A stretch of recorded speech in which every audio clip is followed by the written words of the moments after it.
Alright, good evening everyone.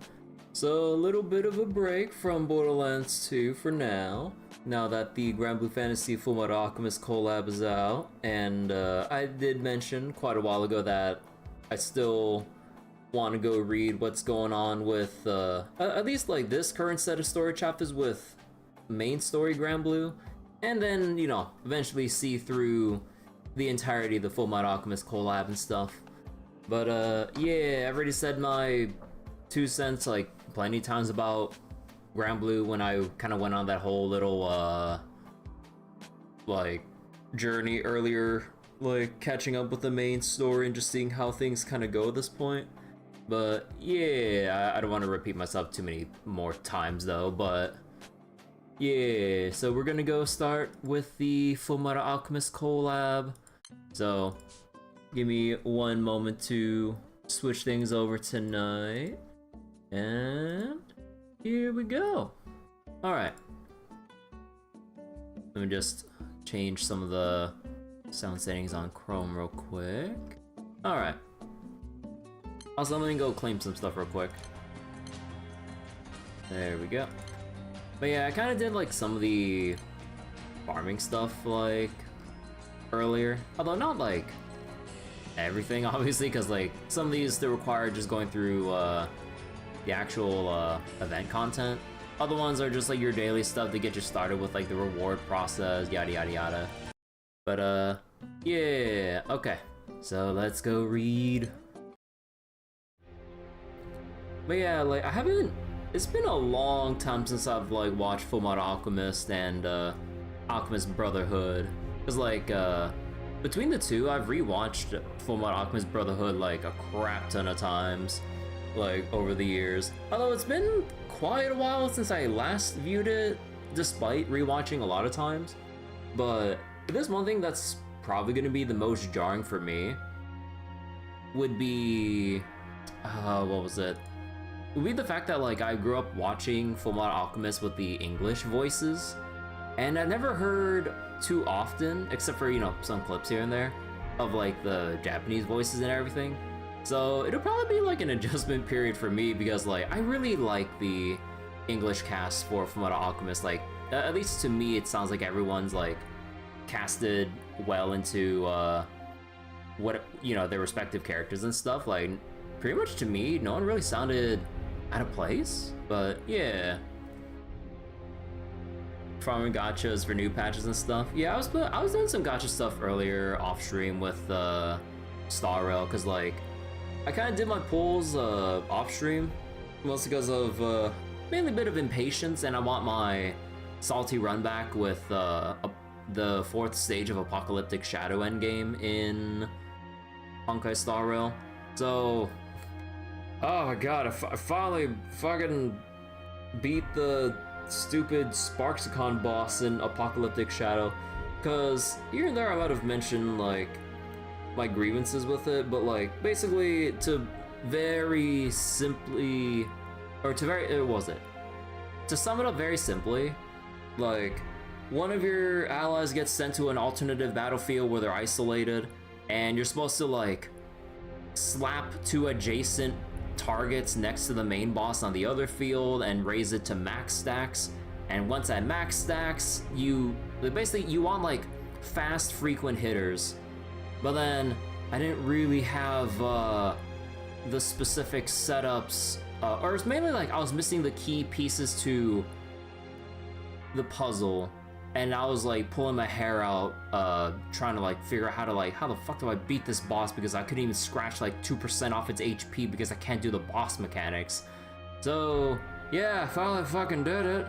So, oh my god, so like a weight off my goddamn shoulders. But yeah. So wait, FMA is one of the OG examples of good English voiceover. Yeah, how you doing, Farley, by the way? You love English because you really hated being called short. Oh yeah. So wait, just have Silver Wolf or a cute pink fox lady. No, but I finally did it with the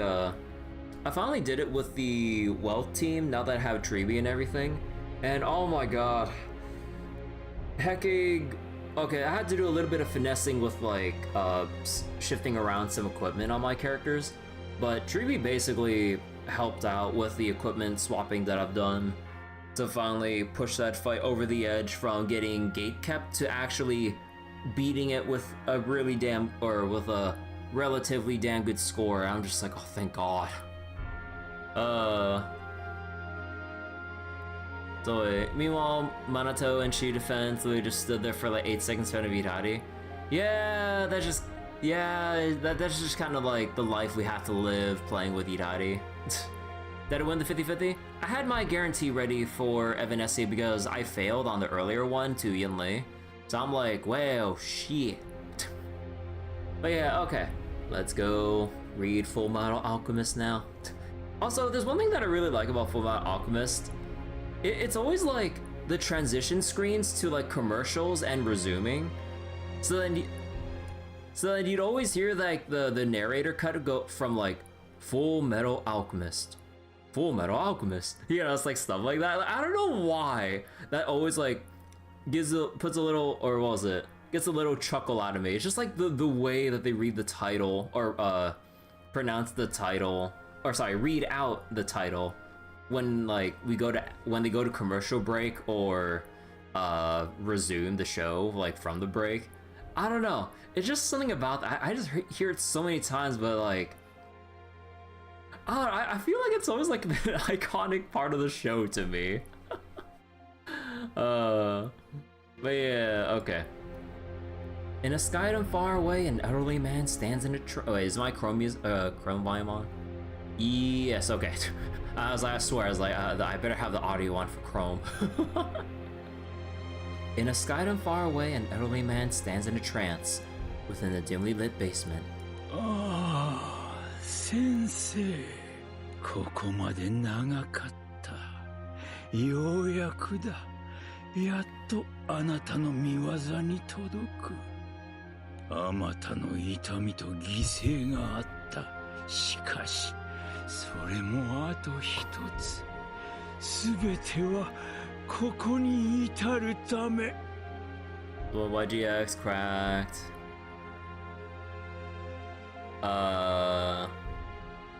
Wait, what's YGX? Wait. For some reason, when I read YG, I thought it was like some new abbreviation for Yu-Gi-Oh! Real quick. I'm like, wait. Oh, you meant, Ye Shengguang. Oh, okay.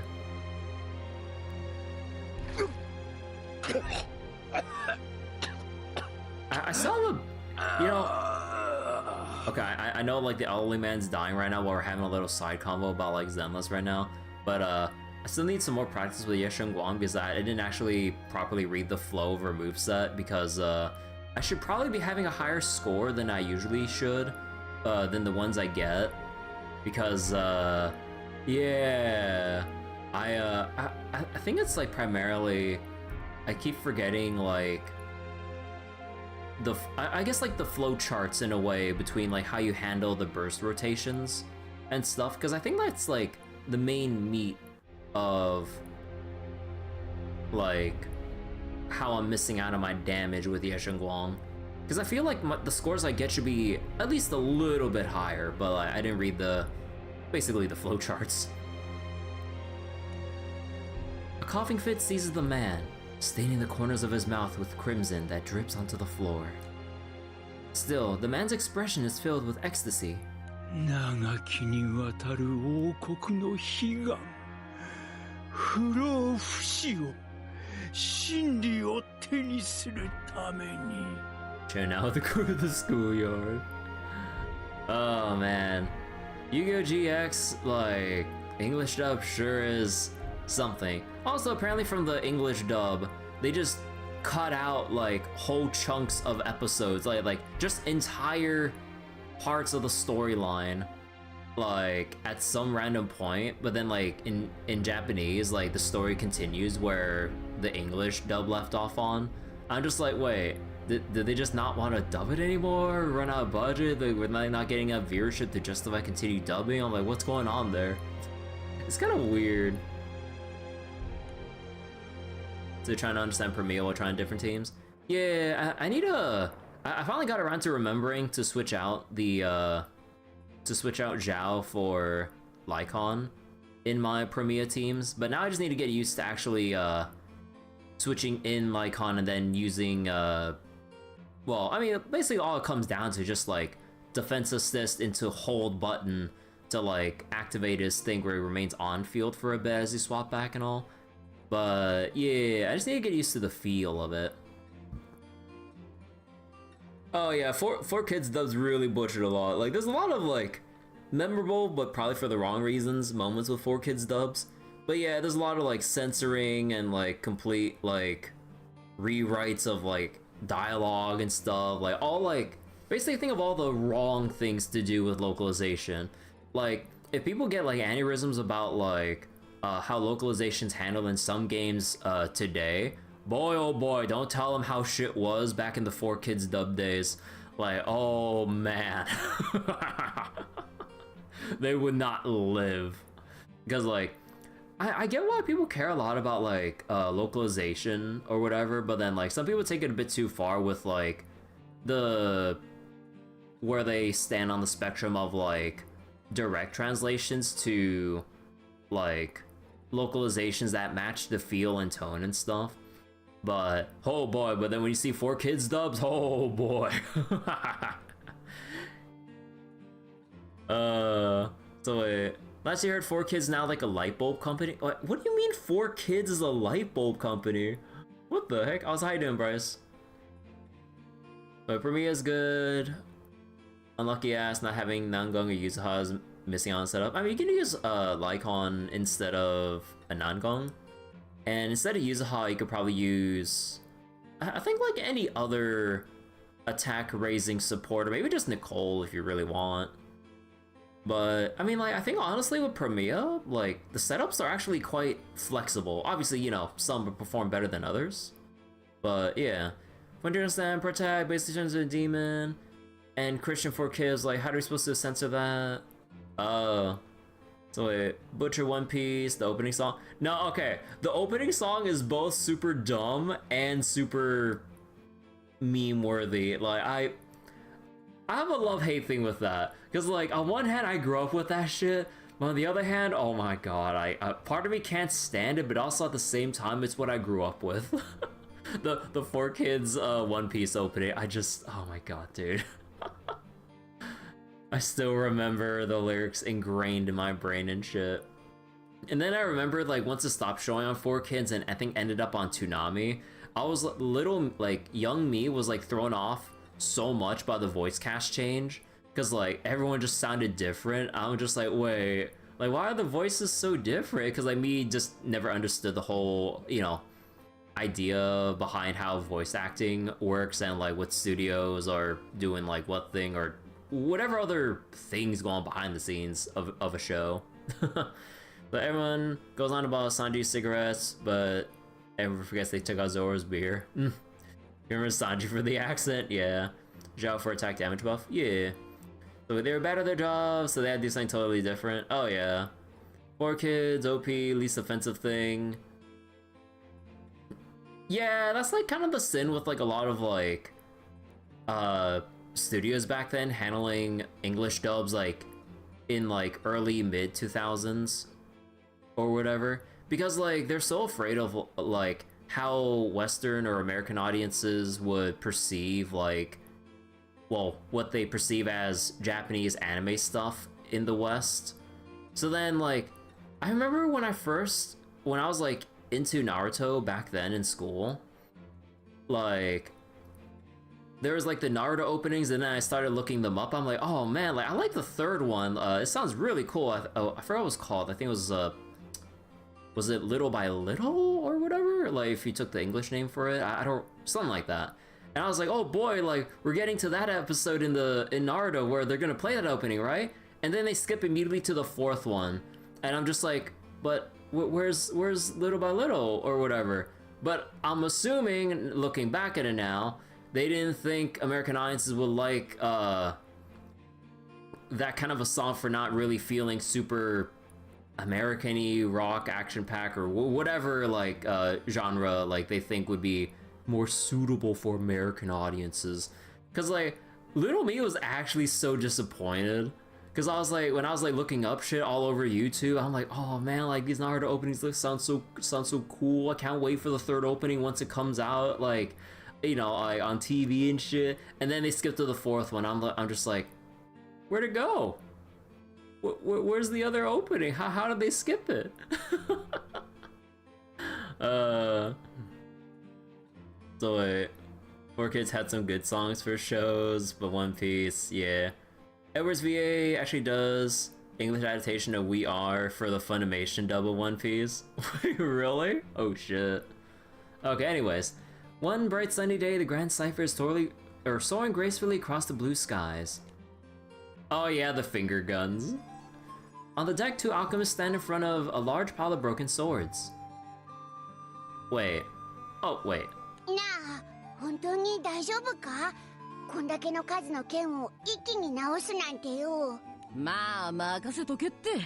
そっちは頼んだぞ、ある。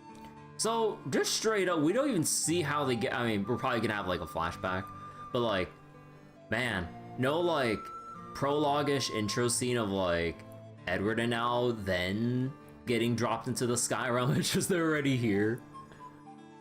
オッケー、兄さん。 Again, it's still gonna take me a while to get used to the JP voices for Edward and Alphonse. Edward claps his hands together energetically, forming a circle with his arms, shoulders, and chest. Suddenly, numerous broken daggers begin to change shape, warping blades with a rather wicked design. こんなもんでどうだい、団長。 Can you change the design back? That's amazing! だな、パッて光ったら治っちまうとか。お前らの錬金術って便利だな。元の世界じゃ国家錬金術師なんでね。このくらい朝飯前だぜ。他にも何か手伝えることがあれば遠慮なく言ってね。僕たち船に居候させてもらってる身だしさ。Why does card game anime need guns? For the drama! Oh yeah, like, Kaiba's VO was iconic though.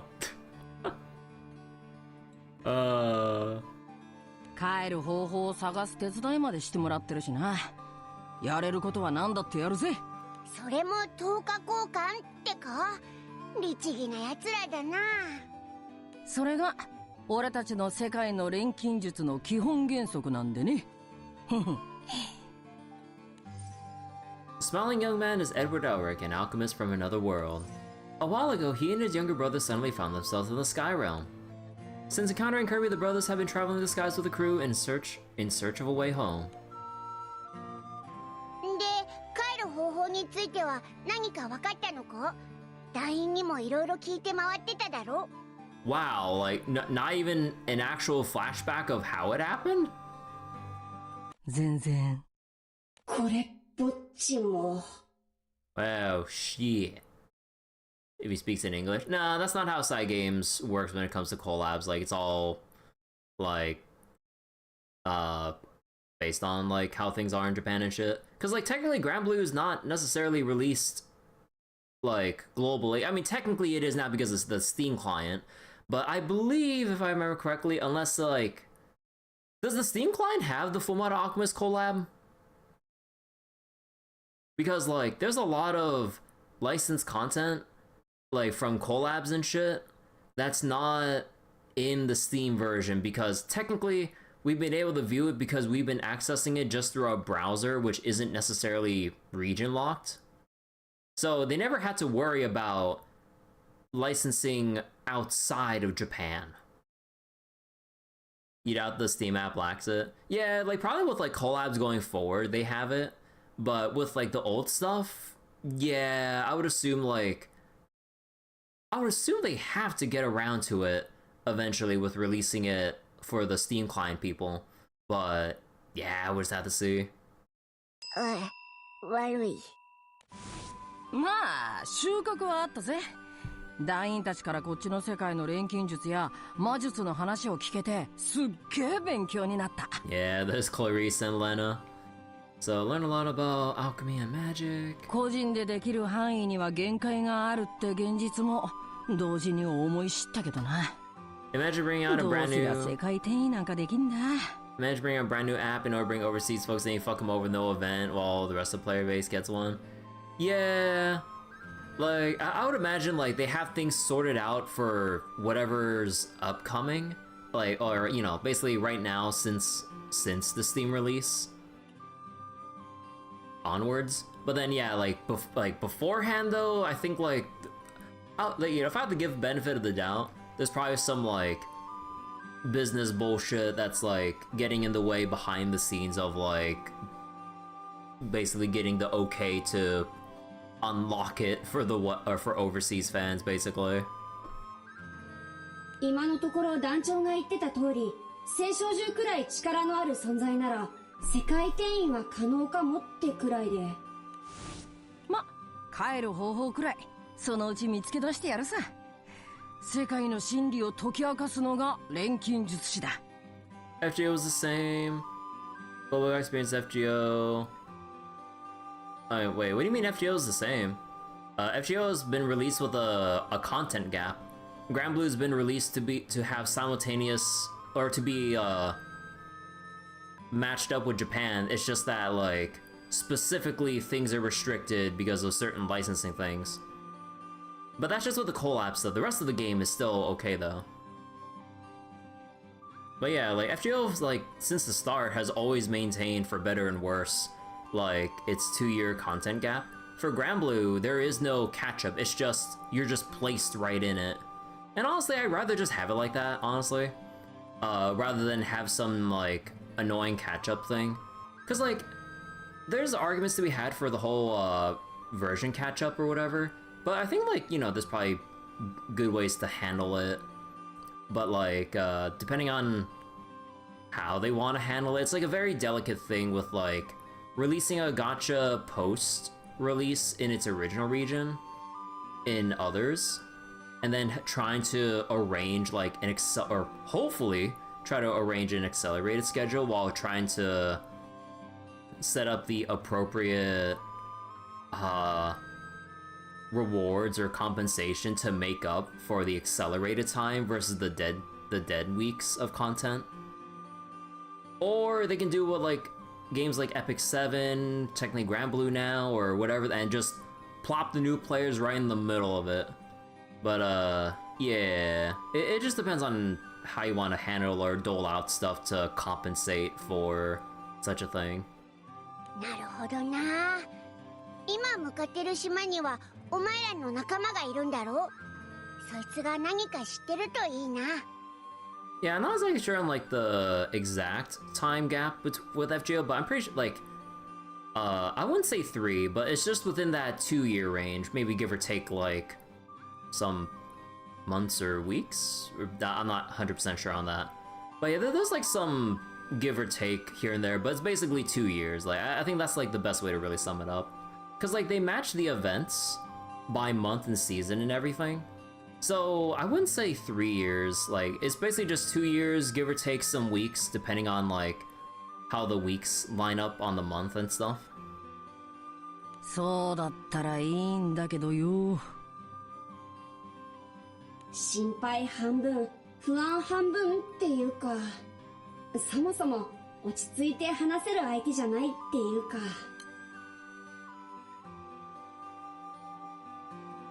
Got some friends on the island, wouldn't count on it. Wait, what's wrong with the friends that they found? アルフォンス様 Oh, May! あ、団長たちもいるね。ちょうどよかった。 A young girl follows closely after Clarice, running over to where Kirby and the others are. Her name is Mei Chang, another visitor from Edward and Alphonse's world. Mei and her giant pet panda, Xiao Mei, are journeying with Kirby as they continue their hunt for a way home. あちらに目的の島が見えてきたそうですよ。 So you haven't really confirmed that, but do you think Arknights does collab releases simultaneously despite the 6-month content gap between regions? Oh, that's interesting. 見に行くぞ、ある。待てよ、兄さん。 The Grand Cipher sails toward a cluster of islands beginning to peek out or from the clouds.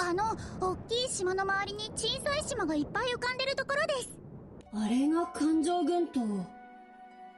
ということは、中央の島が So it would keep legal stuff simpler since you're just negotiating for one window of time.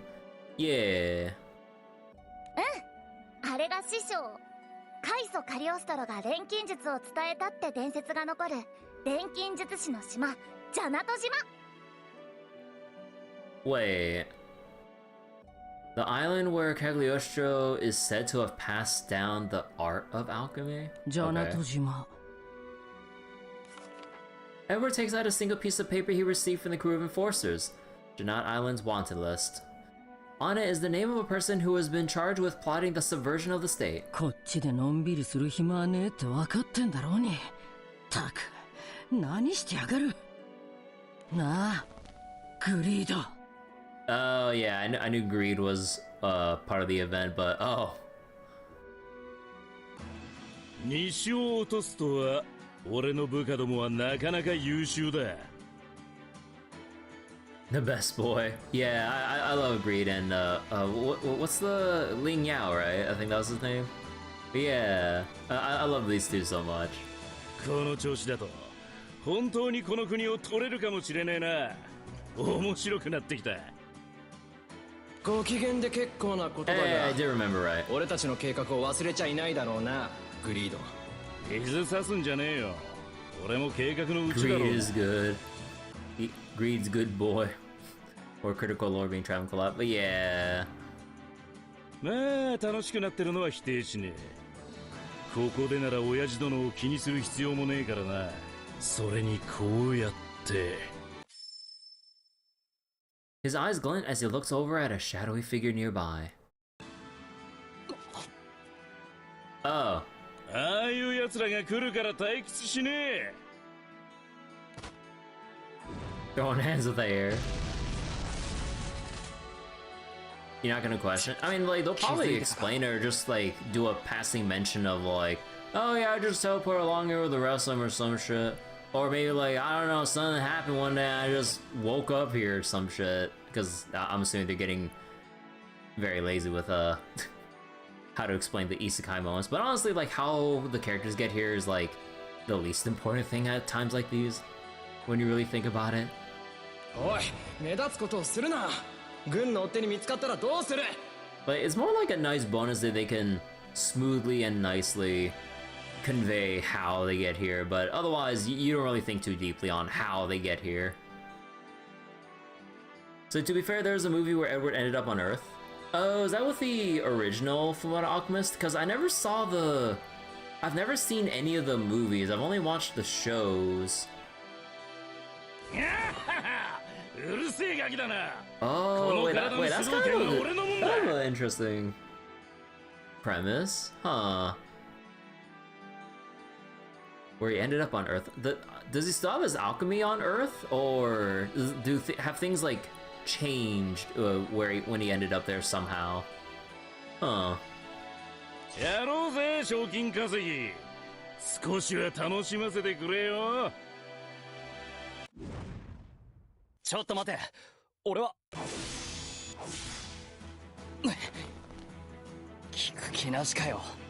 調査どころじゃねえな。So wait, Envy also ended up on Earth somehow? Oh, OG FMA alchemy was powered by death on Earth or something? Death on Earth? I don't remember exactly what went on the original FMA and like what differences there were between Brotherhood and stuff. 仕方ない。まずはあんたを殴り倒してからだ。言うね。元気のいいやつは好きだぜ。だが、お前は俺には勝てねえ。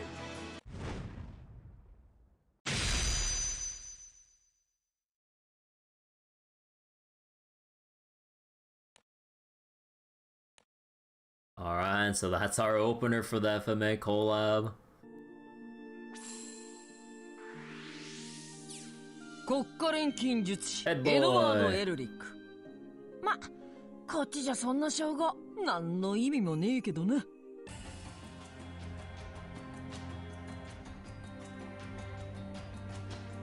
So wait. Greed and Ling Yao be added to the party, or wait. You can get them by May 20. Alphon Delric is the event summon.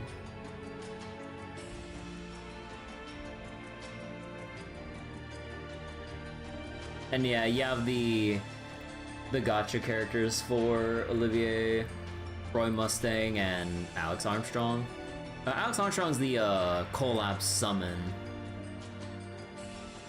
And yeah, you got free Alchemist if you haven't unlocked it already by this point in time. Oh boy.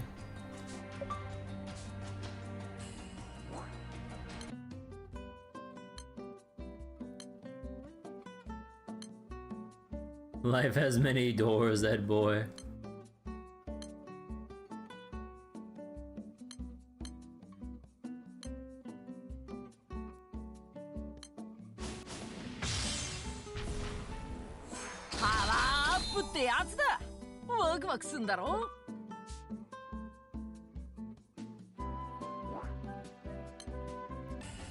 Shameless and path at this point, class kinda sucks, but free stuff? Yeah, like, free is free, honestly.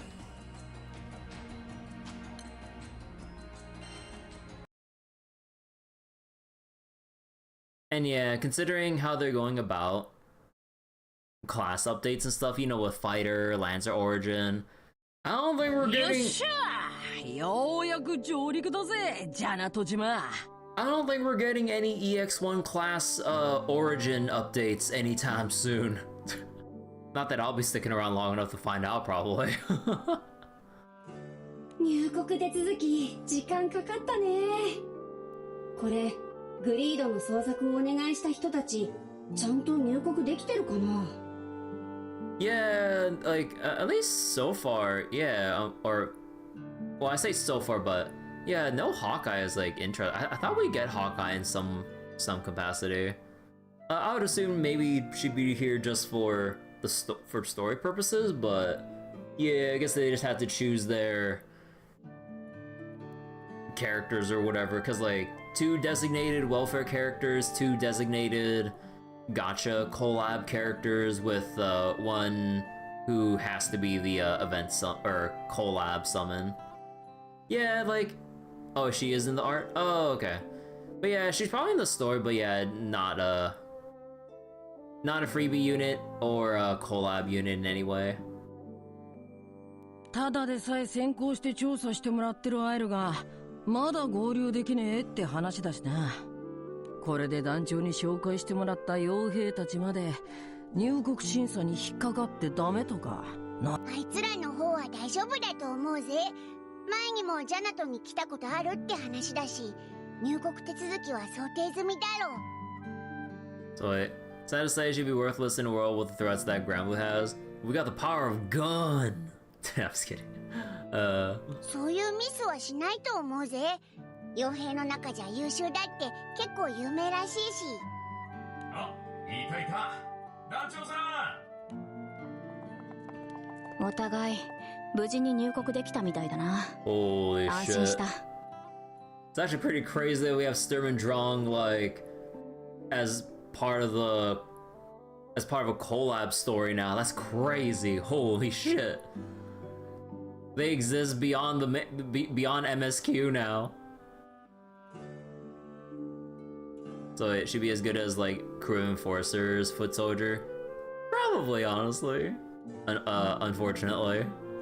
ストゥルムさん、ドランクさん、依頼を受けてくれてありがとうございます。別にお前たちの紹介なら信頼できるし、依頼って形なら断る理由はない。そっちの鎧が依頼主の鋼の錬金術師エドワードか？傭兵のスツルムだ。どうもどうも、ドランクです。鎧といい、いかついガタイといい、まさに鋼って感じの風格だね。Wait. They're already playing around with the joke. いえ、僕は弟のアルフォンスです。兄さんはこっち。I'll never get tired of that gag. え？あ、そうなの？そりゃ失礼を。じゃあこちらが鋼の錬金術師殿？依頼の内容に嘘はないんだな。聞いていた年齢より随分。Sturm, I swear to God, if you're gonna say what I think you're gonna say about Edward. 今豆粒ドジメっつったらお前だってちっせえじゃねえか。私はドラフだからこれで普通だ。そもそも誰もそこまで言ってない。Yeah, I was like, he's gonna jump to conclusions, isn't he? ちょっとストゥルム殿、そういう態度は大人げないんじゃないの？うるさい。いった。本人確認以上の意味はない。気に障ったなら謝る。仕事の話を続けるが構わないか？おう、さっさと聞かせろ。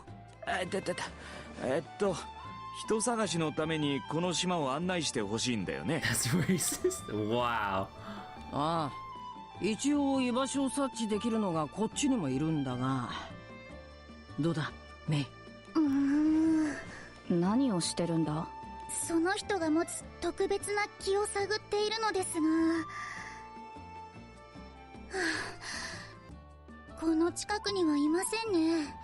すぐ近くに現れてくれれば気づくことができるのですが。やっぱある程度いそうな場所を絞り込まねえとダメそうだな。はいはい、なるほどね。Species, if you want to そ be の人 accurate. 指名手配されてるよね。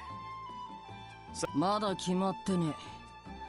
まずあいつグリードの真意を知らなきゃならない。もしグリードがただバカをやってんなら止めるし、理由があるならそん時はそん時だ。それも含めて人探しと島の案内の依頼ということか。でもこの島に来たってことはやっぱり狙いは錬金術関係かな。そっちは僕たちは詳しくないんだよね。はいはい、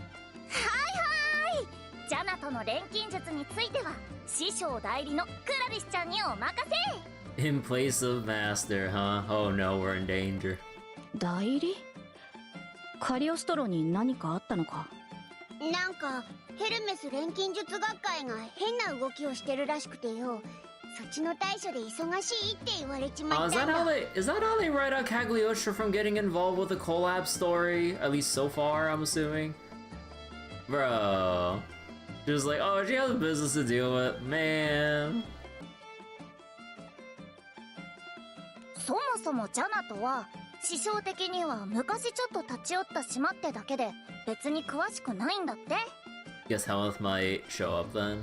ただあの国はどうもうさんくさい上、未だに妙な噂を聞くからな。クラリス、勉強がてらジャナトを見学して俺様の名前がいいように使われてないか確認してこい。 What makes sense given they're the evil side of alchemy in this world? Yeah. だってそれで錬金術の資料をドサドサドサって山ほど置いていっちゃったんだよ。ひどくない？あれはすごかったね。一朝一夕で覚えきれるわけない量だったよ。しかも帰ってきたらレポートの提出とテストだって。島にいる間も勉強しないと。どの世界でも先生って存在はおっかねえな。Yeah. Yeah. そうか。とりあえず状況は理解した。まずは軍を当たってみるか。指名手配をしたのは軍だから情報を持ってるとしたらあそこだ。ついでに街の観光案内もね。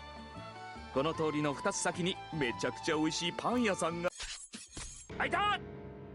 ちょっとスルム殿、お客さんの前でブスブス刺すのは。パン屋さんがなんだ？わかったって。真面目にお仕事するから。大丈夫なんだよね？大丈夫です。頼りになる人たちですから。行きましょジャナト島は筋金入りの軍事国家だ。数百年前から周辺の島と戦争というより小競り合いを続けている。奪った領土で内乱が起きるなんて日常茶飯事でさ。戦争、内乱、粛清、また戦争って感じ？変な島だよね。統治がよっぽど下手なのか、戦争をしたいがために戦争をしてるのかな。そしてそれだけ長期の戦争を可能にしているのがジャナトが独自に発展させた。 John's good at fucking with his enemies and his own teammates in good jest. 錬金術ってわけか。あれキメラだろ。 Nah, we don't talk about chimeras anymore. 多分もう元が何なのかわからないくらい色々混ぜられてるけど。 Got so many things mixed into it, can't tell what the original creature was anymore. Oh jeez. キメラが当たり前のように歩いてるってなんだかすごい光景だね。世界が違えばそういうもんなのかもしれないけど、とはいえな。人の生活を脅かす魔物を買ってキメラを作り、戦力として戦場に投入。一石二鳥だね。戦争を目的とした錬金術によって発展した国ですか。 Grew through どこか alchemy で for 聞いたような話ですね。 the sake of war, huh? アメストリスみたいだよな。しかも良くない方向で。そういやお前ら自分の国の陰謀を止めようとしてる最中だとか言ってたもんな。 Trying to stop a conspiracy in your own country. Okay, so oh yeah. Next one's on grief. Yeah. なあ、だからこっちでのんびりもできねえんだ。 Okay, so they got isekai here during at some point in the middle of Brotherhood story. それはグリードも同じはず。一体この国で何をやってんだ。一緒にいるリンもリンだ。よ、そこのお兄さん方、島の外から来たのかい？ Oh boy. 何探してんだい？飯？それとも荒ごとの前の補給？路地裏の方の店なら案内できるぜ。 Yeah, I kind of forgot about some key things like for that brief moment. I was like, wait, oh right, the things that happened at the very end. I'm like, right. So it slipped my mind for a brief moment. あ、結構です。見ての通りほら、子供もいるんで。 We got some kids with us today. いやいや、俺たちが案内すれば安全だって。ちょっとくらいいいだろ？いろいろあるぜ。表じゃちょっと手に入れにくいようなものもな。 Know what I should do for anime? No, I didn't completely forget. Like I just like kind of like forgot to recall it for a moment, despite it being a very major set of things. 一体何を売ってんだか。大方島の外の人間をかもってんだろ。 No, I'm not sure if I'd be down to rewatch Full Alchemist Brotherhood for like the 8th time at this point in my life. I think I'm good after the first 7 times. 戦時中の国だからな。 Openings are 路地裏の bangers スラ though. ムは戦災孤児と犯罪組織の巣窟だ。ほほう、スラムに犯罪組織？兄さん？路地裏の店ってさ、案外あったりするだろ？掘り出し物が。はいはい。そういうの興味ある？そこそこかな。前にそういう店に招待されたことがあってさ。Not my first time. は？まさかお前こんな奴らについていく気か？ちょうど腹減ってて飯食えるところを探してたんだよ。それじゃあご案内。飯のついでにさ、あんたたちこの辺り詳しいんだよな。実は人を探してこの島に来たんだよ。もしかするとここでも店開いてんじゃないかって思ってさ。グリードってやつなんだけど、あんたたち知ってる？知ってるらしいな。グリードとどんな関係だ？こいつらグリードさんの追っ手か？なら鉛玉でもしゃぶってな。おった。なんだありゃ、弾きやがった。クソずらかれ。ラッキー、一発目から当たりだ。お嬢ある。待てよ兄さん。あれで年をごまかしてるってことはないだろうね。荒ごとになりすぎだもん。団長、次から依頼主がどのくらい喧嘩っ早いかも共有してくれ。待ってください。私たちを置いてかないでください。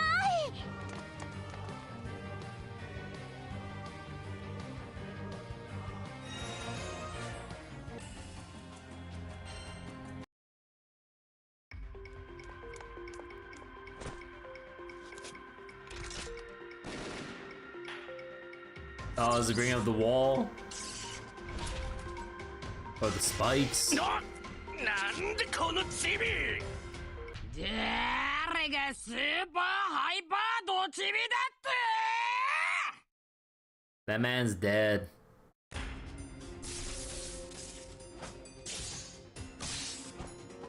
The gun. They actually cut the gun. Oh shit.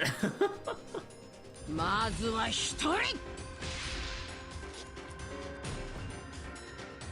たく、こっちは話を聞きたいだけだっつーの。I'm just amused they actually depicted the gun getting sliced. てめえらグリードさん狙いの賞金稼ぎだろ。そんな奴に話すことなんかあるかよ。エドワード。おう、遅かったな。油断するな。そいつはまだ。Before Stern can finish her warning, one of the thugs gets up and aims a punch at Edward, who blocks it with his automail arm. まだ動けたのか、おっさん。They have the asset, so they can reuse it. てえな、クソガキが！兄さん、伏せて！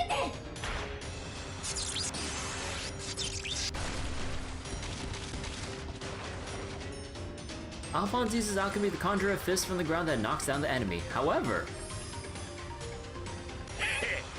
効かねえよ魔法使い。骨が折れようが何されようが治っちまえばチャラよ。魔法使いじゃない、錬金術師だ。それに治っても痛いものは痛いだろ。はいはい、エドワード君、アルフォンス君、ちょっと下がってね。これでよしっと。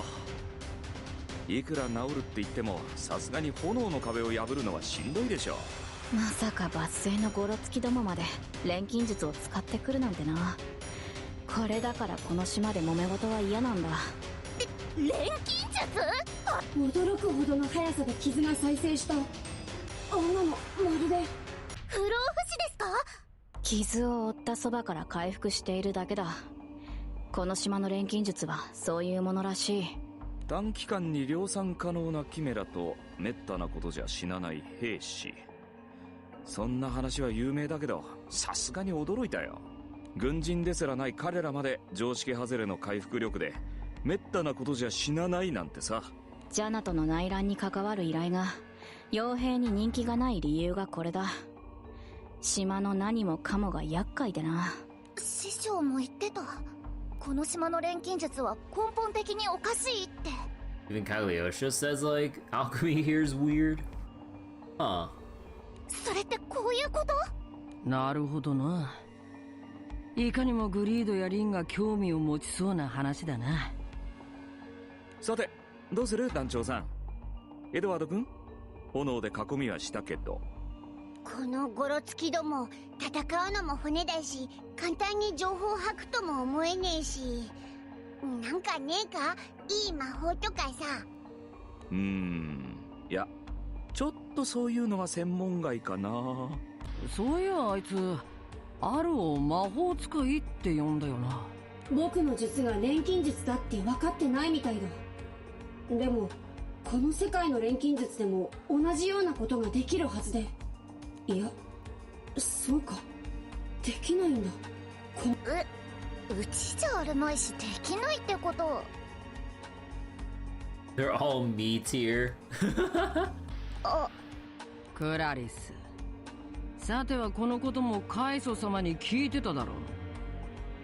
高度な生体連星は使えても形状変化すら見たことないようだな。だからアルの錬金術を魔法と間違えた。Live transmutation, but they never even used it to change a shape. だったらなんだこの檻、やべ。おお、こりゃすごい。早技だね。こうやって物理的に捕まえちゃえば逃げられる心配はないってこと。さあじっくり話を聞かせてもらおうか。グリードさんの手下だ。そう、俺たちは昔からの手下なわけ。わけあってはぐれちまったんだけどな。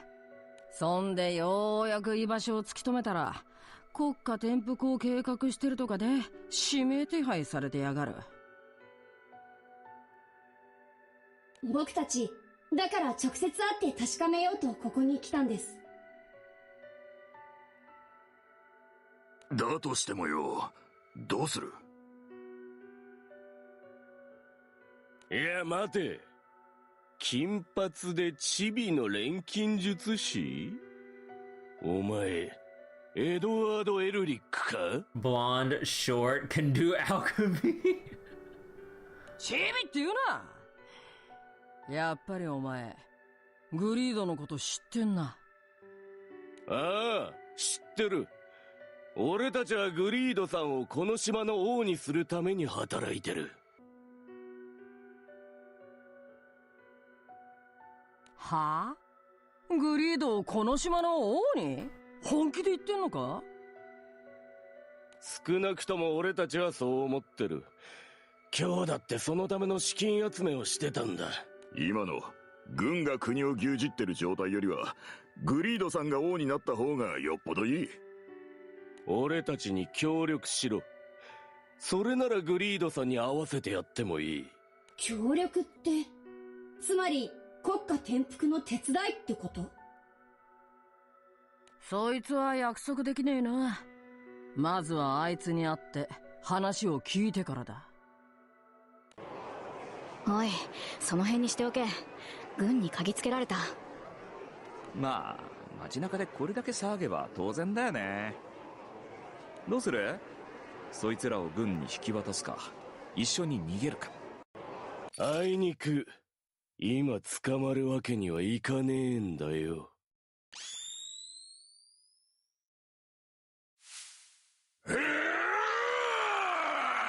Oh. Oh, shit. 人が魔物に。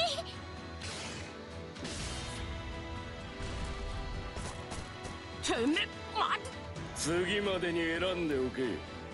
グリードさんに協力するのかしねえのか。 Human transmutation. Is the Granblue anime any good? Not really. But it's average. I'd say if you're like remotely interested, maybe just kind of give it like a casual watch, but I wouldn't like place any high expectations for it.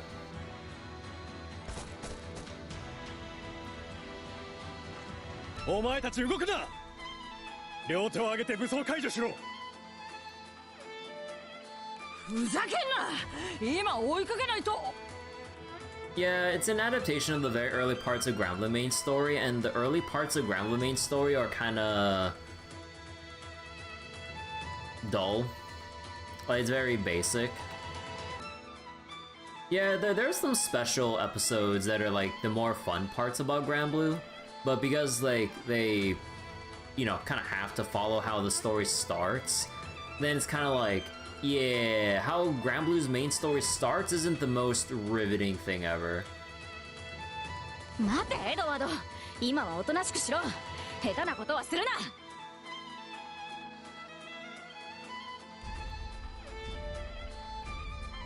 くそ。派手に暴れてくれたな、ゴロつきども。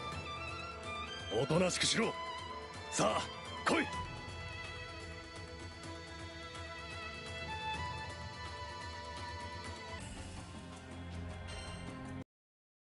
入国管理局に確認が取れた。お前たちを銃撃した2人の男についても目撃証言があった。大変失礼した錬金術師殿だが、手配犯の捜索をするなら軍で正規の手続きをしてからにすべきだったな。それならばこういった不幸な事故も起こらなかったのだが。へえすいませんね。そっちに話を通す前にゴロツキどもに襲われちまったもんでね。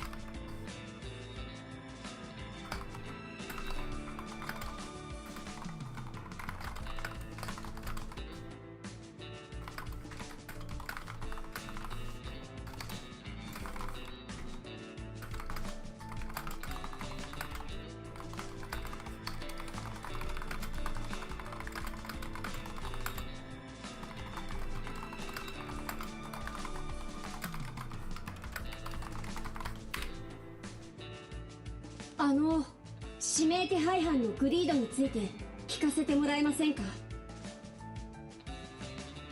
グリード、まったく奴のおかげで島はめちゃくちゃだよ。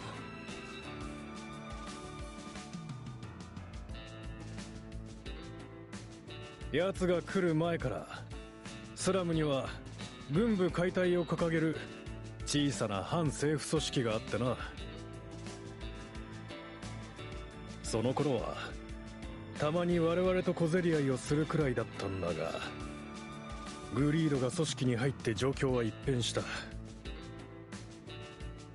奴が組織を乗っ取ると連中は一気に肥大化した。他の組織と抗争し次々に取り込んでいってな。それで挙句グリードを島の王にだ。時代錯誤な連中だよ。ジャナトが王政だったのははるか昔のことなのに。おい、話を聞く限り結構な悪党だが、本当にお前たちが探しているグリードなのか。手配書の写真を見る限り多分ね。まああいつならやりかねないが、ともかく会ってみないとな。やりかねねえのかよ。グリードって結局どういうやつなんだ。柄は悪いが嘘はつかねえやつだ。だから結局直接会うのが確実なんだが、正直違和感あるんだよな。島の王だろ。グリードが欲しがるにしちゃ規模が小せえ。 Rather small scale。 あるいはよっぽど欲しいものが王の座についてくるとか。それでしたら不老不死の方ではリンヤオにとっては喉から手が出るほど欲しいものですから。不老不死だと？心当たりでもあんのか。いや、そういった話が連中から出たことはないな。基本的には軍部の解体を要求してくるのみだ。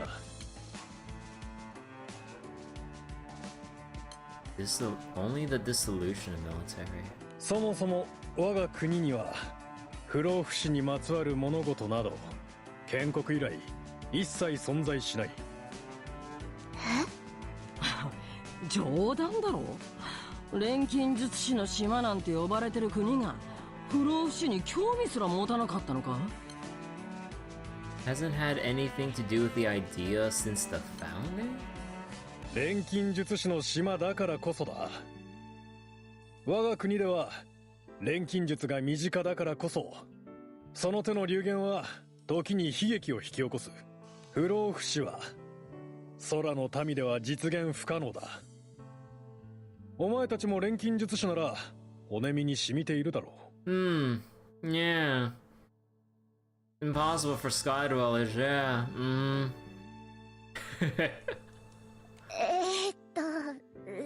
それはそうかも。不可能を追い求め、神の領域に手を伸ばしてはならない。そこには悲劇しかない。Meanwhile, Cagliostro. Or Cagliostro. 故に、不老不死は不可能であると結論付け、その研究を明確に禁じているのだ。Research is forbidden. なるほどね。Or is it? けど、そいつはどう考えても興味ないやつじゃなくて、一度失敗したやつの物言いだな。Because he's already tried and failed. お前たちも重々気をつけることだ。外の錬金術師の常識で物を語ると、この国では痛い目を見る。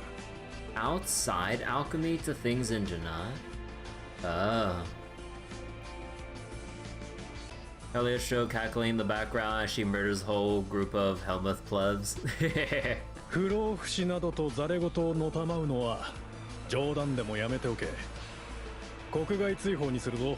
You'll find yourselves deported for even bringing up the subject. Holy shit. 常識が違うのは身に染みてるよ。さっきも魔物に変身するなんつ当該じゃありえないものを見たんでね。No, it's like immortality. No, that's taboo. Like human transmutation to like monsters and shit. That's perfectly fine. Everyone knows how to do it. Your average street thugs know how to transform the monsters. I'm just like, wait a second here. 魔物に変身しただと。Oh. Okay, so the soldier's surprised about that. はい。あれは確かに魔物でした。人と魔物のキメラなら、この国ならあり得るかなって思ってたんだけど。いや、知らん。人が魔物に変わるなど聞いたこともない。見間違えたか幻術か、大方そんなものだろう。ありえない。It's so they're denying it, or the notion of it occurring on the island. いや、あれは確かに。これ以上の問答は時間の無駄だ。失礼する。Okay, yeah, so they're hiding shit. 感じ悪い。まだ話の途中だったのに。なあ、明らかに変だ。魔物に変身する男の話を出した途端、態度が一気に変わった。露骨に首を突っ込むなって言ってきたね。よっぽど探られたくない腹があるのかな。そのグリードさんと関係してると分かって頭抱えてるかも。グリードだけじゃなく、この国自体も一気にきな臭くなってきやがったな。そういやクラリス、あの軍人の話になんか気になるところでもあったのか？妙な反応してただろう。でも今の状況とは関係ない話だと思うよ。師匠から聞いてた話と違うっていうだけだし。Contradicted what Master told me. ということは、不老不死の伝説はこの島にもあるのですか？軍人さんがジャナトが王政だったのは遥か昔だって言ってたでしょ。その王政じゃなくなった理由。There's a reason the monarchy fell apart. 昔王様が不老不死の研究のために国をめちゃくちゃにしたからなんだよね。聞いたことがない話だな。確かなのか？少なくともそういう噂が師匠の耳に入るくらいには当時騒ぎになってたらしいよ。それでしばらくは共和制だったんだけど、軍が実権を握って一気に軍事国家になっちゃったんだって。あの不老不死への拒否反応は、不老不死には手を出していないという表向きなアピールってわけか。けどそれが本当なら王国崩壊の理由をごまかす必要はない。別の意図があるはずだ。不老不死の研究をしていたという事実そのものを隠す意図。なるほどね。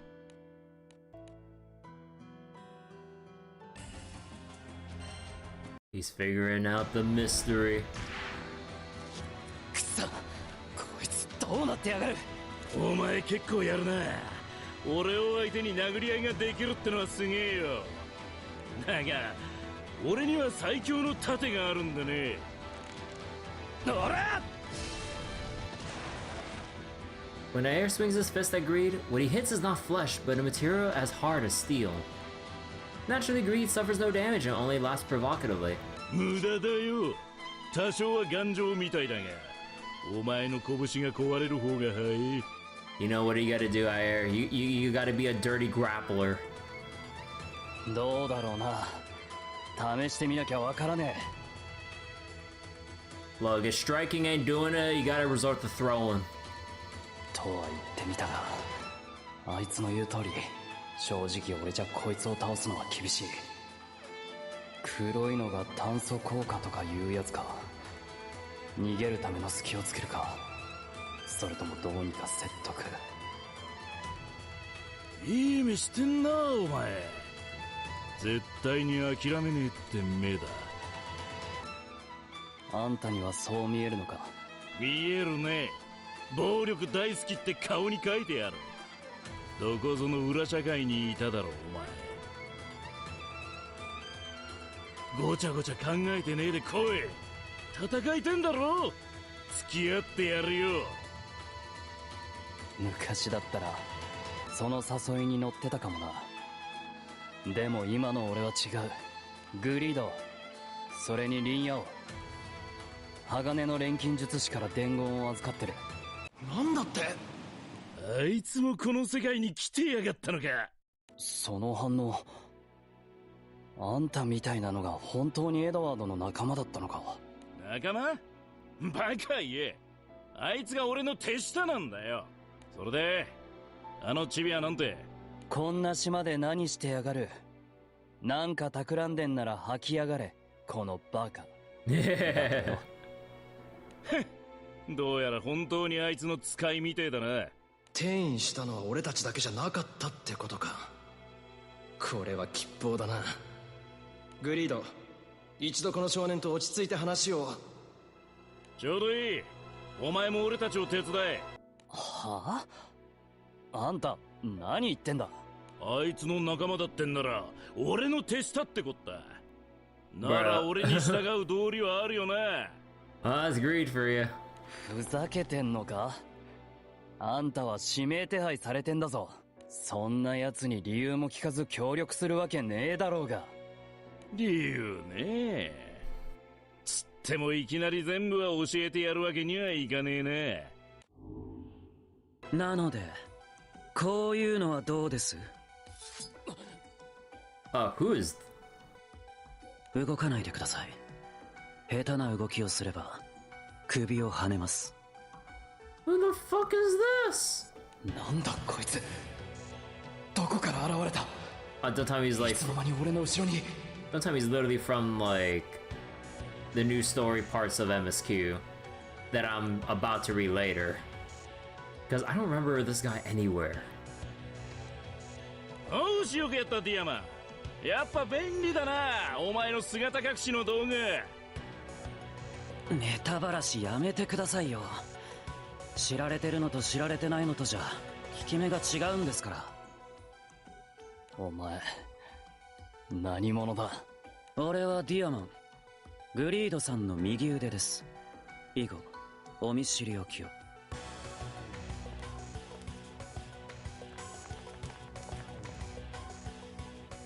Several armed men appear to surround Ayer, who grits his teeth and puts his hands up. 協力者か。島の王だなんだって話はお前たちがそそのかしているのか。はあ、俺ごときがグリードさんをどうこうできるわけないでしょう。利害の一致はありますけどね。さあ理由は作ってあげましたよ。負けを認め協力すると言いなさい。待て、あと一つだけ聞かせろ。グリード、あんた本気で島の王なんて狙ってんのか。島の王なんて小さい小さい。俺が狙うのはもっとでかいものだ。そうか。正直あいつの考えを知るには本人に聞くのが一番手っ取り早い。あいつ嘘つかないからさ。それが心情なんだとよ。分かった。俺の負けだ。どこへでも連れてけよ。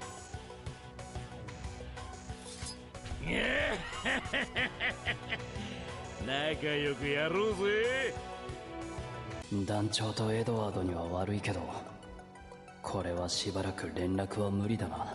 けど状況は悪くねえ。目の前に捜索対象がいるわけだし。余計なことは考えないように。グリードさんが気に入ったからお前は生かされてんですよ。夢忘れないように。言われなくても分かってるっての。Captured by Greed and Company, Ayer is taken to someplace hidden in the depths of town. What dark secrets could Jannat, the Alchemist Island, be hiding?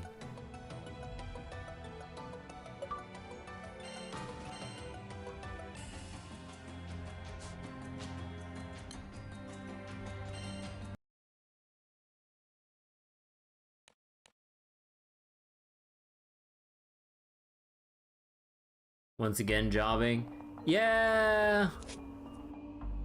さて、一晩明けて気分はどうだ、アイル。快適すぎてどうかと思うぜ。Ayer had come to Jannat Island ahead of the crew to investigate what was soon discovered by Greed. Initially mistaken as one of Greed's pursuers, the two fought until Ayer had no choice but to join Greed and his entourage. 拘束もしなけりゃ監視もディアマン一人。俺が逃げると思わなかったのか。だがお前は逃げなかった。それと一つ訂正を。一人で十分だからこそ俺が監視役を任されてんですよ。I'm more than enough, alright. 分かったって。うるせえな。というかそもそもこいつ何者なんだ。こんな裏組織にいるにしちゃ見切れだし。まあともかくだ。俺の下でキリキリ働けよ。そうすりゃそのうちお前の知りたいことも教えてやる。心配せずともお前が昔いた地下闘技場よりはマシな仕事ですよ。荒事ではありますけど。よく調べてやがるな。この国に入ってくる貴空士と傭兵は全員調べてんですよ。お前の船は確かグランサイファーで、船の所有者は団長。お前の言うエドワードとやらも確かに同じ船で入国しているみたいですね。あとはそうですね、お前仲良しの姉がいるとか。家族仲がいいってのは悪くねえ。俺にも兄弟はいるがあらどうもな。That was a quick fucking background check. Yeah, it's kind of hard to believe they background checked that fast, but okay then. 首輪のつもりなら残念だったな。姉さんはお前らがどうこうできるほど弱くねえよ。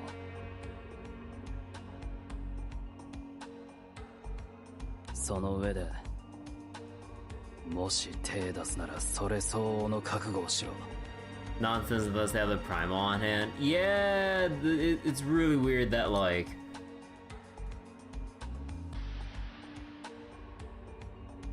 yeah, I don't know.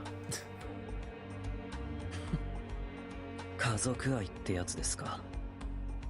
少なくとも今はそんな無駄なことはしませんよ。それで具体的に俺は何をさせられるんだ。But I guess for now, we'll have to just suspend our disbelief of like DMN's information network, I suppose, until later explained. Or if they don't, then yeah, you just have to just assume that, man, they work. That information network works fast. 調べ物だ。ちょいと危険な場所でね。腕の立つやつが欲しい。Like, I'd be okay if they actually explained that, like, oh yeah, we have some prime or specialized ability or something that somehow surveys, like, literally everything, somehow. Then, okay, whatever. There's, like, a lot of shit that, like, gets put into Granblue's lore, so I'm like, you know what, that gets a pass.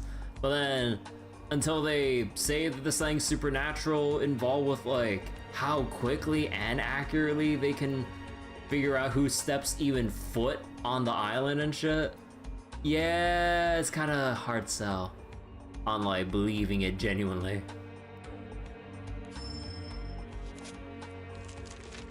At Greed Signal, Diamant unfolds several maps in front of them. こいつは戦場の地図だ。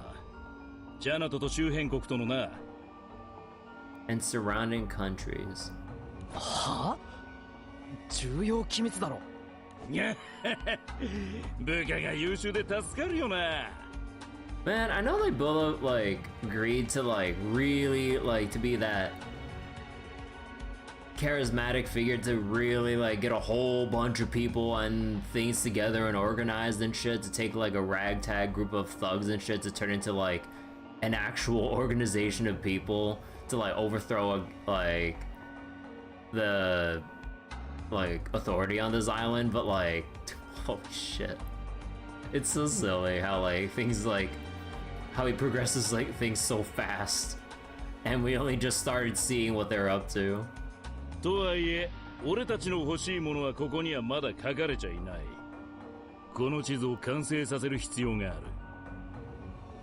Well, we're gonna have, like, some, like, island-wide transmutation circle or some shit? 欲しいものは戦場にか。Well, else we need maps of other islands surrounding this place. 国家の闇ってやつだよ。表の歴史には書かれてねえお宝さ。Treasure never written into official history. こちら第2隊、第3地点にて目標発見できず、捜索を続けます。どうぞ。The problem would be the public and private surveillance. No. Wait, treasure. 了解。くれぐれも連中に見つからないように。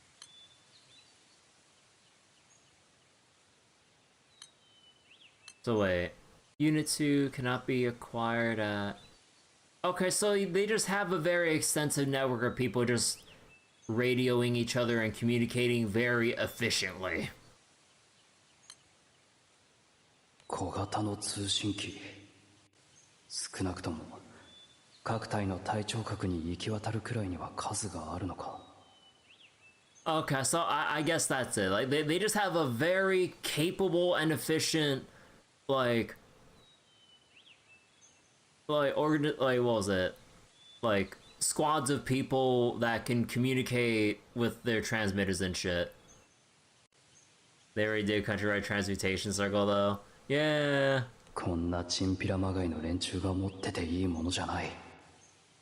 どういうことだ? But yeah, where did they get their equipment from since they're supposed to be, you know, thugs. But not anymore. Greed works fast.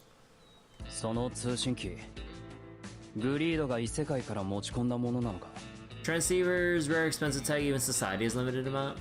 Wait, did you bring those transmitters from your world? ディアマンが調達してきたものだ。星のなんつったっけ? Oh, so they just kind of like hand wave it as like, oh yeah, we just found some astro tech or like astro made transmitters. Dude, just procured it from alright. 星の民の遺物です。俺も詳しくは知りませんがね。Wow, we're just gonna hand wave it like that. Really? So, like, we're only in chapter 2 and there's already, like, a lot of plot conveniences and, like, hand waviness to, like, how they address, like, Greed's, like, charisma and efficiency turning street thugs into, like, an organized, like, crime group to overthrow, like, the island's, like, government and shit. And they just somehow, from Diamant Sama just got their hands on astral-made transmitters, which allows them with great efficiency and just personal capability from their respective commanding officers per squad or whatever to just relay every bit of information needed with like pinpoint accuracy of who steps foot on the island and shit. And they pretty much know where nearly everyone is at all times. What the fuck? So wait, this is getting worse as it goes. Yeah, there's already a lot of like lore plot conveniences to justify some of this, like their power and influence or whatever in this early part of the collab. Hey, stuff little boss started just posted again. Wait, I just watched the Evanescence one that you showed me. But yeah. It like, oh, sorry, I had to yawn a little bit. But yeah, I'll go take a look at it later. Another Evanescence one. お前が俺の背後を取るのに使った姿隠しもか。 But yeah, I mean, given like what Evanescence or what kind of material there is for Evanescence and other silliness, I bet there's like a lot of ideas that they probably brainstormed for Evanescence silliness. Does that trick you use to get behind me? どうしてそんな珍しいものをお前たちが持ってるんだ? So wait, that shadow teleporting thing was? まだ秘密です。 Okay, it's a secret. こっちの切り札なので。 Okay, but who the fuck is this character? わからねえ。星の民の遺物なんてどんなつてがあろうとそうそう手に入るものじゃない。ディアマン。こいつは一体何者なんだ? Who is he really? Okay, so I guess we'll find out more about Diamant like at some point then. そんなことよりだいぶ絞り込めてきました。多分当たりです。おい、本当にこんな戦場の端っこにあんのかよ。むしろ端だからこそあるんですよ。隠蔽しやすく発見されにくい。戦術的な重要性も一切ない。取ったところで意味のない場所に兵を出す奴はいねえ。だからこそ今まで誰にもバレなかった。そういうことです。ああ、やっぱりありましたよ。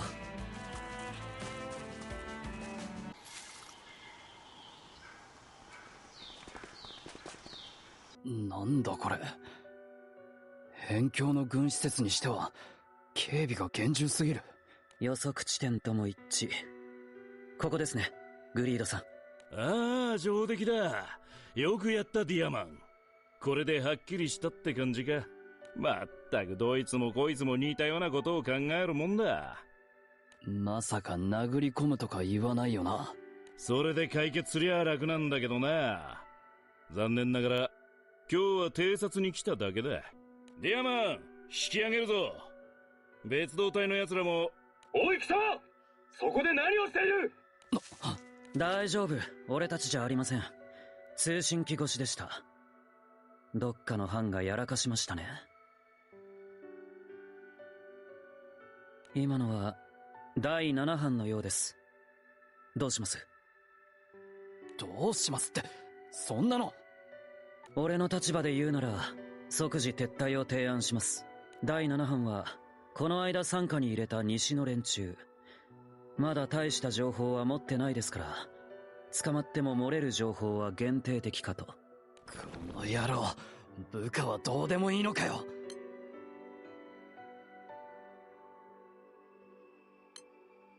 所詮裏社会の連中か。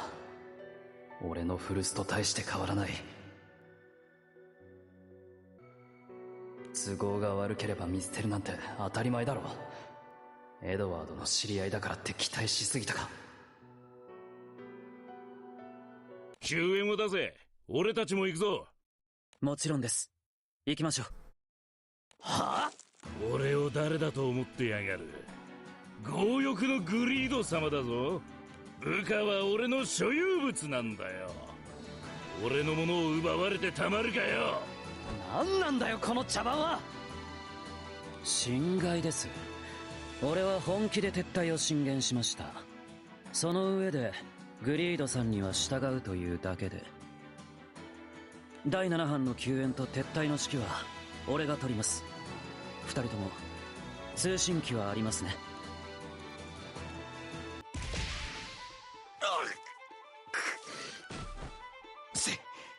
グリード、そっちは。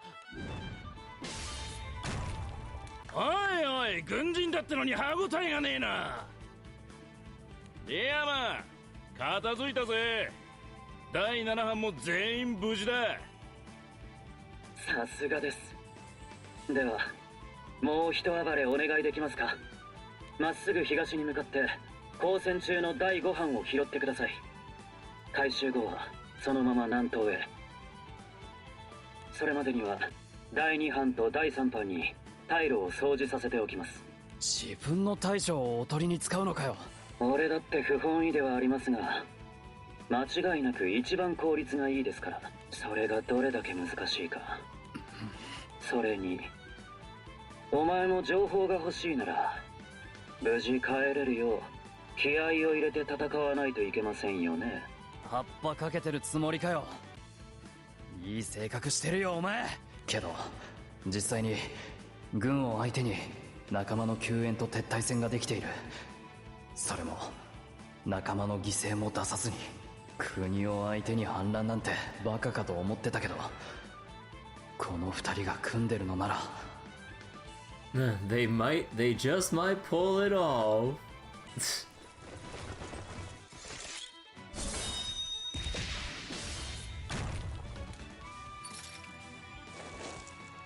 さて、まだやれるよな、アイル。ああ、やってやるよ。その代わり帰ったら全部教えてもらうぞ。情報収集を急がねえと。こいつらが本当に反乱を成功させちまう前に。エドワード、本当にこいつ大丈夫なのかよ。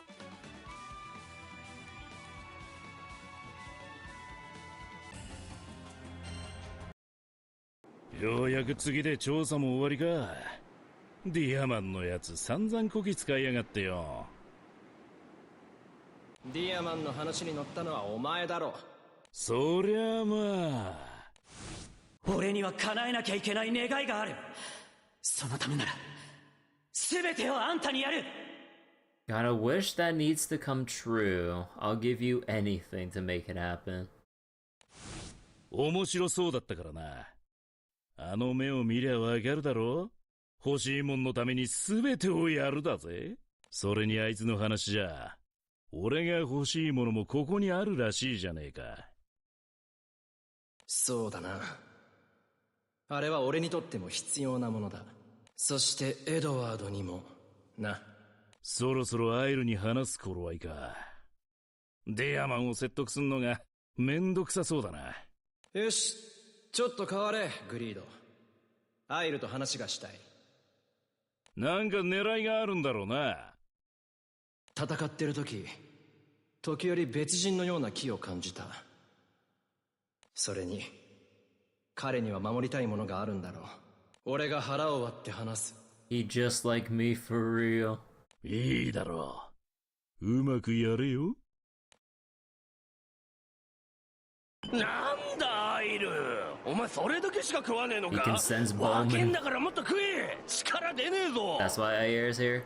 Yeah, I guess they wanted to draw that like parallel and stuff with Ling and Greed and Ayer Bowman and stuff like that. こんな雑な飯ばっか食ってたら筋肉より脂肪がつくだろ。おっさんの方が食いすぎなんだよ。 You're putting away way too much. これだから格闘家はよ。いいから食っとけ。ほら、リングと戦場はちげんだからよ。あ、勝手に大盛りにすんじゃねえよ。俺もこの雑飯はどうかと思いますが、食わなきゃいざって時困るのはお前ですよ。ディアマンさん、お疲れ様です。出たよ。飯時にまで来やがって。監視役ですから。言っていいですよ。なんか話せよ。別に仲良くおしゃべりするような間柄でもないでしょう。余計な情報を渡したくありませんし。あのな、俺はエドワードの仲間だって話しただろ。グリードだって認めてる。いい加減信用して全部話してくれてもいいだろ。俺はエドワードとやらを知りません。だからグリードさんと違ってお前を信用する理由がないだけです。まあお前が多少使えるのは認めます。エドワードや団長とやらもおそらく使えるのでしょうけど、俺はお前が気に入らない。なんでポットでのお前をグリードさんはあんなに気に入っているのか。要するにそれが本音かよ。めんどくせえな。まあ、ああいうのに憧れる気持ちはわかるけど、俺にもそういうやつがいたしな。下手な共感はやめてください。違います。けどあれだけ考えが違うくせに憧れてるのか。 The Jekyll and Hyde characters. Yeah. 無視するな。違う。ただの利害の一致だと言っているでしょ。俺にはやらなきゃならないことがある。そのためなら組織を乗っ取った人に頭下げます。それだけですよ。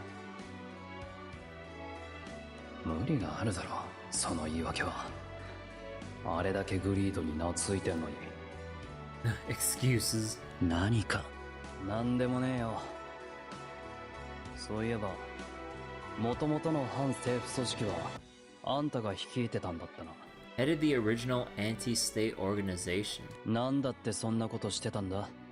そのジャナト島を変えるにしたってもっと別の方法があるだろう。まさか反政府組織を相手に暴力が良くないなんてたわごとを言うつもりじゃないでしょうね。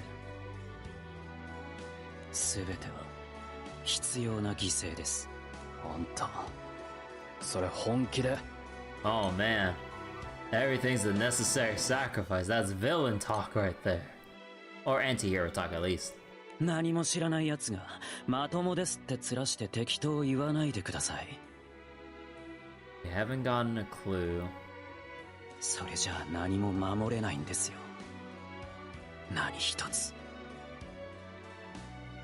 そうやって本当は守りたかったものまで切り捨てんのかよ。俺はそれじゃダメだって引き止めてもらえた。あんたは本当にそれでいいのか。俺ははいはい、そこまで。あんまりディアマンをいじめちゃダメだよ、アイル。グリードさん。いえ、あなた。ひょっとしてあんたリンヤオか。その体の本当の持ち主の。そうだよ。エドからの伝言ありがとね、アイル。それでなんだか面白そうな話をしてたね。リンさんは祖国の皇帝になるために不老不死の法を探していたんでしょう。一族を救うためには手段を選んでいられなかった。そうだからこそ俺はグリードを受け入れたわけだしな。その辺の話はエドワードから聞いた。普通ならグリードに支配されて死んでたんだろう。俺は多分それがどれだけ怖いことか知ってる。どうしてそこまで。誠の王となるには絶対的な力が必要だった。誠の王。王は民のためにあるもの。民なくして王はありえない。決して民を、仲間を、弱き者を見捨ててはならない。それは当たり前じゃないのか。それを当たり前だって言えるからグリードは君を気に入ったんだろうね。けど現実はそう甘くはない。俺の覚悟が足りなかったせいで部下が片腕を失った。なあ。痛感したよ。手に入れるために、守るために、維持するために、その全てに力がいるのだと。俺は祖国の皇帝になる男だ。不老不死の方も強大な力も手に入れるためにグリードを受け入れた。あんたはすごいな。あとエドワードと仲がいい理由も分かった気がする。似てるよお前ら。失礼な。あんなに背小さくないよ。Not nearly as short as him. そういうことじゃねえよ。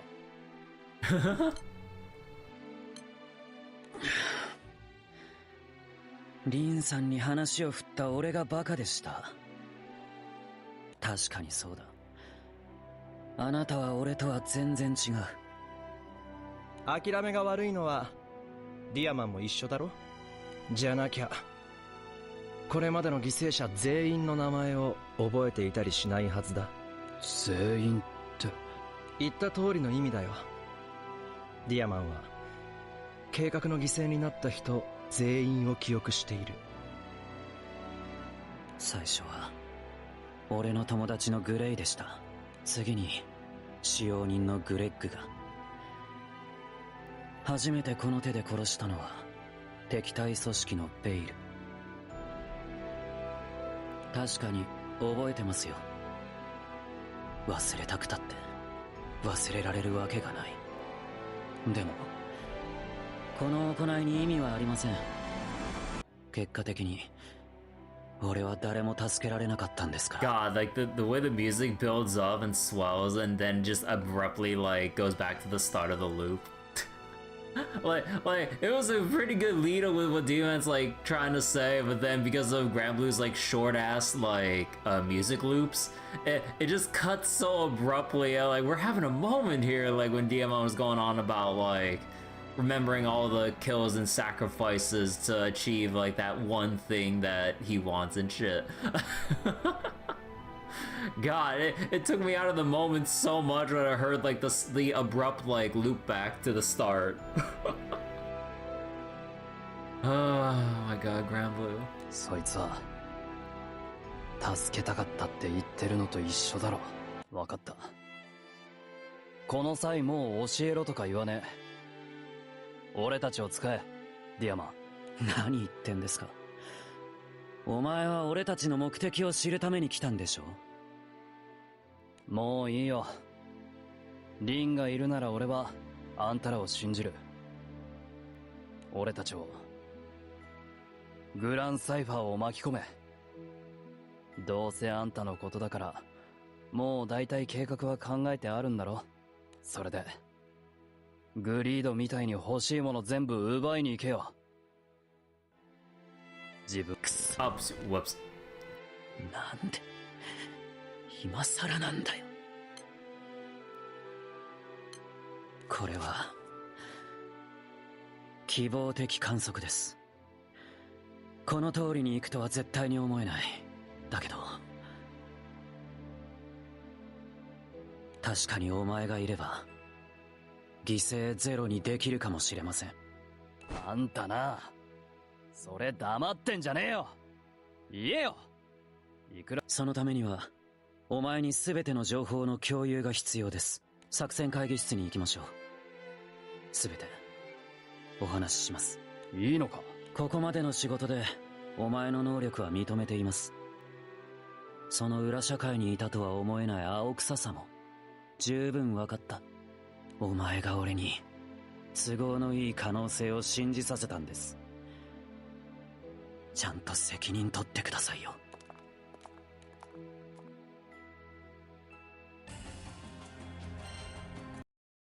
なんか思いついたか、クラリス。全然わかんない。メイちゃんは？ダメです。いろいろと仮説は立ててみましたが。やっほー。捜索は順調？二人して地図を睨みつけて何をしているんだ。グリードの出没地点に何か法則性がないか調べてたところなんです。軍の話だと北西のスラムでの目撃情報が多いって話じゃなかったか？少し前からぱったり消えてる。多分アジトを移動したんだ。そういうことが繰り返されてる。そう簡単には捕まっちゃくれねえか。というか、島の北と南の端で同時に目撃されたりしていて。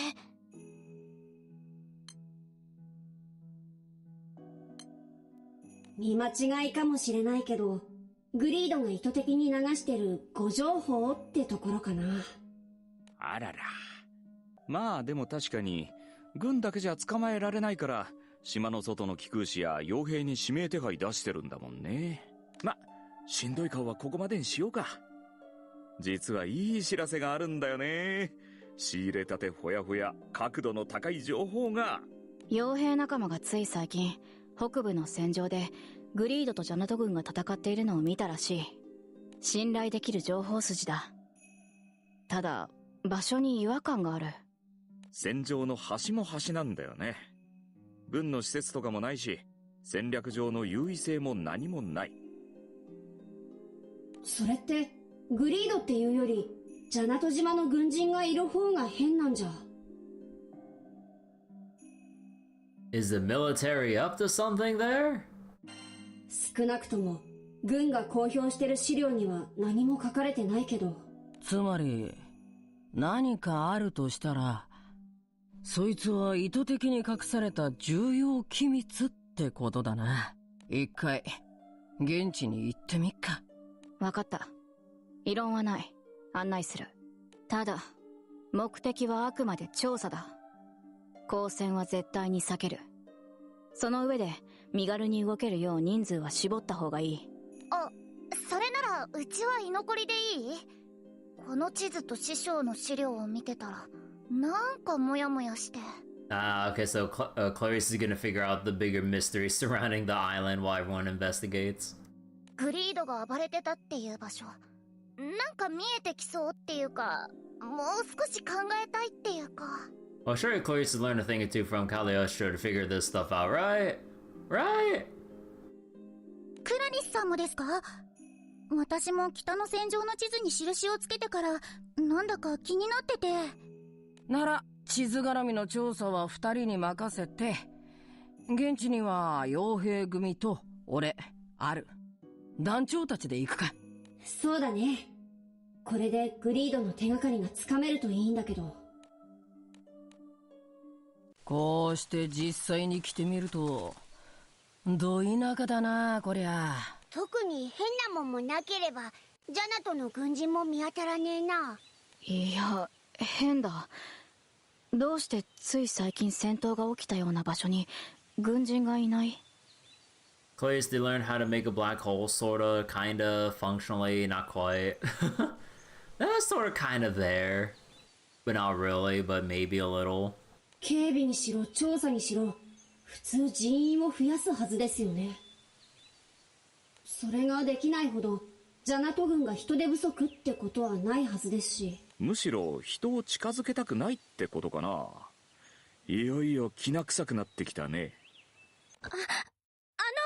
ルリア、どうしたの？ Is it the presence of a primal beast? 本当にかすかな気配しかしなくて気のせいかと思ってたんですけど、間違いありません。近くに青少獣がいます。Yeah, there we go. 青少獣が？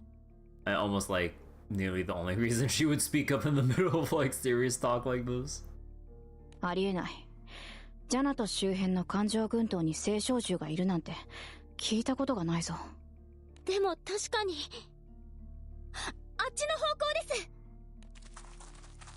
Unless they made a chimera from primal beasts. この施設の中に青少獣がいます。ジャナトの軍人がわんさかいるな。ルリアちゃん、その青少獣がどういうのかわかる？いえ、本当に気配がかすかで。というかこれはネ眠っているような As if it's sleeping. Might have transferred it in its dormant state? Maybe. コアの状態ということか。そんなものがどうしてジャナト軍の施設の中にある？ Primal transmutation? I mean, like, we already have, like, human or, well, living being transmutation. So, I mean, at that point, what's stopping them from doing primal transmutation in this island? Even Cagliostro said something's off about this island, so you know what? Probably where we're going here. クラリスが言ってたな。聖少獣のコアと賢者の石を合成して兵器を作った錬金術師がいるって。Oh yeah, there was that whole thing. 一種のキメラみたいなもんか。そしてジャナト島の錬金術は生体錬成に特化している。Man, how many years has it been since that event with the Alchemist series? Oh my gosh, felt like it's so long. Like, holy shit. Like, a little bit of a one-off thing here, but like, man, it really makes me glad when I keep up with like, well, actually, nah, like, there's some other issues, never mind. But like, actually, no, I don't think, I think they were roughly in the similar kind of spot. Never mind, I'll throw away that line of thought. 聖少獣を組み込んだキメラか。ジャナト島の新兵器としてはありえそうだな。グリードはそれを奪おうったのか。中を確認できたら色々と話が早そうだけど、さすがにこの警備じゃ厳しいね。他の戦場も調べてみない？確か他にもグリードさんが目撃された戦場があったはずでしょ？聖少獣なんてその辺にゴロゴロしてるものでもない。他の戦場には他の目的があって行ったはずだ。Wasting time.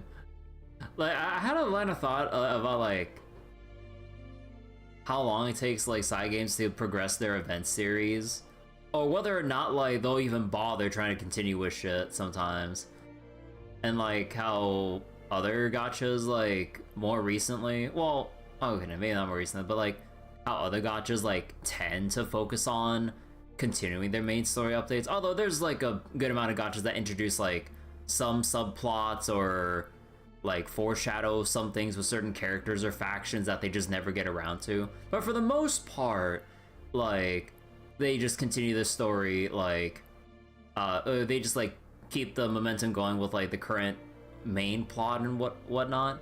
But with Granblue and its various event series, it gets really annoying when like something comes up and it's like, oh man, like this event series is like pretty damn interesting, and then you don't really get to see a continuation for like half a year, multiple years, and it's just like, like I kind of wish it was like for a lot of like for each respective like event series, I kind of wish like it was more consistent when it updates, so we know that like when there's going to be a follow-up to say Dragon Knights, Alchemist, Accordance, and whatnot.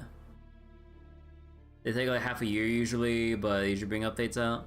I mean, like the thing with like FGO for the most part, like just all the, or for the most part, like events and the main story are all like linearly connected to each other.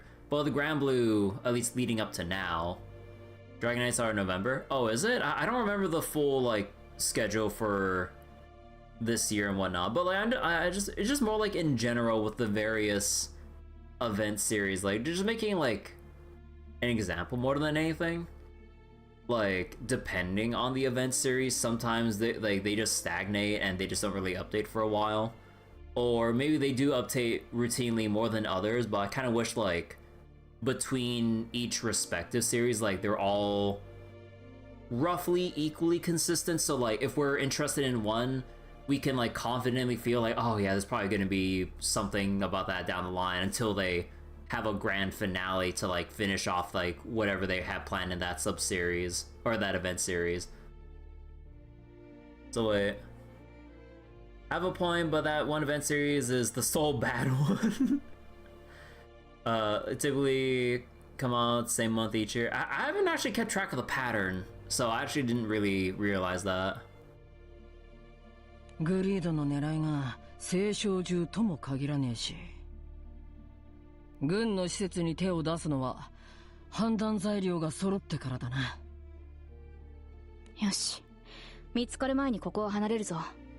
次の地点に向かう。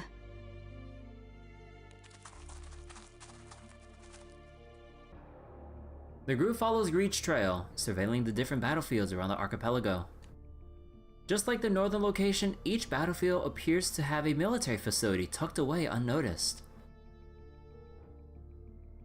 結論から言うと、すべての戦場に青少獣の気配があった。All the battlefields have a faint presence of a primal beast. Oh boy. I wonder what kind of shape all the different spots make up if you draw lines connecting them. Oh boy. ルリア曰く、全く同一の青少獣らしい。Oh boy. 同一の？そういうことはある？青少獣が起きていればありえるんですけど。Primal fragments at select spots all around, huh? でもこの青少獣は同じコアが別々のところに眠っているとしか思えないんです。ルリアも見たことないような青少獣だとすると、その研究をあの施設でやってんのか。だが戦場で研究ってのもな。むしろジャナト軍は青少獣を使ってあの施設を守らせてんのか。青少獣の軍事利用か。だがそれはそれで違和感がある。ジャナトにそれが可能なら、どうして青少獣という特大の戦力をわざわざ防御に回す？攻撃に使えばどの戦場でも簡単に勝てるだろうにね。おあつらい向きに複数いるわけだし。結局何なんだ？どの戦場にも同じ青少獣。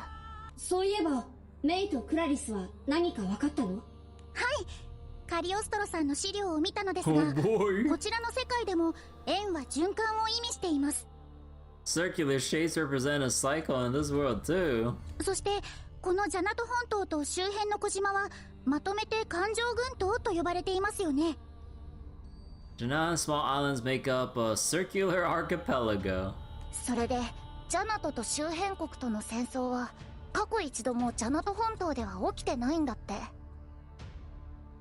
Wait. Never occurred on Jannat itself, but all the surrounding ones. Like, oh my god, like, it's, you know, I'm not sure whether it's because, like, I remember, like, the major beats from, like, Fullmetal Alchemist Brotherhood and shit, but, like, man, this is so predictable. Or at least you can see, like, the framework, like, on display here. 戦場。 They're doing it again. まさか。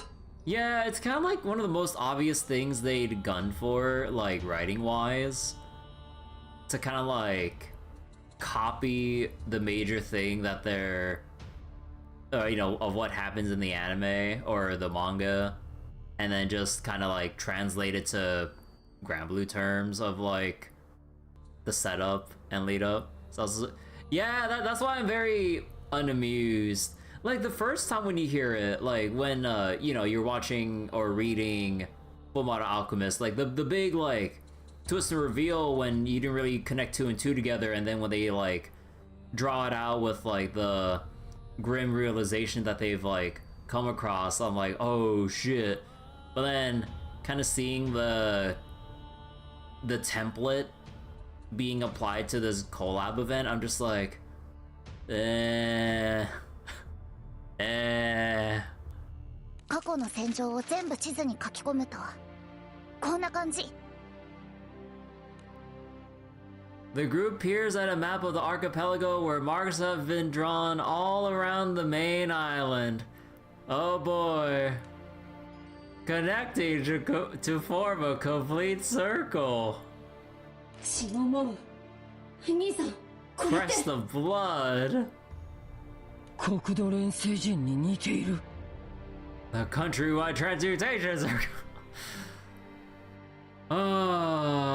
At this point, I'm only like chuckling from the predictability and like how uninspired this. I mean, okay. Could we get Xenophon to repeat his villain days and sink an island? That would solve the problem. Yeah, if we just ruined the transmutation circle, then we'd avoid this whole problem. Just destroy a whole ass island. Look, a transmutation circle can't work if like the center part of it just isn't there.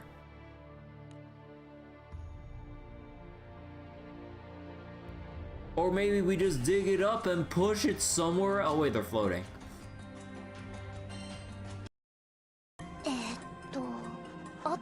Or one of the points. Yeah, like, what if we just get Galleon to go like, hey Galleon, could you just like move one of the islands off center a little bit? Like, and then like, that would fix the whole thing. Like, actually, wait, no joke. Like, could you just get Galleon to just like push like one of the key points of the transmutation circle to just break it? Like, I don't see what's stopping us. Like, we literally know beings that can like shift whole ass islands or destroy it outright or something. What, are they on vacation in Augusty? Probably. あとは線で結んでできた。循環、流動、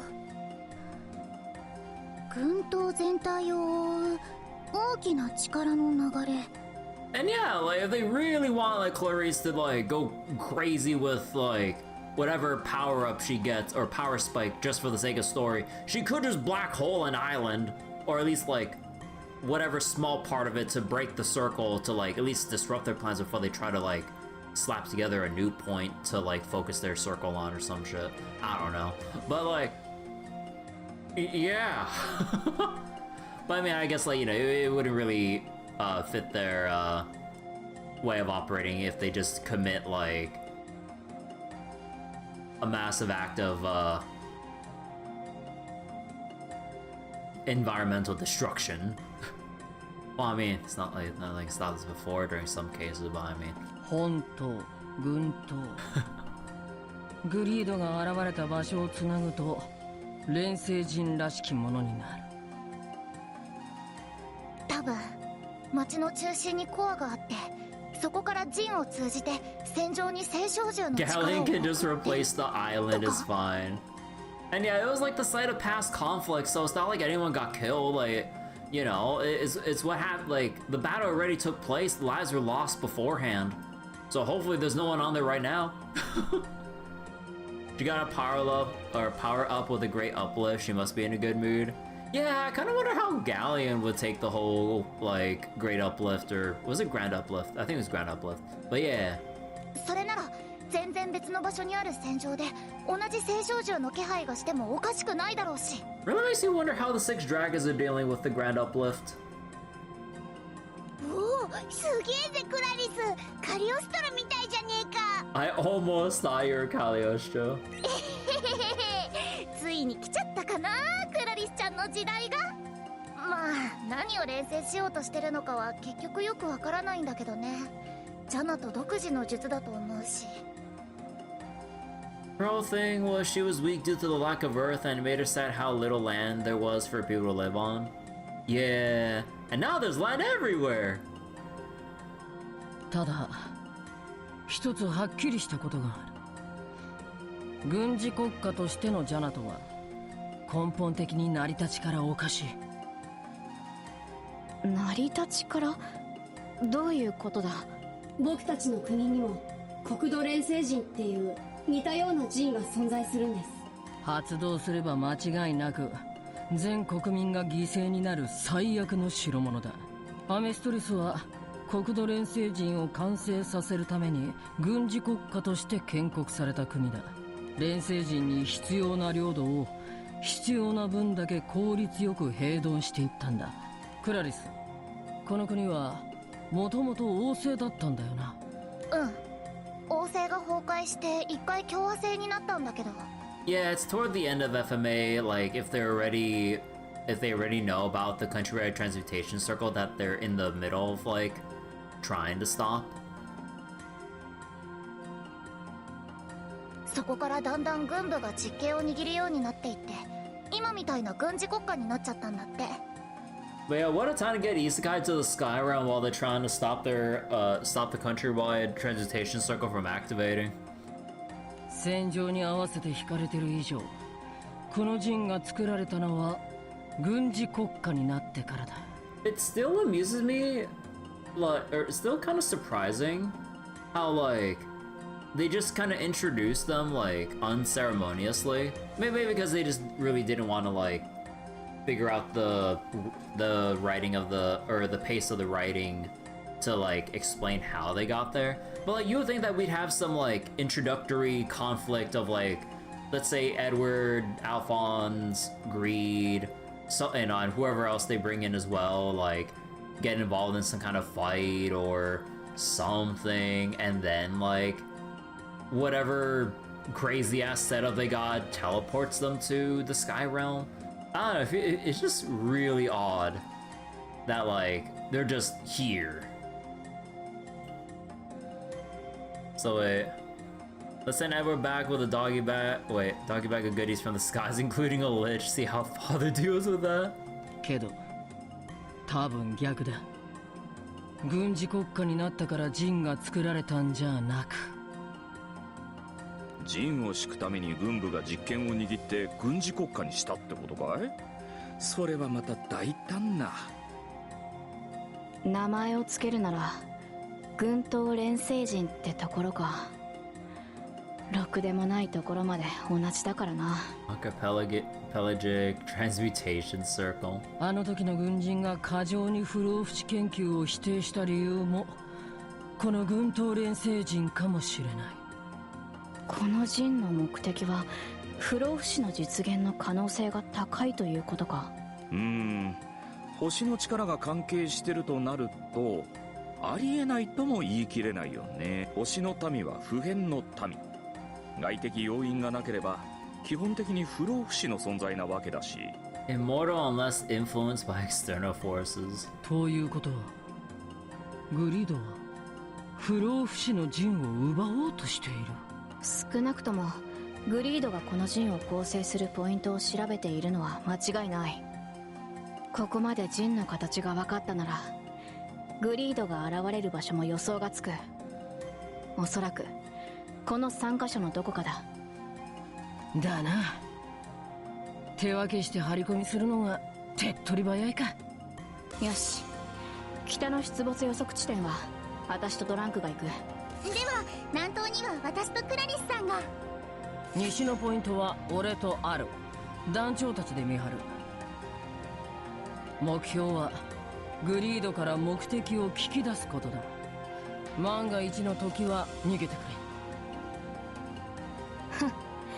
私たちを舐めるな。無理やりにでも吐かせてやる。一応エドワード君の仲間だからね。Yeah, still friends. 作戦開始だ。ここにいるんでしょうか、グリードさん。Dante's just been kind of an accessory this whole time. Yeah, we just been kind of tagging along while like Ed and Al like just kind of bounces off like Clarice and stuff. こういうのはひたすら我慢だ。Yeah, we haven't really interacted that much. 指名手配をされてるからそう簡単には姿を現さないよね。僕たちの予想が正しければここにも軍闘連星人に関わる何かがあるはずだけど。不老不死になるために軍闘丸ごと使った錬金術か。なんかろくでもねえことになりそうだな。そうだな。グリードは本当に不老不死が目的なのかな。 If your first part of the event is going to end with a circle activating, yeah, I'd imagine it'd be something like that. That's usually the writing formula with these kinds of collab events. Or maybe they solve like an issue for now. It's like, oh, hey, we did a thing, but we're still here and we don't know how to get out. It's like, well, might as well just chill out here for a while we try to figure things out. それも含めて一発ぶん殴ってから全部吐かせてやる。 And then meanwhile, oh hey, more of our friends came here actually. It's like, oh. とりあえず一発ぶん殴るのかよ。 The punch comes first. おいおい、本当にこっちの世界にいやがったな。 No creativity for the collab. Also, what happened in the original story? Yeah, like, I don't know. グリード。アイルさん、グリードさんと一緒だったんですか？悪い団長、ルリア、B。後で絶対にちゃんと説明する。 When Air gets into a fighting position, Kirby instinctively does the same, weapon in hand. てわけだ。悪いが新しい部下と一戦交えてもらおうか。 Okay, so we're just gonna brawl here. Alright. はあ？何バカ言ってやがる。てめえは何を考えてる？グリード！ここまでたどり着いたなら、ある程度察してんだろ。お前たちにも付き合ってもらうぜ。 Edward is finally reunited with Greed, but their words are few and soon replaced by blades. Just what is Greed's real intention? Tune in next week to Fullmetal Alchemist. Fullmetal Alchemist. いいですか。この計画の肝はいかに軍を騙すかです。俺たちとエドワードたちが別々に動いているように見せながら連携しなきゃならない。具体的にはどうすんだ？敵を騙すにはまず味方からと言います。もともとその方向で計画していましたし、一番修正が少なく済むはずです。作戦の鍵となるのは彼女メイちゃんです。メイちゃん。Huh. So I guess they're alright. Edward and company are finally reunited with Greed. But contrary to their expectations, the fight has broken up between the two groups.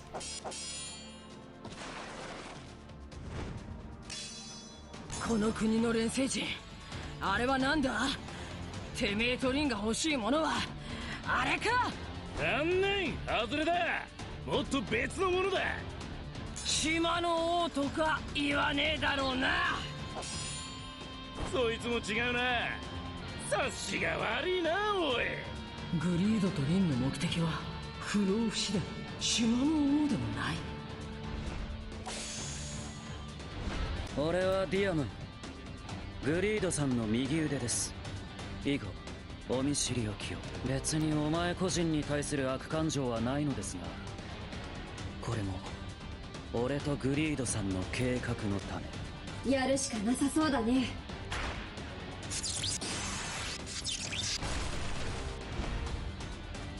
Alphonse conjures a pillar of rock that hurls toward Diamond. However,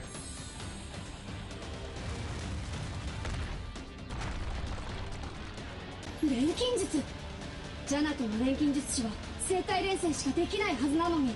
ちょっと事情がありましてね。俺もこの手の錬金術は結構自信があるんですよ。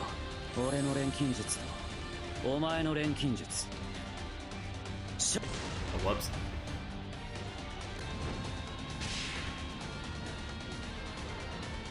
やっぱり強いな。さすがだよ。I can trust you, right? お見通しか。まあそうだよな。俺の後ろ廃墟の4階、少し距離があるがジャナトの軍人がいるのわかるだろう。 The ruins behind me, 4th floor, little far, soldiers hiding. 初めからここに張っていやがったな。ジンに問題が起きないよう監視してるんだろもうすぐ応援が来るはずだ。そいつらにバレねえように。Keep up the charade. Oh wait, that's the fucking codex. That's the fucking character on like rare character uncap codex. That's so funny that they reused it. Oh, sorry, I forgot to read it. Making sure the soldiers watching don't notice, Ayer slips Kirby a notebook.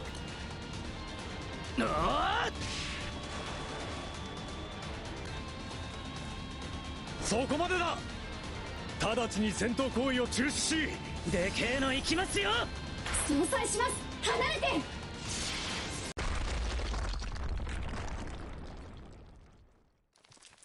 て。いない。くそ、お前たち。逃げられたか。てめえらの横やりのせいだぞ。Yeah. A dispute between Edward and the soldiers ensues. Just gotta throw them off.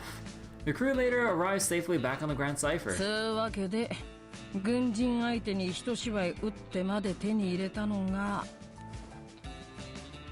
この手帳一冊だけか。アイルがわざわざ渡してきたってことはなんかあるんだろうけどよ。Yeah, we get to uncap a rare character for free without having to use materials. 中身は全然見たことない文字が混ざってる。何これ。これ秦国で使われてる文字です。なるほどな。万が一受け渡しに失敗してもジャナトの人間じゃ絶対に解読不可能ってわけか。メイ、どうかな。念のため何通りかに解釈できるようにしてあるみたいですが、基本的には秦国の文字を拾うだけです。解釈のヒントは秦国の文字以外の部分にあるみたいです。クラリスさん、うちも手伝うよ。It doesn't take long for the notes from a year to be deciphered. Too bad they all went extinct. 3日後、中央軍司令部第3番頭。日付と座標ですね。3 days, Central Military Headquarters, 3rd Building. スツルム殿、3番棟って確か一番端っこだったよね。ああ、軍の窓口があって、一般市民だけじゃなく島の外から来た傭兵や機空士も出入りしている場所だ。つまり外部の人間が一番侵入しやすい。軍司令部を狙うとしたら私でもここを選ぶ。もしかして襲撃予告。軍と全面的に戦うってこと？大丈夫なの？あの辺りって普通に街中だし、結構被害出るんじゃ。そこは軍人さんが頑張るだろうね。軍への襲撃で一般市民に被害が出たら信頼をなくすのは軍だから。だからこそ軍人たちはグリードたちに容赦しないだろう。そもそも奴らは全員お尋ね者。捕まれば死罪だ。そもそも本当に襲撃なんでしょうか。アイルさんがそんなことに協力するとは私思えなくて。襲撃だとしても何か理由が。その理由は大体察しがついてる。グリードの目的は連星人でも島の王でもない。あいつ自身が言ってたからそれは嘘じゃない。そしてリンが協力してる以上あいつにとっても欲しいものがある。この状況でリンヤオが欲しいもの、不老不死でないのなら元の世界への帰還方法。それが軍の中枢に。軍の中枢、錬金術開発局か。だが錬金術で異世界に渡るようなことが本当にできるのか。 Can alchemy make it possible to move between worlds? 俺たちで確かめよう。Okay, like I would have been okay if like they try to include some magic into this on top of the alchemy, but okay, the alchemy power or like alchemy powered isekai portal. All right. 衝突すればグリードたちにも軍にも町にも被害が出ちゃう。その前に俺たちが動く。俺たちでその帰還方法を見つけて先に回収。余計な犠牲も出さねえ。それで全部解決だ。一刻も早く元の世界に戻るためにもこのチャンスを逃すわけにはいきません。 Let's do it. おや、そもそもそのためにオイラたちはエドワードたちに協力してるんだしな。分かった。私たちで先行することに異論はない。ただ具体的な方法はどうする？さすがに無策で軍の中枢に押し入り強盗をするわけにはいかないぞ。本当は全部交渉でなんとかなりゃ早いんだけどな。さすがにそう都合よくは。いや、霊星人と聖書獣のこと交渉材料にならないかな。あれは敵国に知られちゃまずい類の話だろ。脅しとしては悪くないけど、ただの貴空士や傭兵じゃ交渉が始まる前に潰されるかな。実際僕たちは不老不死の話で一度軍人に脅されてるわけだし。一方的に逮捕されて終わりにならないだけの権威か金が必要だ。身分の保障か軍への経済的支援だな。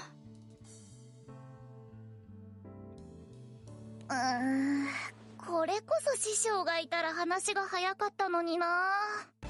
どうかな。カリオストロさんって一般的には男性って伝わってるでしょ。いつもの女の子の姿だとちょっとね。 Don't think they believe Cagliostro in her usual form. この島の伝説では確かカリオストロさんは金髪金目の男。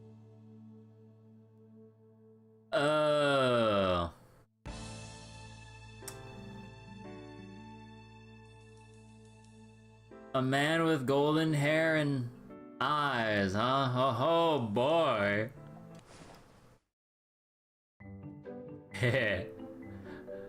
On one hand, on the other hand, I still love gags like this. For the most part. It's like, if only there's a convenient person. As Strong utters these words, everyone shifts their eyes to Edward. 何？そういやお前金髪金目だな。空の世界の基準で見てもすっごい錬金術師でもあるよね。よーし、エドワード君、君は今からカリオストロさんだ。 So that explains it. We have Cagliostro at home. はぁ？ Cagliostro at home. おい、この作戦本当にいけるんだろうな。大丈夫大丈夫、自信持ってエドじゃなかった、師匠。錬金術師カリオストロって言ったら教科書にも載ってる有名人だもん。そいつを装って信じてもらえんのか？この島の人間にとっちゃカリオストロは1000年以上前の偉人だろ。急に現代に現れたなんてそれこそ詐欺師だろ。いいかい？この作戦で重要なのはすごい錬金術師に軍事機密を握られたと思わせることだ。カリオストロさんかどうかじゃない、本物かもしれないと思わせるだけの錬金術を見せればいいのさ。Anyone could be Cagliostro. 大丈夫かな。急に暴れたりしないでよ兄さん。Even if you convince Cagliostro to remake her male body, do we even trust her to not embellish it?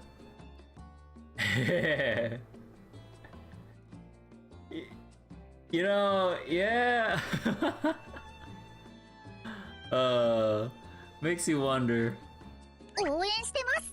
大丈夫。あの錬金術ならきっと信じてもらえるって。Also, man, May is like kind of just been here along for the. I mean, like she helped decode the thing with Alphonse, but like, or was it with Clarice? I mean, but like, あれを見せればバッチリだから。あのふざけた錬金術が本当に証明になるんだな。しゃあ、こうならやるしかねえ。行くぞ。止まれ。ここは中央司令部だ。軍への用事なら。悪いけど急いでてさ、上の人に話を通してくれよ。Let Edward get pissed off his tempers on Power Cagliostro's. Yeah, you got the hair, the eyes, the temper. Like, we got everything.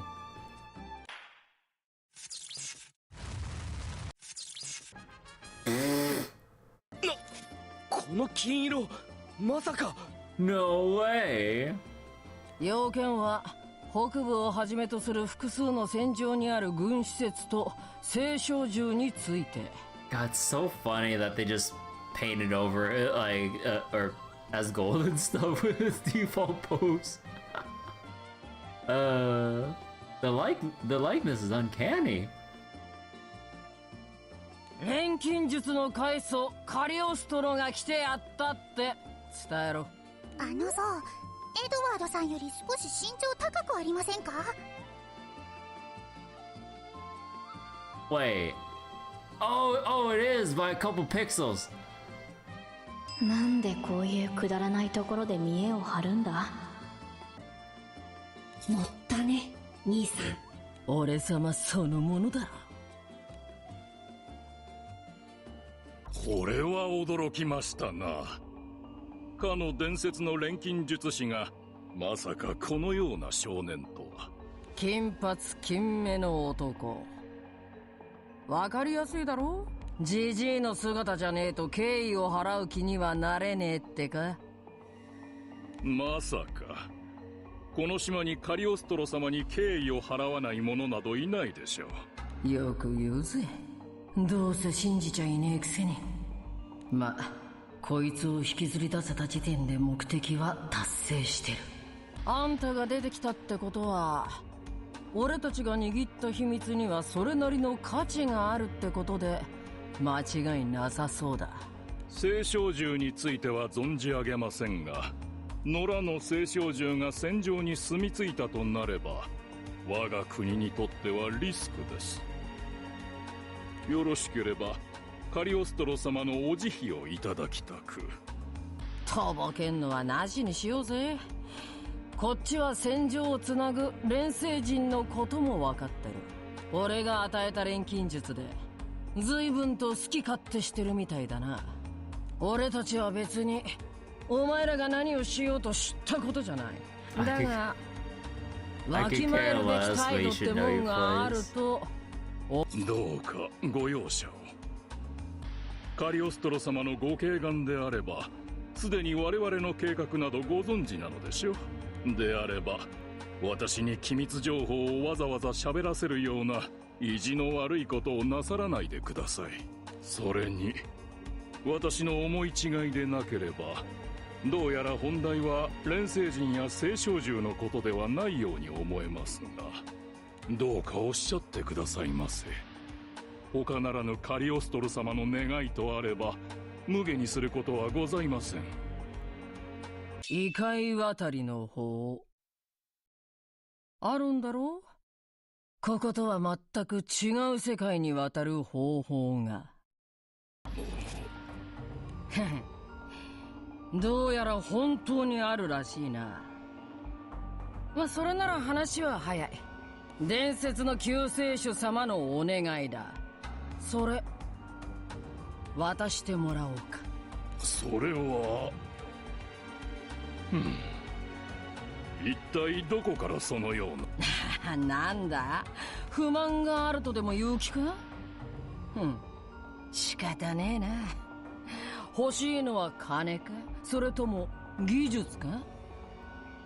俺の錬金術の話聞いただろ。何やら金色の像を一瞬にして錬成したとか。ヒヒーロ金ではないかと兵が騒いでおりましたね。You got the soldiers talking about whether it was made of the metal in those gold bricks. ただの錬金術だよ。あれがヒヒーロ金でも金でも大鉄鋼でも俺にとっちゃ変わりはねえ。お前たちからしてもそうだろう。あの金色が何であろうと関係ねえ。物質の構成や形状を変化させるのはこの国の錬金術が切り捨てた技術。喉から手が出るほど欲しいはずだ。Changing a material's composition or shape is a skill that they've abandoned, and I know you want it. 何でもいくらでも欲しいだけ錬成してやるよ。ああ、島ごと作り変えてやろうか。それともこの島向けに調整した術式そのものが欲しいか。もう一度だけ言うぜ。ぐだぐだ言ってねえでとっととイカイ渡りの方を渡せ。最後に一つだけお聞かせ願えますか、カリオストロ様。あなたは不老不死を実現しておられるのですか。それを交渉材料にされないということは非要なのでしょう。それは重々承知の上で、あなたも錬金術師であるのならその費用へ興味を示すことにどうかご理解をいただきたく。それで交渉中に不老不死について聞かれたらどうするつもり？確かに聞かれる可能性は高いですね。ジャナト軍の目的はそもそも不老不死の可能性が高いわけですし。それについては僕に一つ考えがあるよ。本物のカリオストロさんは魂を移し替えながら複数の肉体を使ってるような人なんだよね。だったらそれについては僕の中を見てもらった方が早いよ。Ah. 何？ Alphonse reaches up and slowly lifts his helmet. Much to the soldier's surprise, there is nothing inside of Alphonse's armor.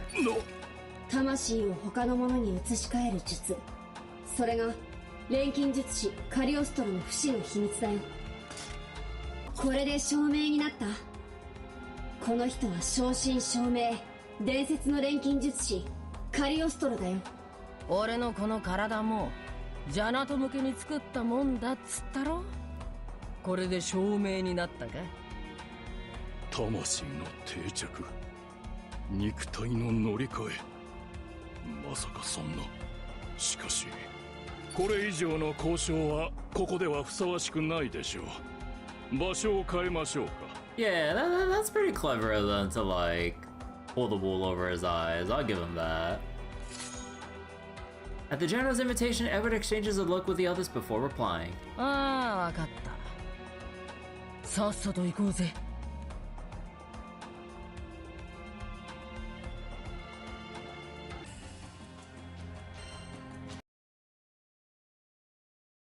ご存知の通り、遥か古の時代から我が国は錬金術を国策として研究を続けております。俺、カリオストロが錬金術をもたらしたなんて伝説もあるらしいな。記憶が正しければただ魔物を退治しただけのはずなんだが。さて、そのあたりは現代を生きる我々には何とも。歴史とはねじ曲がって伝わるものです。ただどうあれ当時の王にはよほどあなたが披露した錬金術が魅力的に映ったのだと思います。事実としてあなたが去った後も王は錬金術を国策と定め研究を続け、この島を繁栄させたのですから。王様、不老不死の研究のために多くの犠牲を出したっていう。さすがはカリオストロ様のお仲間、ご存知でしたか。表向きには認められていないのですが、まさしく岩と砂しかなかった島を錬金術によって繁栄させた王は錬金術によって滅びたのですよ。しかし、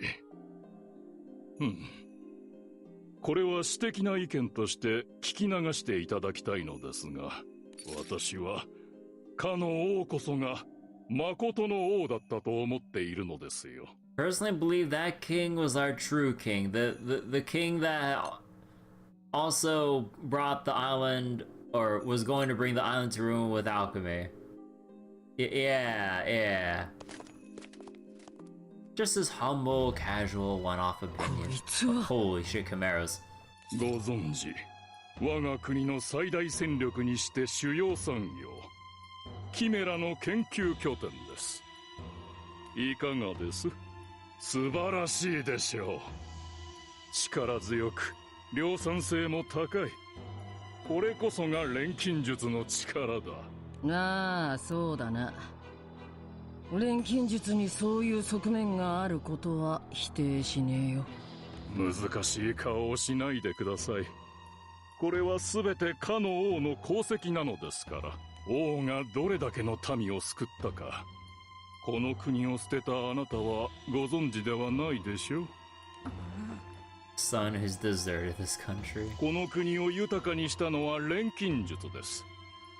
全てはかの王の慧眼があってこその繁栄なのですよ。けどその分犠牲者も出た。だからこそあなたたちは不老不死の研究を禁じていると聞きました。それはそうでしょう。不老不死にふさわしいのはかの王と王に選ばれし者のみです。Only the king himself and the chosen ones are worthy of immortality. Where have I heard this before? かの王以外が不老不死を求め、無意味に犠牲を出すなど言語道断。それは我々も望みません。It would be absurd to sacrifice more than needed. Yeah, 王のためなら民は犠牲になってもいいと言わんばかりですね。違いますか。この世で最も優れた統治とは優れた支配者による独裁です。誰よりも賢く偉大な王が不老不死となり、永遠に国を統治し続けるのならば、それに越したことはない。なるほど。これではっきりした。お前ら表向きには禁止してるだけで、今もう不老不死の研究をやってるな。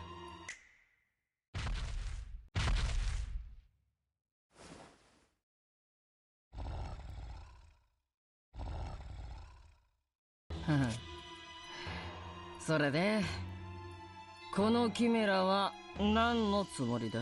不老不死の法を我々に提供しなさい。異界渡りの法はその対価としましょう。異界渡りの法はそう安いものではない。そのくらいはいただかなければ。肉体以外への魂の定着、完成したその術は不老不死に等しい。違いますか？Adhering a soul to something other than your physical body. He doesn't know. 悪党ってのはどうしてこう、どいつもこいつも似たようなことを言うのかね。Why do villains always say the same damn stuff? I wonder too. どっちの世界でも変わらないね。It's universal, huh? Quite. 悪党にしたって命知らずだね。自分の国の伝説上の存在を暴力で脅す？ Threaten someone from legends with violence. カイソ・カリオストロは女性だ。金髪金目の男というのはあくまで表向きの伝説上の話に過ぎん。Okay, so they already... Oh, okay. 肉体を乗り換えられるとはいえ、お前たちは彼女が女性であるという話を一切しなかったな。You never once mentioned the fact that Cagliostro is female. わっちゃーい、そっちで正解だったのかよ。さあ、余裕ぶるのもここまでだ。Gina woken by evil. At the general's order, the Chimeras make a fierce pounce at Edward and company.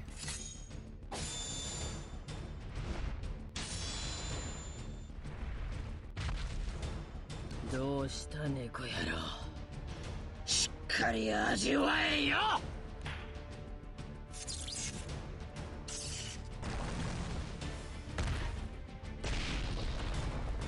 ほう、不老不死を実現しただけのことはあるな。面白い。だがこれがただのキメラなわけがなかろう。I'm so ass like Chimera. These are I'm no ordinary Chimera.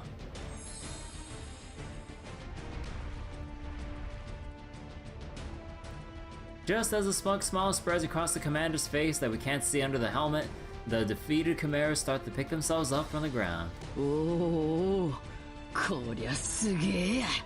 ありえない。いくらジャナトのキメラでも回復できるような傷じゃ。聖少獣です。今回復した時に聖少獣の力を感じました。 Sense the power of a primal. ほう、なるほど。君は聖少獣の気配がわかるのか。ただのキメラではないのだよ。これは錬金術による再生力を備えた我が島独自の戦闘用強化錬金生物。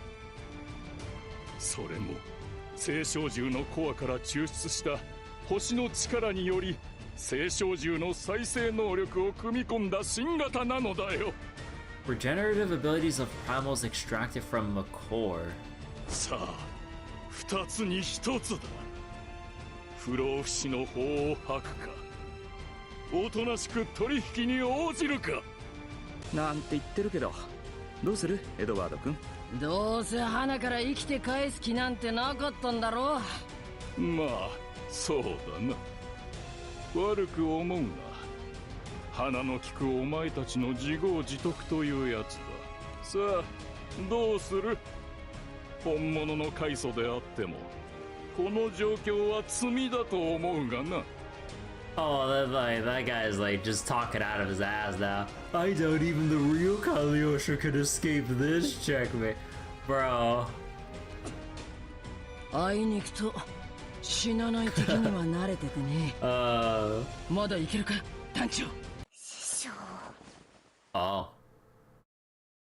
Oh no, okay, we really pissed off Clarice now. クラリス？師匠はバカにするな。 Killed multiple primals during the war.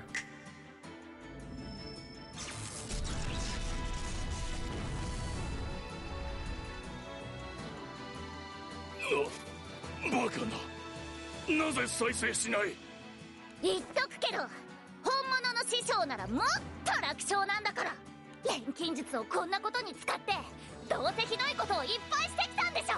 うちはもう錬金術のせいで誰かがひどい目に遭うところなんて見たくない。ああそうだ、お前の言う通りだぜクラリス。悪党はボコる、どつく、吐かせる、もぎ取る、すなわち俺の総取り。悪党とは10日交換の必要なし。Crooks like him don't deserve a cool in exchange. Let's go. 貴様らこそジャナタ軍をなめるな。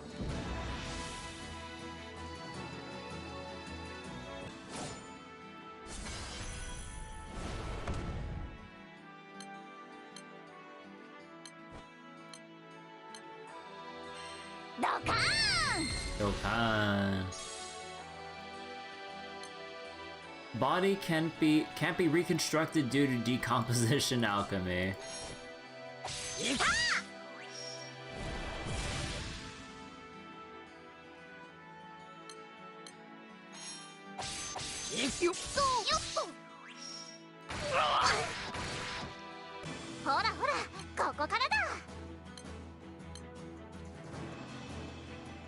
Earth Pillar Shackles.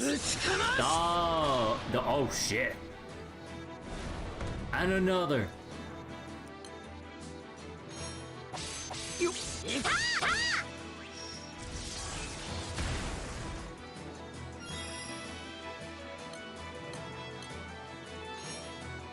Oh, is Alphonse gonna do his like summon call?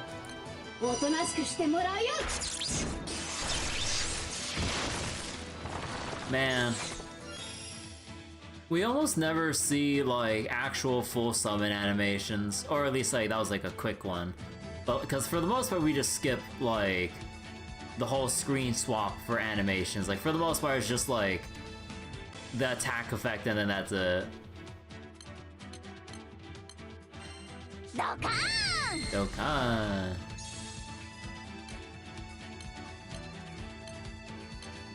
Restricted by alchemically manipulated stone formations.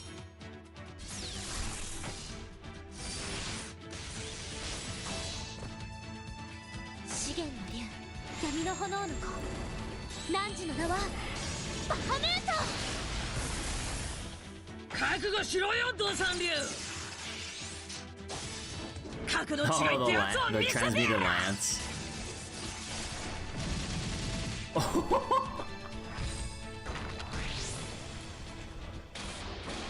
All the earth punches. Holy shit. いっちょ上がり We also don't get event summons anymore.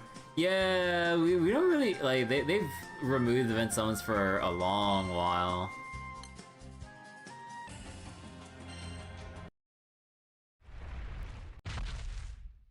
バカな新型が全滅だとさあ教えてもらうぜ異世界に渡る方法があるんだろ誰が教えるものかわざわざ吐かせる必要はねえよ欲しいものの場所はもう分かってるからな侵入者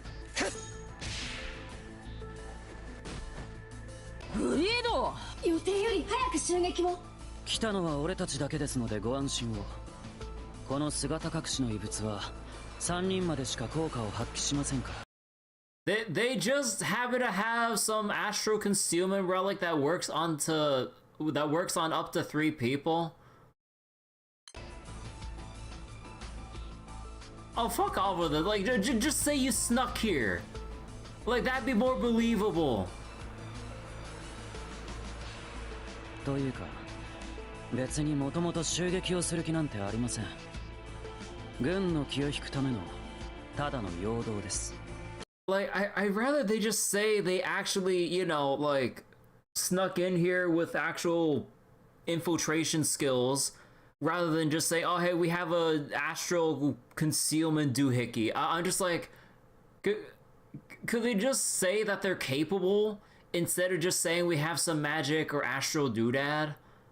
Like, at least that'd be more believable, and I'd probably try to respect their own personal ability more often than just going, okay, they just happen to have all the magical tools for the sake of the plot. Bro. 要するにお前たちやディアマンの手のひらの上だったってことだ Also, like, they already used the astral relic pass for the transmitters. Like, now we're gonna bring up, like, oh yeah, we have an astral concealment relic now. I'm just like, come on, like, do they have, like, a fucking relic for every goddamn, like, situation? Like, oh, come on. Or at least, like, they could have signaled earlier from, like, the previous 2 sections that, you know, they were trailing behind us while, like, we were doing our whole thing of sneaking in ourselves. We do know the guy was able to sneak up to Ayer somehow. Yeah, that's true. Like, yeah. He did like pull that trick solo on Ayer. And Ayer thought it was due to an astral artifact. Yeah.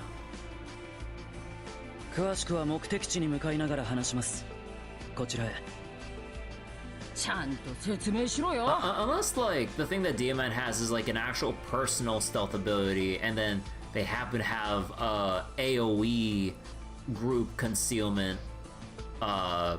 relic or something that's separate from what Diamant could do, but I don't fucking know. Because, like, Ayer thinks it is, like, a relic, but we don't know for sure, I guess. Because, like, when they demonstrated that aspect from Diamant, like, a shadow appeared, like, right under Ayer. So it's, like, different from just, like, a magic cloaking device. Yeah, it's still, like, it's still pretty ass-pully with what they're doing here, even if we're trying to, like, make sense within, like, the story's vacuum, so to say, but like, yeah, it just doesn't really feel set up properly. I just, この辺りはもう裏の研究所ですから、見るものすべて表には出せないものだと思ってください。俺の部下たちを作ったのも、元の世界への帰還方法があるのもここだな。部下って、ひょっとしてあの魔物に変身したゴロツキたち？デビルズネストの連中のこと知ってるだろう。大雑把に言えば大体あいつらと一緒だよ。戦場で死にかけて人と魔物のキメラを錬成する実験に使われた元軍人。 Former soldiers nearly この died 島の裏の連中はそんなんばっかだ。 used in chimera experiments. Got it. ひどい。まさかこの島の錬金術はそんなやり方で発展してきたっていうのか。遥か昔の王の時代からこの島は何も変わっちゃいないんですよ。それとここではもう一つ重要な実験が行われています。それがグリードさんとあなたたちが追い求める元の世界に戻る方法、旧王家の遺物の解析実験です。旧王家の遺物？それってつまり王政だった時代の？錬金術で島を発展させた王はその後様々な技術を外から取り込もうとしました。星の民の技術、空の民の技術、あるいは出所すら不明なわけのわからないもの、あらゆるものを収集したんです。ルリアなら気づいたと思うけど、この国にある休眠中の聖少獣のコアもそうやって集めたものらしい。ただ集めるだけ集めてその正体はよく分かってない。 Guess left over the royal family. だから解析実験が必要なんだ。 Yeah, it would explain like his appearance, the fact that he has like a box of like fucking relics and shit, essentially to hand out and just use at whatever convenient point in the plot. Yeah. じゃあひょっとしてエドワードたちがこの世界に来たのも。 Like there's no real cleverness to like covering up these details, or at least like there's no clever foreshadowing. It's pretty blatantly obvious by design, and it doesn't really feel exciting to figure it out when it's just kind of like in front of your face. I don't know.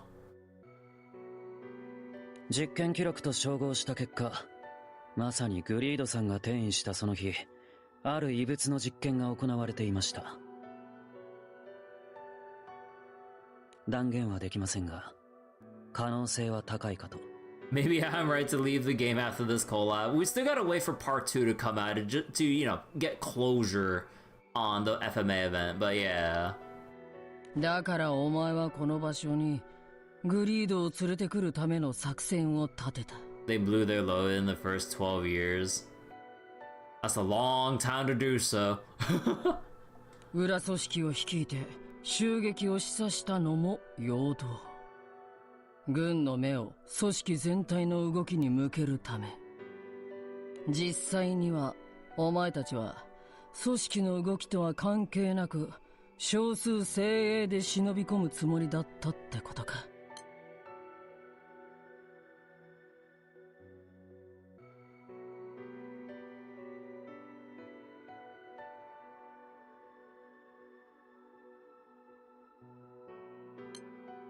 そしてそこにあなたたちというまさしく軍を引っかき回してくれそうなおとりが現れた。Yeah, like it's yeah, like we kind of say it like in that kind of a way, but yeah, all things considered, the fact that Granblue's been around for 12 years at this point is insane for a game that's been kept running for as long as it has. Because like other gachas or other live service games might not even make it past year 1, or they just kind of like dwindle down like after the first year and eventually kind of like shut down already by like if they can even survive to like year 4 even. And the fact that it went over a decade is actually pretty respectable. It's just yeah, I mean, like, for the most part, leading up to me reading the Estelucia arc, or like, you know, before I started reading the end of the Estelucia arc of the main story quest, like, you know, I was still in it for the side events and the other stuff going on. But then, you know, once the anniversary event decided to start getting more involved with the MSQ, and now I'm like, okay, now is my time to catch up and see what's going on currently and what they got cooking, and see how the hell they're gonna wrap up, you know, like the loose threads of kind of like honestly a poorly planned out ending to the MSQ first arc. Then yeah, it really took a big wind out of my sails for, you know, the main reason why I cared about Granblue for the past like 7 years or whatever. But it's still impressive that I kept with Granblue for that long for the sake of the story, world, character designs, and everything. And music. Although, as far as I know, rip Stella Magna in terms of, them operating. I believe they're in a lot of legal trouble. I forgot, it was like due to taxes, right? I mean, honestly, it's the tale as old as time at this point with like anything, that comes up with as a problem. It's like, it's tax evasion, isn't it? Although I forget, was it tax evasion or was it some other allegations or some other thing with Stella Magna? I forget. Or was it? No, I'm pretty sure it was Stella Magna. But yeah, for you it's been since 3rd anniversary? Yeah. いい働きでした。助かりましたよ。 So wait. 本当に。 Didn't wring every bit of water out of the rag. Man, there's been a lot of creative stuff over the years, like, but yeah, like, now at this point for me, like, things already kind of crossed the line for, like, what I'd be okay with, like, trying to enjoy content-wise from Granblue. Like, I put up with a lot, and enjoyed a great handful of things, like, up to the point I started reading Estelucia arc content onwards. Then it's just, like, frustration after frustration. And, you know, like, you could also bring up, like, oh, you know, like, how people might have been frustrated or disappointed with, like, other bits of writing since even before then. But even then, like, I just kind of went along for, like, the ride with its ups and downs. But now this is, like, very far down below my own, like, standard of expectations, and I'm just like, nah, I'm just not really in it anymore. But I will see how things pan out with, like, this most recent set of stuff, and then we'll see from there. But I still enjoy Granblue as an IP, though, you know, from the things I've seen of Granblue Versus, Granblue Relink, and also Endless Ragnarok is coming up soon. Like, I like the franchise, but, like, in terms of, like, the actual browser gacha, I'm not really, like, what was it? I'm not really into it much anymore. Even if FGO's ended the story as we know it. Yeah. Well, let's see how things pan out with FGO, with its, like, I mean, at this current point, although we're still catching up globally and all, but yeah. この先にあるのは本当に異物だけですか？レイ？リンヤオも気づいているはずです。この先にある大きな気配にホムンクルスとも違う。これは生きていない。そうでしたね。あなたはリンさんと同じ秦国の。そもそもの話、お前は何者なんだ？いろんなことを知りすぎてる。 So right now JPFJ is in a post-game that's temporarily disconnected from main story? Huh. お前がベラベラ喋ってるそれ、この国の最高機密だろ。グリードのためってだけでこんな危険な計画を実行するなんて正気じゃない。 Oh man, is it time for a big reveal with Diamant? お前の目的は何なんだ？この先にあるでかい力ってやつと関係があるのか？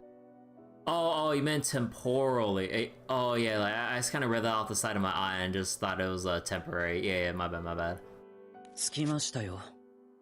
この扉の向こうが異物の保管室。 Temporally disconnected from the main story? Huh. Demon whips out a key from his pocket and inserts it into the keyhole. He starts pushing the heavy door open. 簡単な話です。俺はここに自由に出入りできる立場の人間だった。俺の名は Because... Holy treasure. おかえり、息子よ。 Okay, so now we go back to the old man from the prologue. Really? They just have a generic old man NPC model though? I would assume it's slightly edited, but...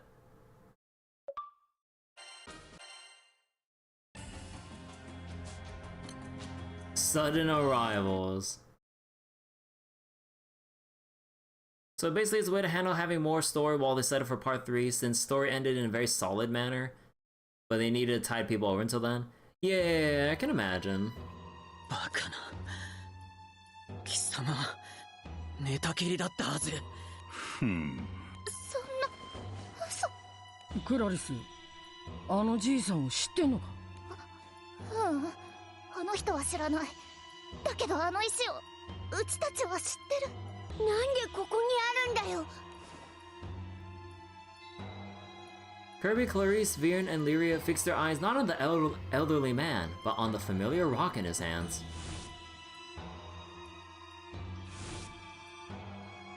Kirby remembers the glowing green light of the stone all too well. A Philosopher's Stone! これを知るものか。であれば消しておくべきか。 So wait, basically stuff happening now, happening concurrently? You mean concurrently? Or, wait, with the ordeal call, despite main characters having already cleared it? Oh, stuff alongside the ordeal call? Aw. So, does it follow, like... So it's stuff, wait, concurrently with the ordeal call? Huh. I mean, I guess I'll have to see when it comes out in NA. 後ろに。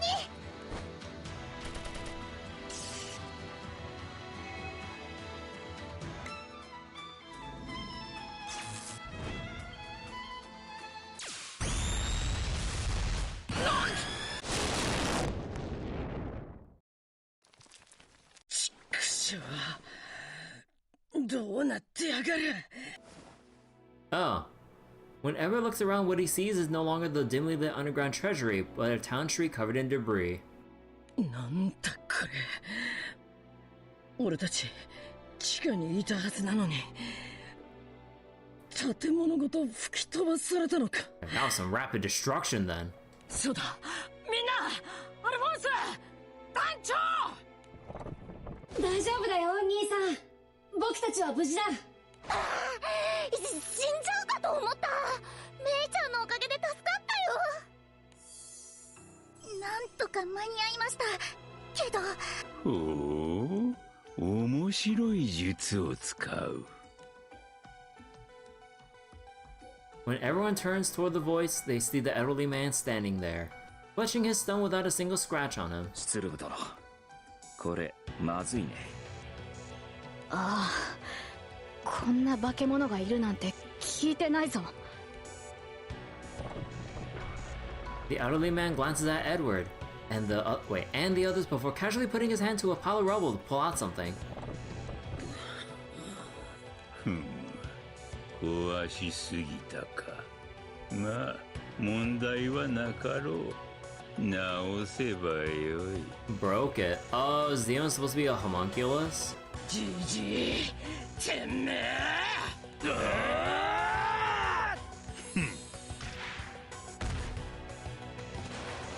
何をしてくれてんだよ、ジジイ。そいつは俺のものだ。なのに勝手なことしやがってよ。いいなことを。これは初めから私のものだ。ジャナトの王たるこの私の大事な息子なのだから。Shocker. は？兵たちよ、ここへ。Oh, he just summons up his soldiers. Oh. The elderly man begins to effortlessly transmute something. One after another, figures of soldiers reveal themselves among the rubble. 一体何が。死んでない。なんでさっきまで俺腹に穴が。諸君、軍施設への侵入者だ。殺せ。はあ、貴様は一体。 Monarchy being replaced was a lie from the start. Yeah.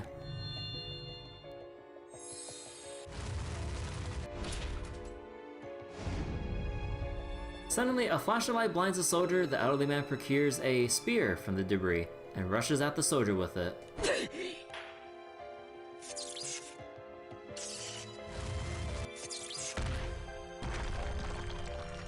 てめえ、ふざけんじゃねえぞ。今何をしようとした。私が殺せと命じた。これは王命である。従わぬ者は我が国にはいらぬ。おい、やめろ。あいつが何をしたか見てなかったのか。 So they're just gonna listen just like that?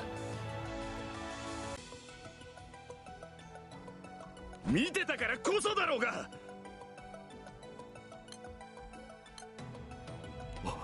お前たちには軍施設への侵入の容疑で銃殺命令が出ている。抵抗はやめろ。頼む。 So the soldier just asked who, like, the elderly man was, meaning that presumably the rest of the soldiers don't know shit about who the old man is. And then he just conjures up a spear and everyone just, like, out of fear just follows along to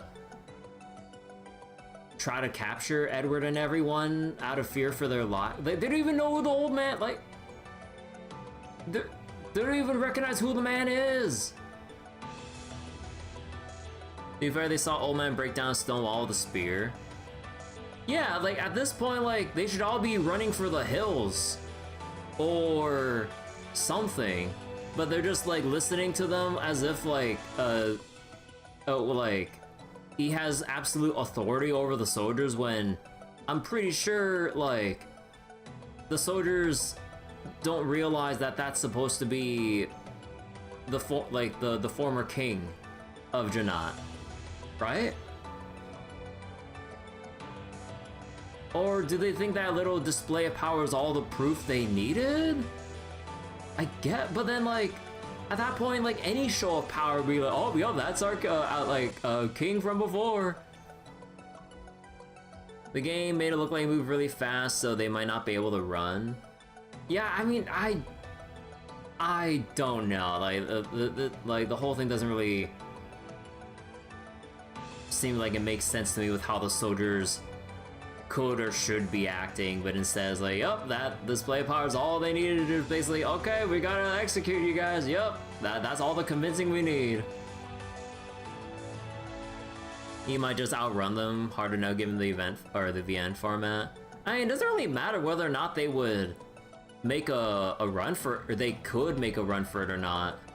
Like, I'd rather they just run out of fear anyways for their lives, recognizing that it's some kind of, like, superhuman threat that just came up out of nowhere, instead of just, like, just listening to some random old man they don't recognize at all that shows what that made one example of a display of power, a singular display of power, was all they need to basically assume authority over the Jannatian soldiers.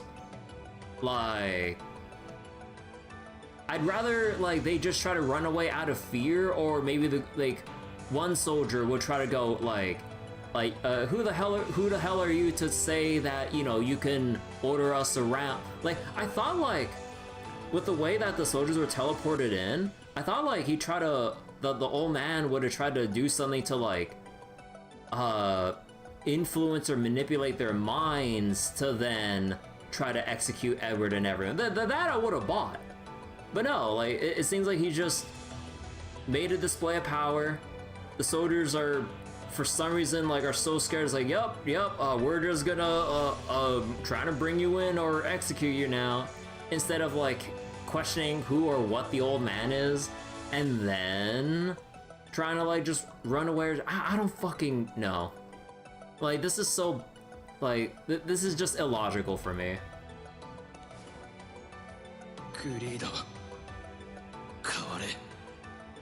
Same writer for Siegfried's event, contrived bullshit par for the course. 気に入らねえのはお前だけじゃねえ。変われと言っているグリード。あれは王であってはいけない。俺のものに手出しやがったんだぞ。あいつは俺がやる。抵抗の意思を確認。やらなければ俺たちが死ぬ。Like, again, like, they're just listening to some random old man who seems like they have the power to kill the soldiers, and it's like, well, it's them or us. Like, rather than them trying to, like, rather than them, like, recognizing that that's apparently their king from, generations ago, or ages ago even, I mean, that, like, okay, it's like, this monster's, like, can kill us. Well, we better, like, bring them in, or it's us, or it's our heads on a stick. I'm like, bro, I'd rather just them, like, become all, like, fanatical, or, like, go insane over, like, oh my god, is like, wait, is that really, like, our king from back then? And then, like, maybe they'd have some weak-ass reason to, like, go along with them, instead of just like everyone out of fear for their own lives trying to bring us in. I'm like, if everyone's fearing for their own lives, everyone just run for the fucking hills. And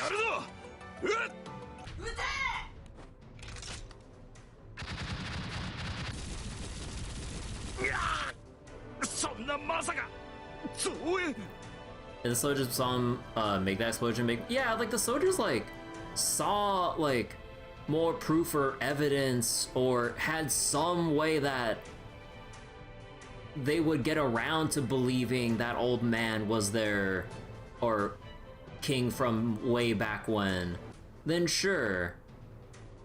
But the rock wall thing is all, yeah, the rock wall thing is all they saw from Edward, and how it just exploded or whatever from the impact. So it was just like, again, just a show of force with nothing else behind it that would not give any soldier legitimate, genuine reason to like try to execute Dancho and everyone. Like, I get the fear part, but not anything else about how they're acting. It just dumb.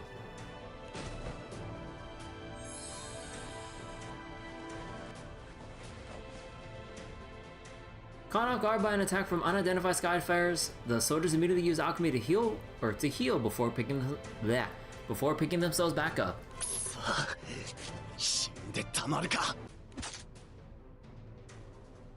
The soldier raises his gun once more and points it at Edward. However, no, Hawkeye.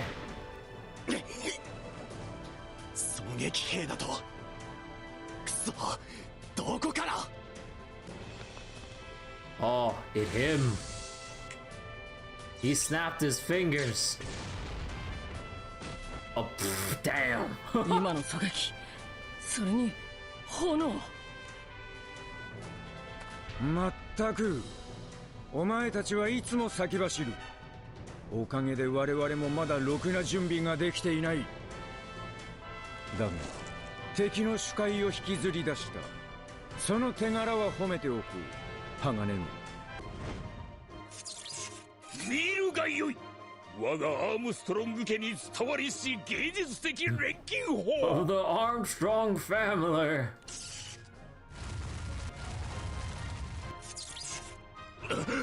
なんだこの壁は。くそ、壊れん。エルリック兄弟、無事で何よりである。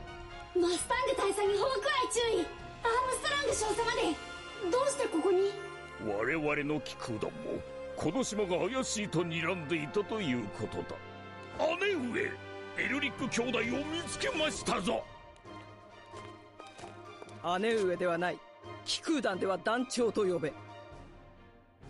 アームストロング少将、あんたもこっちに来てたのか。再会の挨拶をしている暇はないぞ。鋼の錬金術師、速やかにこちらの問いに答えろ。お前たちの目標は何だ。この戦場で何を守ろうとしている。あのジジイが抱えてるボロボロの子供、あいつが協力者だ。元の世界に帰るための遺物がどっかにあるはずだけど、あいつがいなきゃわからない。よし、わかった。道は切り開いてやる。行け、貴様らもだ。ただし手短に済ませろ。数ではこちらが不利だ。長引く前に撤退する必要がある。恩に着るぜ少将。私たちも。エドワードの協力者か。ここは任せておけ。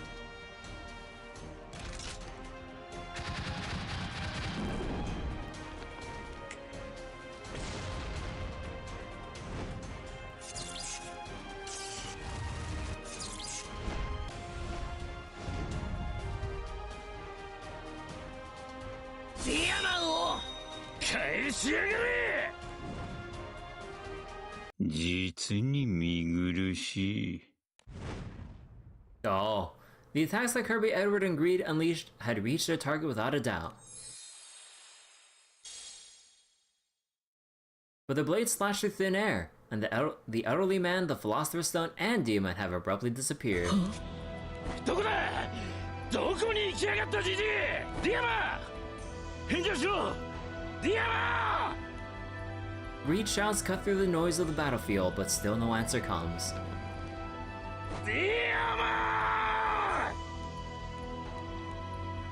To be continued. Yeah, I'm very unimpressed. I'm very unimpressed with part 1.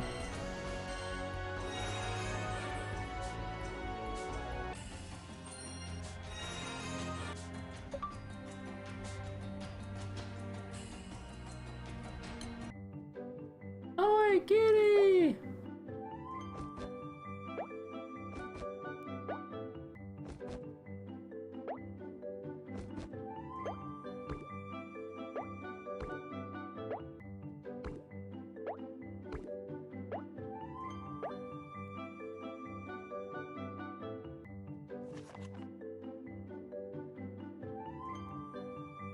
The potion bottle she likes to play with is specially made using material that's light and hard to break. And they have like little paw print marks here. Appropriate distancing.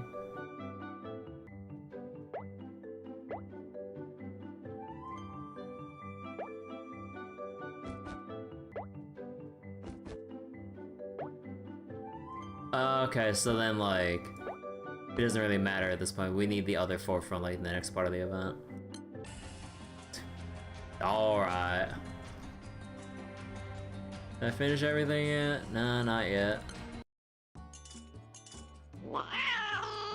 どうしたの？仲良くしようよ。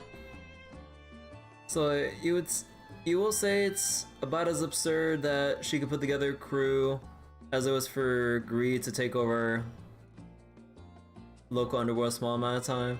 Yeah, like they're both pretty ridiculous in like their like charisma and power to basically like bring together a very tight-knit organization that like or a group of people that like will very closely follow their orders, like on such short notice too. Like, we know how charismatic and strong Greed and Olivier are in that regard together, but like, yeah, like they're basically in the same boat. It's just that Greed is is like, you know, taking in the whole bunch of like underworld thugs and people. Olivier, like with the other like Skyfarers that they've like managed to string together or whatever. So it's kind of like this, like a parallel between each other with like the groups of people that they've managed to organize in a very quick and efficient way, which is kind of fitting for the characters. But yeah, a little bit ridiculous, but I mean, they kind of fits with what we understand about the characters from Fullmetal Alchemist. Oh, Emilio. ミラ、あまり見つめすぎると失礼。そうね。いえ、もしかしてうるさかったですか？それとも僕は体が大きいから怖がらせちゃったかな？いや、そういうわけでは。アルフォンスさん、私たちはハービン族。幼い子供ではありませんよ。そうなんですね。ああ、なるほど。あなたはハービンのいない場所から来たんだったわね。お気になさらず、アルフォンスさん。文化の違いというやつです。ありがとうございます。それでミラオルさん、何か気になることありましたか？そうね。さっきこっちへ猫が来なかった？猫がどうかしたんですか？ちょっと厨房でいたずらをしたから追いかけていたのだけれど、ちょうどこの辺りで見失ってしまいまして、ご存知ありませんか？その、シャオメイ、シャオ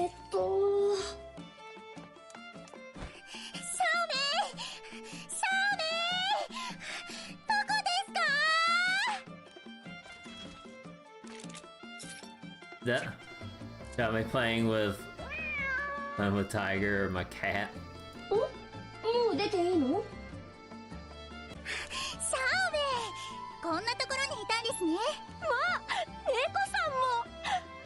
アルフォンスさんの鎧の中にいたなんて。急にシャオメイが飛び込んできたと思ったら、続けて猫も入ってきたんだよね。仲良しなのかな？シャオメイ、新しいお友達ができたんですか？仲がよろしいんですね。そうかしら。シャオメイ、アルフォンス様の懐という縄張りを守るため懸命に戦っていたのですね。そうだったんだ。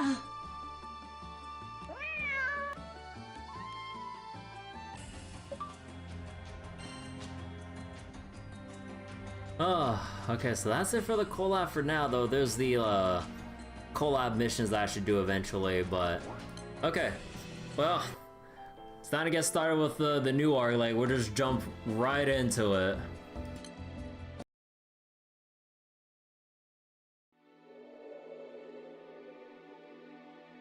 Alright, the grand uplift brought the skies knowledge of the Earthen Realm, Earth Dwellers, and Dawnlight Spirits. Yeah, our new mascots. Our new marketable mascots. At the same time, it introduced demons into the realm as well. While witnessing the changes being brought about, Lyria expressed her wish to start a new journey, a quest to discover the true nature of her powers. Having readily agreed, the crew is now traveling through the Hexagon Kingdom, or Skydom. これからどこに行くの？まあ、とりあえずはクレシュタインって島だな。クレシュタインってどんなとこ？お菓子はある？ It really feels like some mascot character we see in like a Magical Girl show or Precure or some shit. シーザーさんの生まれ故郷ですよ。お菓子もきっとあるんじゃないでしょうか。お菓子が好きなんですね。私も大好きです。でも、そこに何しに行くの？私たちはルリアの力の根源を知りたい。しかし、行くあてがないんだ。だから、当座の目的地となるんだが。The fuck is this thing? It's our new little buddy that came with a new arc and everything. 前の旅は最初からこいつがイスタルシアに行くって言い出して始まったもんだったけど。 Did Lyria make a contract with it?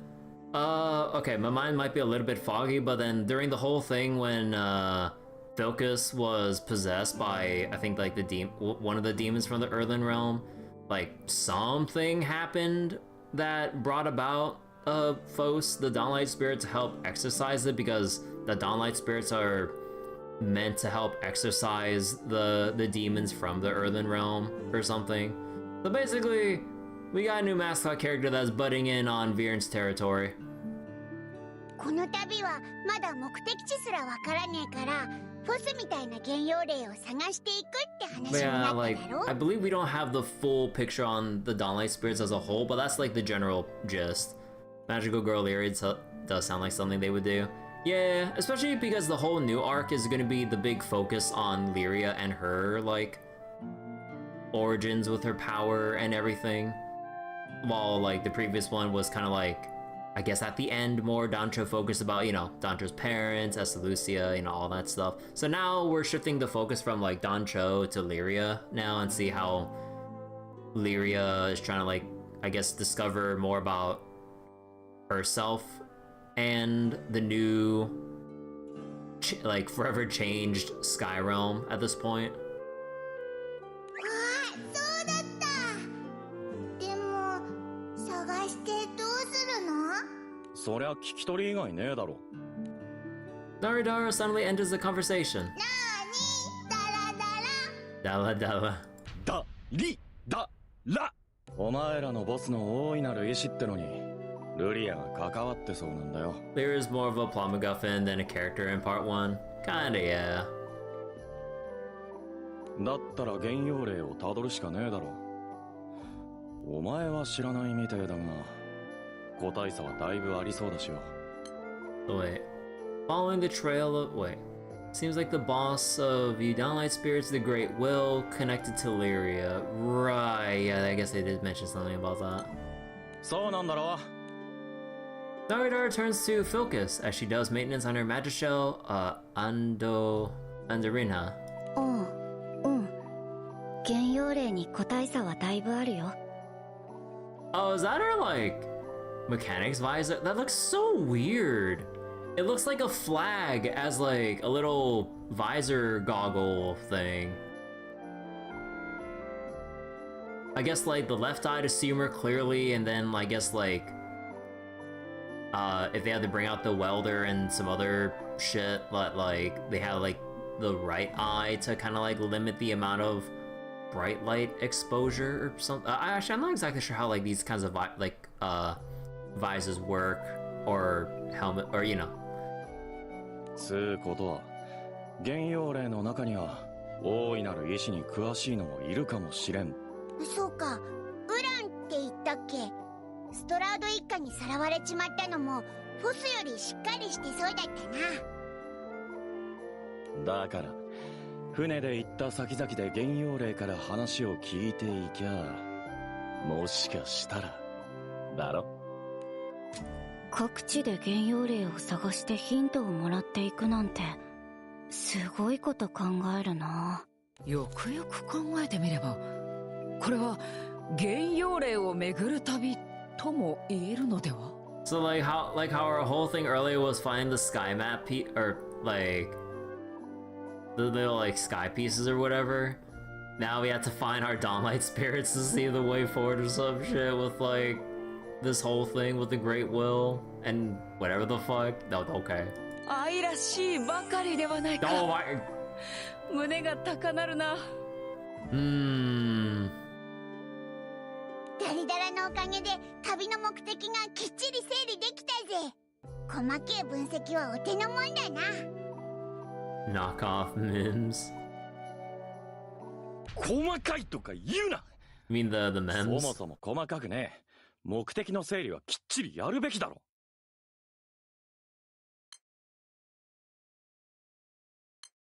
フォスちゃん、他の幻曜霊の場所はわかりますか？ I still don't really enjoy the whole little personality quirk of Daridara about his like height complex about like, you know, it's kind of like how Edward in Fullmetal Alchemist gets set off by anything that he might perceive as like something about his height or something. I'm like, but I don't want. I mean, I didn't want to see it from like, fucking Daridara of all characters. Like, I don't know.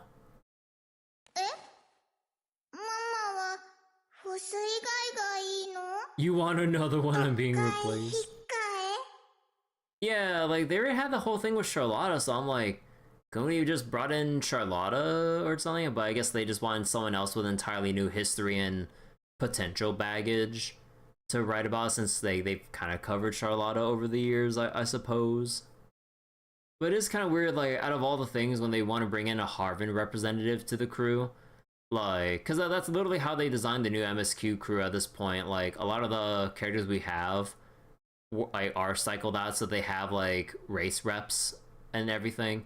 Like, we're supposed to have Sandalphon, like we have Six as our Erwin rep, Narmaya as our draft rep, like Catalina as the human rep, Daridara as the Harvin rep, Filcus as the, I forgot what her race was called, but the one of the new reps of the 4 races and all that. So eventually we're just gonna have like one, like a rep of every single race, I'm assuming, as well as like one of each 4 of the new races from the Earthen Realm. So except Charlotta didn't get angry, notably small even for Harvin. Yeah, she didn't really get angry, but she was very self-conscious about her small height by Harvin standards. そういう意味じゃないですよ。そんなこと言ってねえから安心しろよ。で、どうなんだ？わかんない。でもね、人がいっぱいいるところにいると思う。ボスは魔族をやっつけたいから。どういう意味ですか？魔族が人を襲うからでしょ。その魔族を退治するのが兼用令だから、必然人がいる場所にどちらも集まる。ってことは結局クレシュタインに行くって予定は変わらなそうだな。ウィンセリアよりも人は多いらしいからな。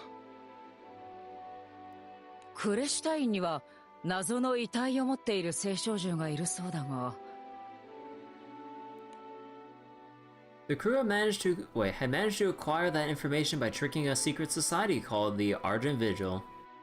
ひとまず銀蓮は置いておいて、ダリダラ、君は何か知らないか？俺が何でもかんでも知ってると思ってんのか？まあ、その件は聞いちゃいるけどよ。何でも知ってんな。そいつは葬儀屋とかって呼ばれてる女と同一人物。I'm sorry, wait. They call her the fucking Undertaker.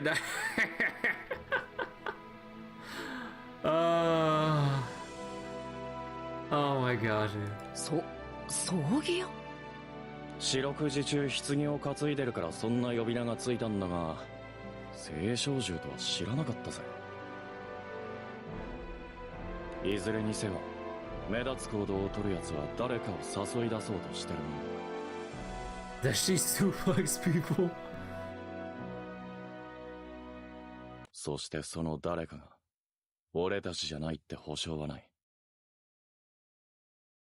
だが調べないわけにはいかないな。そのクレシュタインってあの島？ Focus points at an island off in the distance. もう見えてきたんですか？少し離れているって聞きましたけど。The crew members examined the glistening blue island. レゾルティルだろうな。大浮上で生まれた新しい海の島だ。A new ocean the Grand Uplift created. あそこもウィンセリアよりはだいぶ人が多いって聞くぞ。あれがシェロさんの言っていた海の島ですか？本当だ。ありゃ全部水だぜ。Augustine's got some competition. 海？あれって海なの。海だ. The devs got fed up with Augusty. シルキスちゃん、地の世界には海はあるんですか？ないよ。大きいので湖ぐらいだね。海は伝説上のものって感じ。 Oceans only exist in legends. 地上にはかつてとんでもない大きさの海があったって聞いてるけど。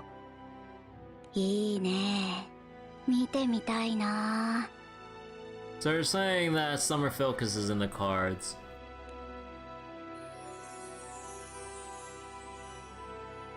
Oh my god, we're really like flashing back with all of our... Oh, is this their way of acknowledging all the summer events in the canonical main story quest timeline now? Because again, there was that whole thing that like all the previously separate timelines now merged all together to blend into the current timeline now. Because like apparently the point when the timelines merged was when Dancho became cognizant of like all the alternative side or timelines from like the event series and other shit going on, that apparently acquiring the knowledge now then blended them all together into a singular timeline, because Cygames just kind of like they pivoted into multiverse and then pivoted out going like, actually no, we don't want to write multiverse anymore. That it was really, really stupid. So it sounds like Augustine's retired. It's more like, well, you want to see if they retire it or more so they go for like a breath of fresh air with like something that's like, you know, a different beach locale and everything. おいらたちそんな急ぎでもねえよな。 Oh yeah, so I didn't read that. Looking out the distant ocean, fun memories of Augustine vacations flash through Kirby's mind. Yeah, sorry about that. そうですね。そうですね。クレーシュ隊員も大事ですけど、大浮上のことも調べたいですし。 Retire for the next 5 years, the sea needs time to rest. Yeah, well, with the hell that like Augustine gets put through on a yearly basis, like it could use some years of peace, honestly. We don't want the entire ocean to just get blasted up and dried out again. そのためにはいろいろ見て回る必要もあったり。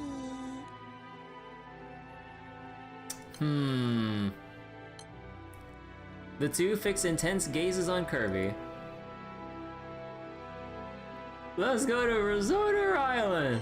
やりー、わかってるじゃねえか、相棒。はーい、やりましたね、兄さん。 Kirby calls out the Raccoon through the speaking tubes, asking him to set their course for Resorter. Okay, wait, time out. Let's go to Crush Stain instead. うな、そりゃねえぜ、相棒。そうですよね。仕方ないですよね。ひとまずは先を急ぐ旅でもない。君もそのつもりだろ。Yeah. So wait, we come at Final Megs, become the new sea Hummet, imposed order upon the sea. You know what? I'd be fine with that. おう、どうせそう言われると思ってたった今進路を変えたところだ。よっしゃー、そうこなくっちゃな。おいら海に着いたってみんなに知らせてくるぜ。それに物資の調達もしたくてな。ウィンセリアもいい島だったが必要なものが足りなかったんだ。渡りに船ということか。着いたらまずは買い出しだな。こんな感じで目的地を変えちゃうんだ。Yeah. 気ままだな、この気空団は。Always has been.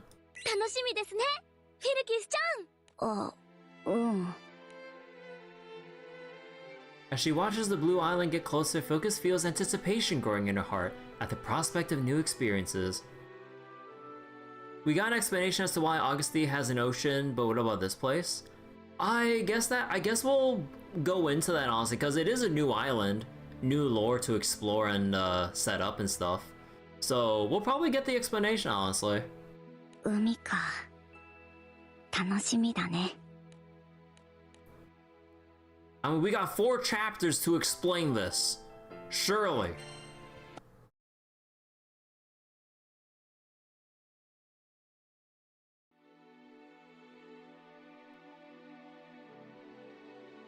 Oh, that's such a beautiful like landscape shot. ここが中心街ですか。 See how they made it over thousands of years. あれが海？ I do like the music though, like the how do you describe it? Tropical music? Yeah. みたいですね。私たちにとっても初めて来た海です。 On the scale of the omnipotent. 海に着いたって言うからアウギュステに来たのかと思っちゃったけど、本当に違う海なのね。違う海ってことはよ、スイカもカツオナスもいねえのか？ゾンビ騒ぎもスモウォーも。 Oh boy. Oh boy, Veern. No armored watermelons, bonito, zombies, or sumo. Back into the swimsuit. How about swimsuit 2? 遊び放題じゃねえか。 Please buff Summer Namaya. 何と何がなんて？ Don't worry about it, focus. まあここもまだ油断はならねえ。とにかく海を甘く見るなってことだよ。We can't let our guard 忠 down. 告したからな。 Never underestimate the ocean. おお。なぜこんなところに？泳ぐような気候ではないと俺には思えるが。 Doesn't matter, Six. Break out the swim trunks. 海水浴するには少し涼しいけど、そういうなって買い出しもあるんだからよ。 Your Crystal wouldn't appreciate that, but you would. おい、水路を見ろよ。よく見りゃ街が水没してるぞ。 Halloween wedding Narmaya more. Yeah, knowing like how they want to push like for fan service, like alts and everything, like over the course of the years and everything, like even more so and everything with like how lewd and risque like a lot of the stuff are getting now more than ever, especially now that they're really playing into shipping characters with Dancho in a more brazen official capacity instead of just trying to like imply, instead of just trying to imply, no, they're just outright saying it without saying it at this point, like right in front of our faces. So no doubt we'll have a formal or wedding dress Narmaya or something like that. What are they gonna do with Narmaya to a sling? Hell yeah! Squinting, the crew members can see that the surrounding buildings continue down into the ocean. もともとこの島の中心にはでかい塩湖があったそうなんだが、大浮上の影響で水かさが増したんだと。Caused the salt lake at the center to start growing. Well, okay, that's our explanation. The grand uplift caused the salt lake to become a salt ocean. 低地はこの通り水没した。つまり今俺たちがいるのはかつての町の空中だな。へえ。新たな水位に合わせて通路や町を作ったってわけか。So wait, that might be a bit too far for a female character in this game? Nonsense! Well, we can get like a lot of like loot shit with like the male character. Surely like a sling bikini will be fine enough for Narmaya. Yeah, the dudes get away with like a lot more fan service, surprisingly, at this point. So yeah, like at this point, like a sling bikini should actually genuinely be like nothing in comparison. Oh yeah, well an ass as well. 災難だな。本来の街並みが失われるとは。だけどこれも素敵な雰囲気だよ。とってもおしゃれ。それに人もたくさんいるみたい。ここは元から観光地だからな。クレシュタインの王家のバカンスにも使われてたらしい。とっとと買い出しを済ませて遊ぼうぜ。手分けしてやらねえとな。よっせ。おいフェルキス、お前一人で行くつもりか？だって手分けするんでしょ。アンドリーニャに乗っていれば迷子にはならないだろうし。Grand Naru 2 pending. I mean, considering that she has her own unique outfit and everything, and she's part of the main story crew, I would imagine if we get another alt of Narmaya that isn't seasonal based, like, I'm pretty sure she has to be grand at that point.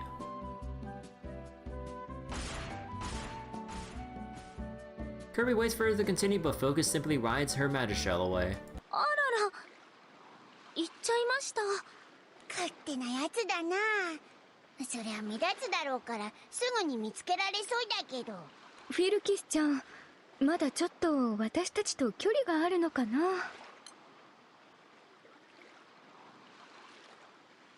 基本的にマイペースな性格だから気にかけてほしいって言われてんだよ。 Keep an eye out for her when she starts marching to the beat of her own drum. でもあまり自分のことを喋らないとも言ってたっけ。フィルキスちゃんは自分のことを魔族と戦う大魔師の家系って話していましたよね。 Oh yeah, Family of Exorcists. I kind of forgot about that. Thanks for reminding me, Laria. それってどういうものなんでしょうか。それも彼女の口から聞きたいものだな。いずれにせよフィルキスは私たちにとって初めての地の民の仲間だ。本人がしたいようにさせながら今は注意深く見守ってあげよう。 Man, we really do have like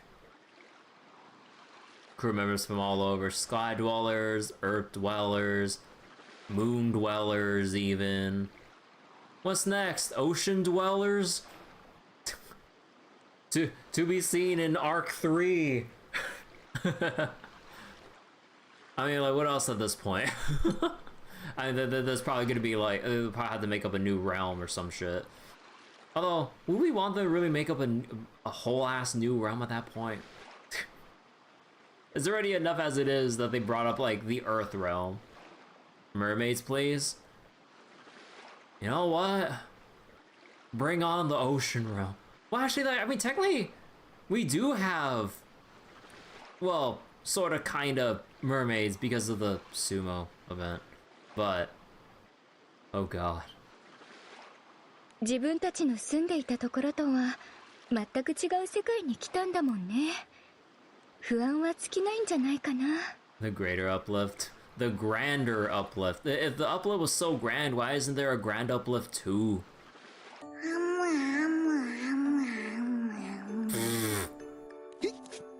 また俺の耳よ。ねえ、お菓子も買って。早く。わかったからやめろ。俺の耳を食べるな。こいつもこいつでマイペースだったな。私たちも行こうか。全員迷ったらここに戻ること。集合場所にしよう。へえ、ウィンセリアよりも地の民が結構いるね。While riding on Underinha, Focus observes the lively town with interest. この変な匂い、これが海の匂いなのかな。 They can still do classic mermaids and explain that they evolved from common ancestor in opposite directions. Yeah, that'd be a funny little, like, take on the whole mermaid thing. From like how like you have like I guess like Earthen Realm mermaids, and then you have Sky Realm mermaids. Or some crazy shit, and then you like cobble together some like dumb but funny ass explanation for that. Like I like in that case, I'd be down for the silliness to that extent.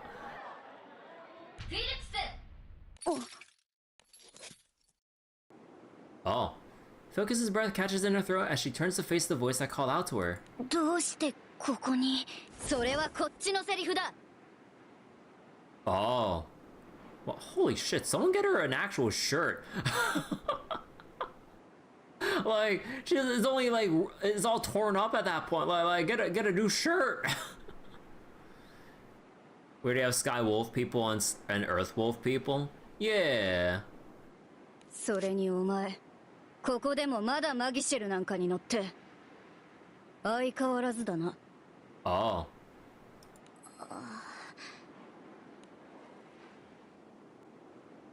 お？あそこにいるのフィルキスじゃねえか。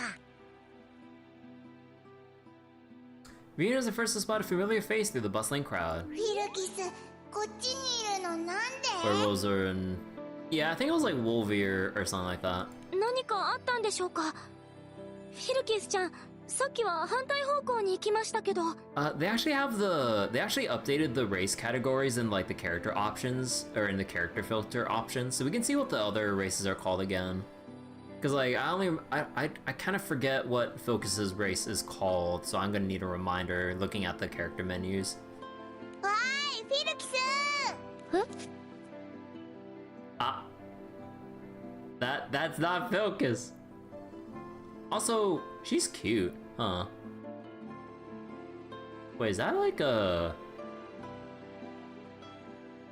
shield with blades around it? Or like a little disc to throw as a weapon or some shit? Also, man, look at all the piercings and everything. Even like a tongue piercing as well. Huh. Like, I can sort of get why for, I'm assuming, the looks or whatever, but anytime I see like piercings to that degree, like on or on the body or whatever, it just feels really, or it just looks really uncomfortable. I just can't really, I don't know, it just makes me uncomfortable seeing it. あれ？なんだか。Focus? ん？フィルキスだよな。The one with Focus's face rushes up to the group. 今、フィルキスって言いました？あなたたち、この顔に覚えがあるの？ Oh. フィルキスちゃんじゃ、ない？ You just like all kinds of piercings? Yeah, like the kinds of piercings you would see like all over the body, like aside from like, you know, what you would expect with like earrings at most. Like, I don't know, anytime like I see them, I just feel like phantom pains of like seeing it on parts of the body, and then like part of my body kind of like winces back in response, seeing like, let's say like belly piercings, tongue piercings, or like I think like sometimes you see people get piercings on where their eyebrows are. I'm just like, oh god, it looks painful as shit or whatever. So then like at that point, with all those like with whatever piercings, like what happens if that shit gets caught on something? That's always like the fear that I have, just like imagining a scenario that I'm like, nah, that like you can't convince me with any amount of sexiness or whatever they're trying to convey with like the piercings. Like I just imagine those scenarios, and then like I just like think of that happening. I'm like, no, all I feel is the potential pain that comes with it. I'm just like, nah. Even earrings. I mean, earrings like are fine enough, but like just on other parts that are not the ears or the earlobes, if I had to be more specific. Like, if it's anywhere but the earlobes, then I just kind of feel pain in, like, all those other locations of my body, just, like, seeing it. Because I'm just, like, I just can't help but, like, instantly imagine, like, the potential pain trying to get it in the first place. Like, I mean, you know, obviously, you know, like, once you do it, and then, like, your body heals up and, like, kind of grows around the hole you punch for the piercing, I guess. Like, then it wouldn't feel as bad or whatever. But then I don't know. It just, you wonder why they earrings get a pass culturally. I'm not sure. Like earrings or piercings or whatever. Like it's not something I'm familiar with at all. So I wouldn't really know. Body mutilation for aesthetics, like holy shit. But yeah, I don't know. But it's not really like a field that I'm really, or like an area that I'm particularly familiar about, so I don't know. Before responding, the woman puts her hand to her chest and releases a deep sigh. Are you wrong?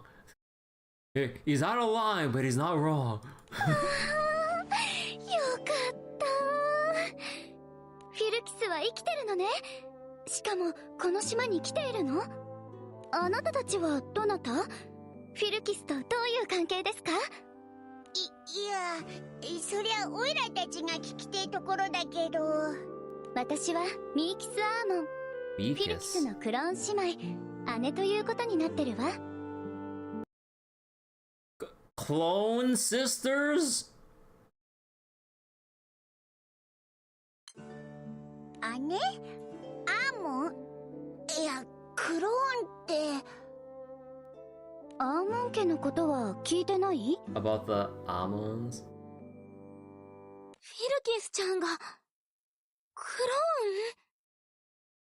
Well, she better not have the aim of a fucking stormtrooper. That's all I gotta say. The last name?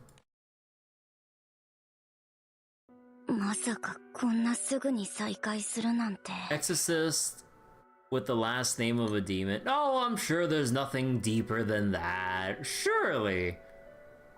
It's just the name. Surely it won't go... Yeah, it'll probably go deeper than that.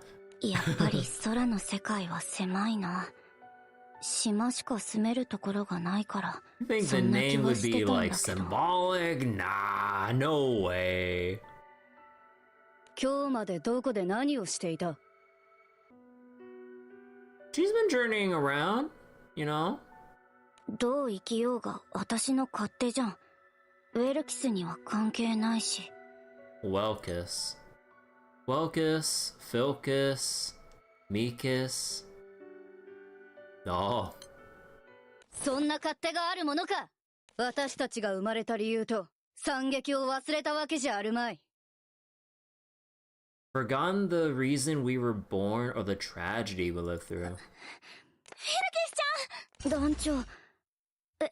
ミーキスも一緒なの？久しぶり、フィルキス！無事でよかったわ！同行者がいるのか。地の民を狙って悪事を働く者がいる。彼らはどうなんだ？やめてよ。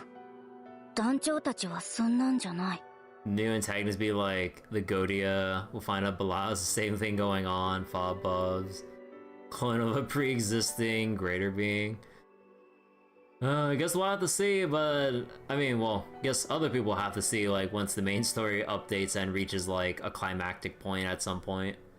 However long that takes. Well, at the very least, they're being more consistent about updating main story than they have been in the past several years.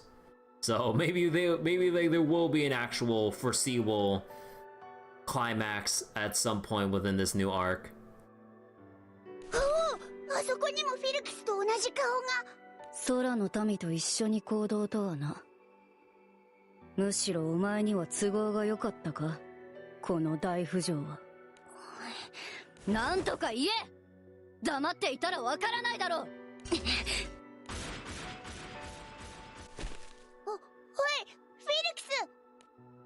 Kirby's crew members try to go out the focus, but the new girl that shares their face stands in their way. 追わなくていい。どうせどこへも行けないのだ。島とはそういうものなのだろ。お前、いや、お前ら一体何者なんだ？3姉妹じゃない、21姉妹だ。Oh. 21 of us were all born together, so we're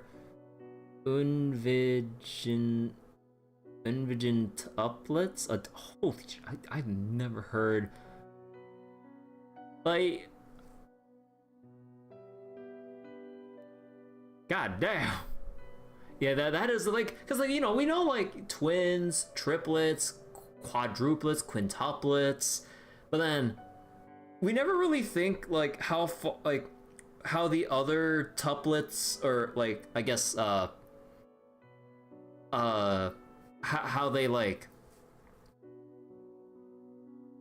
term the like tuplets up to 21. Like you know, there's like quintuplets, sextuplets, septuplets, octuplets. Then what's like 9 onwards? Because I'm forgetting. Because like that's the last thing we usually encounter or would imagine being a scenario. So that's a word you would never need to hear, because if you did hear our, yeah, like in no like realistic conceivable way, like that would be a term you would utter in a real world like instance. Yeah, like Jesus. Oh shit. But yeah, no, they did say clone, so yeah. Like they die before giving birth. Yeah, like how would the human body be able to handle that? Or like, yeah. That begs like a lot of questions. Like, you know, if this wasn't a clone for like, if this wasn't like a whole clone backstory thing that they're going for, but I'm just like, man. Huh. なんだって21みんなフィルキスちゃんと顔がそっくりなんですか？そうよ。私たちは見分けがつくけど、他人からは難しいみたいね。Well, it's a good thing they all dressed up very, very differently.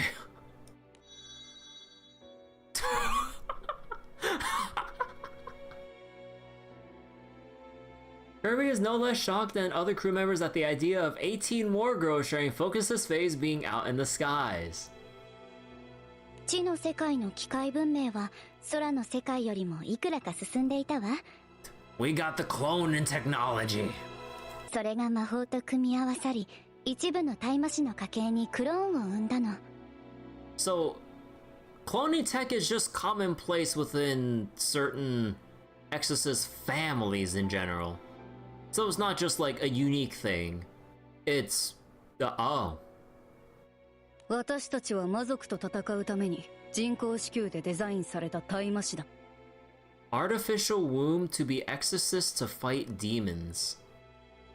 Oh. What is my purpose? 魔族。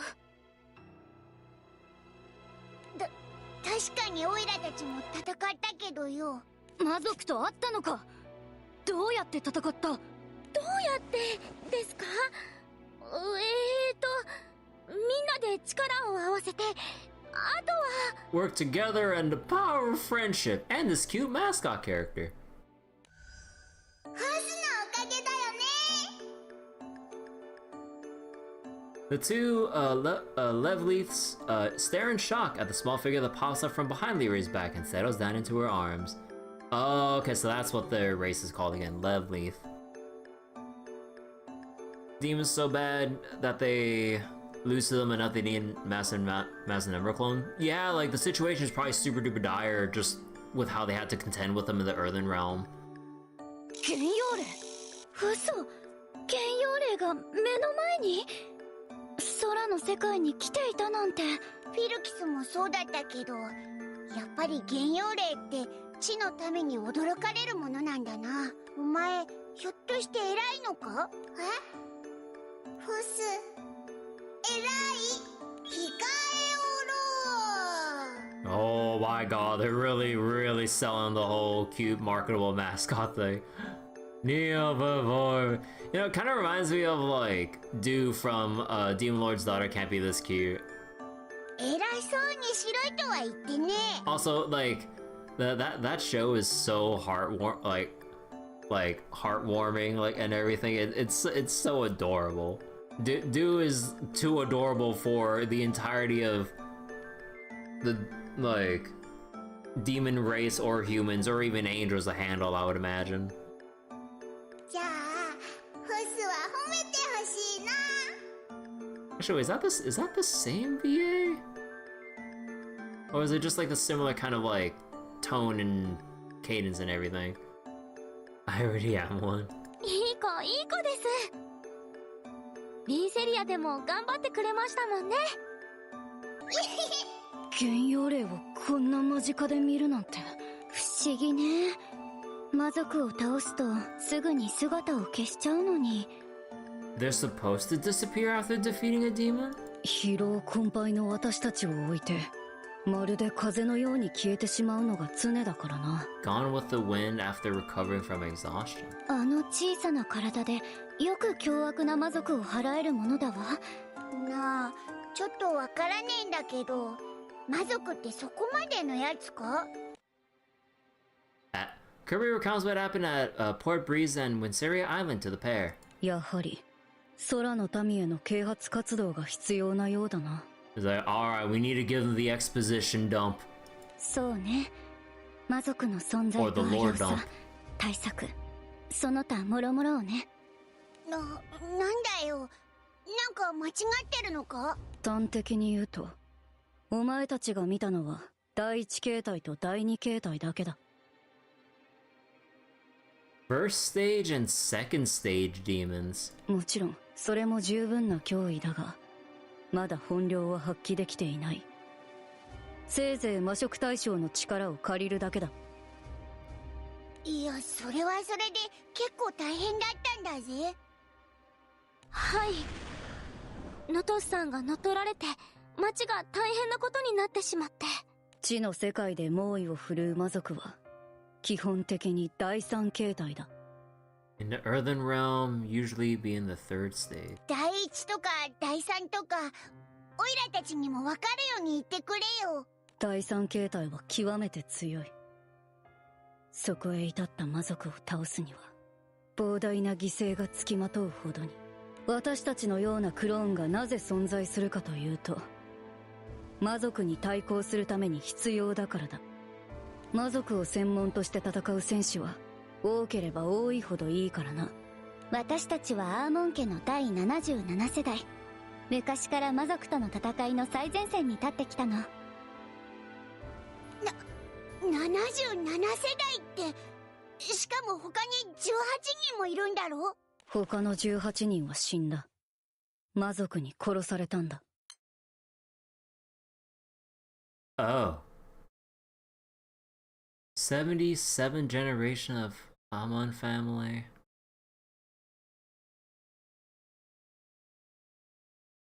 The other 18 all died. Holy shit.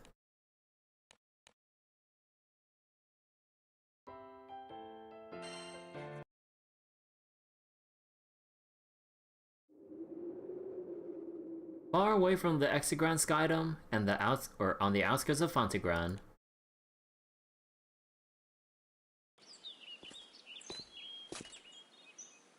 Oh. Wait, is Sandalfin's voice missing from... Oh, what? How is he voiceless? No way. He finally shows up again and he's voiceless? What scheduling problem happened this time? What? Oh, you gotta be shitting me.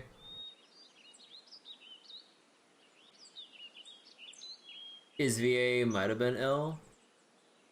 Maybe? I guess we don't really know, but oh my god, I mean, either in any case though, man, that's unfortunate. All right, I guess I'll just read it aloud like usual. Did this happen because of the Grand Uplift too? Sandalfin has found several islands he once sent falling to the Crimson Horizon. Oh. Oh, okay, so the islands he sent down came back. Oh no, I think they mentioned that during the end of chapter 4 of the new arc.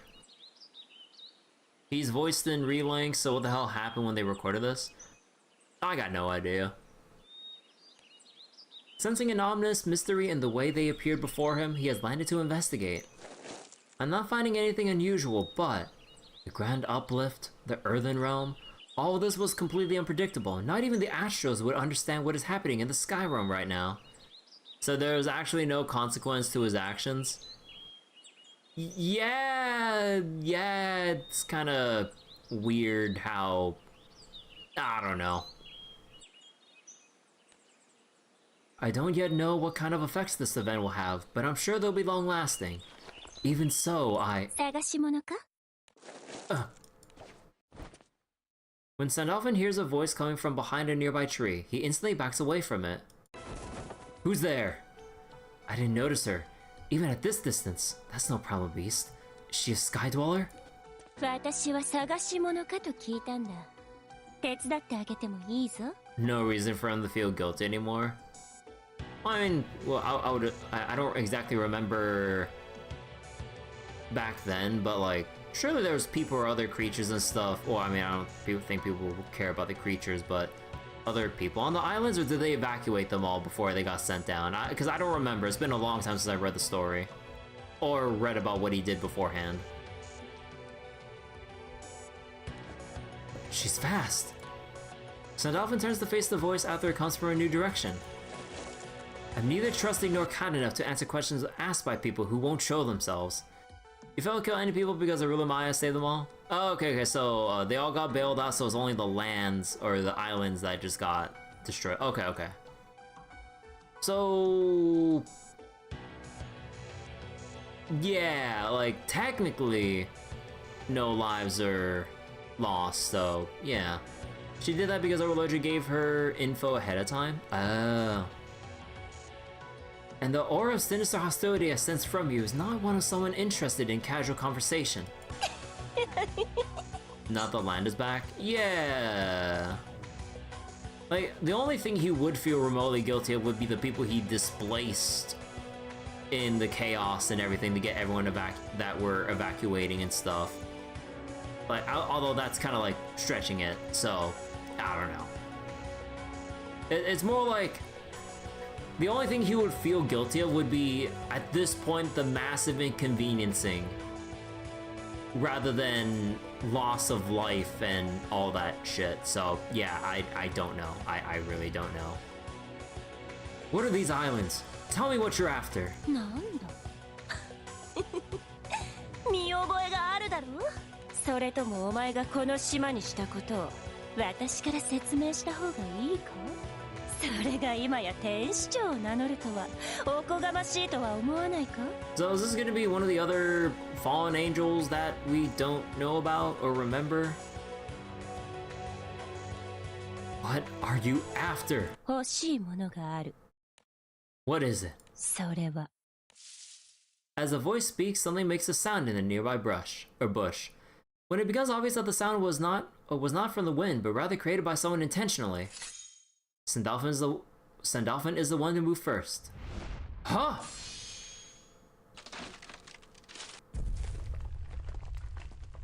Sandalphon's swing of his sword cuts the tree cleanly in half, but fails to reach his opponent. なんと乱暴な反省のかけらもないのか。 But you haven't repented at all. Did you really think I would lose my composure if you showed me these islands? That's hardly a brilliant plan. 私が謝っていたと？ I'm just not that sentimental. I've never forgotten what I did. I still live with those sins and those regrets. It is what I will do from now on that will allow me to repent. どういう意味だ？ It means that no matter how the grand uplift affects the world, no matter how many beings like you appear, my determination to protect the Sky Realm will not waver. なるほど。貴様のようなものには心理戦が有効と判断した私のミスのようだ。反省すべきは私の方だったか。 With those words, the source of the voice emerges from behind the trees. One of the skies? 青少獣は成長しない。あるのは学習だけだ。 Oh, what the fuck? そう考えていたが、認識を改める必要がある。Quite the interesting camera angle they're presenting to us right now.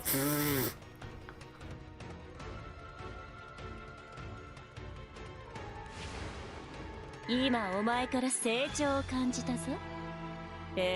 サンダルフォン。 Okay, so is this like basically stage 3 demon now?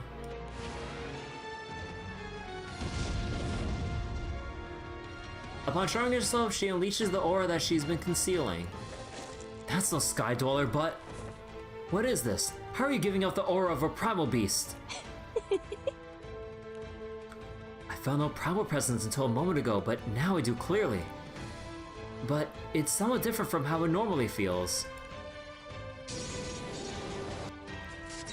こうなったのも悪くない。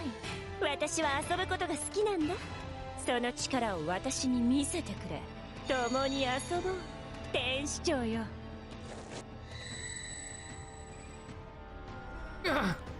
So is it time for a send off from the job now? Alright. First it was the sharks. Now 18人も死んだってのか？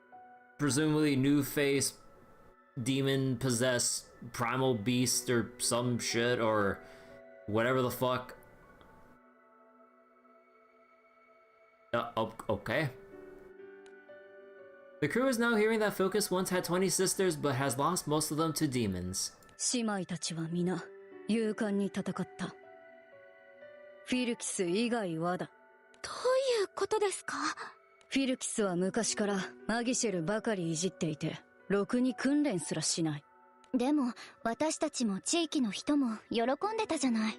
大魔師の本分を忘れるなという話だ。姉妹たちが一人減っていくごとに、あいつはますます閉じこもるようになった。本来であれば奮起するところを、なんて情けない。そんな言い方しなくてもいいだろう。姉妹が亡くなったら落ち込むのが普通じゃねえか。そうだと思います。詳しいことはわかりませんけど、そんな言い方しなくても。そうよね。ちょっとひどいんじゃない？お前はどっちの味方なんだ、ミーキス。まったく。とにかくフィルキスの根性は何も変わっていないようだな。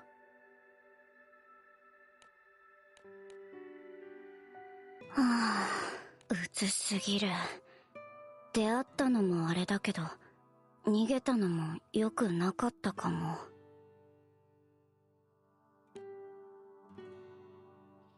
Having left the town and climbed aimlessly up several banks, Focus is now squatting down alone in the mountains. でも私が前線に立ったって何もできないと思わない？それなら一人でいた方が。でしょ、アンドリーニャ。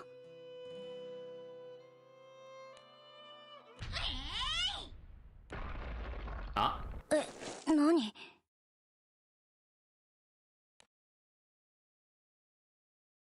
抵抗するじゃないか。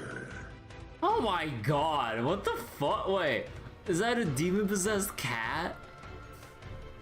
当たり前でしょうが。てか、抵抗じゃなくて大麻する気満々だし。Oh, Miaman. あれって。もう一丁。Miaman swings her two-pronged sword in a huge arc. いや、ほい。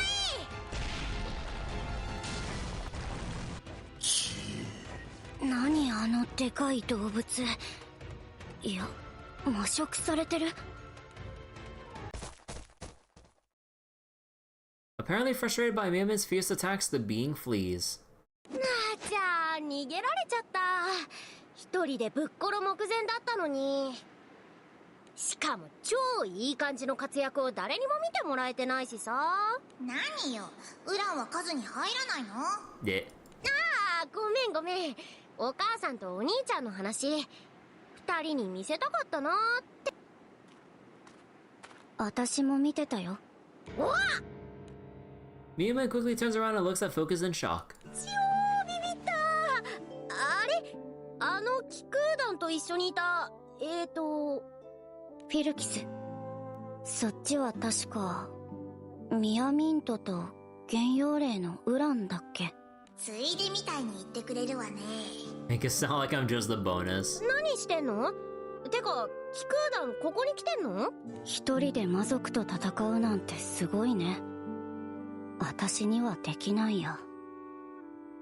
すごいでしょ。 The sparkles. ウランにもっと任せてくれれば楽にタイマできたのに。おかげで逃がしちゃったじゃないの。ごめんって。でもまだ逃がしてないよ。これから追うから。で、そっちは何してんの？なんか落ち込んでる？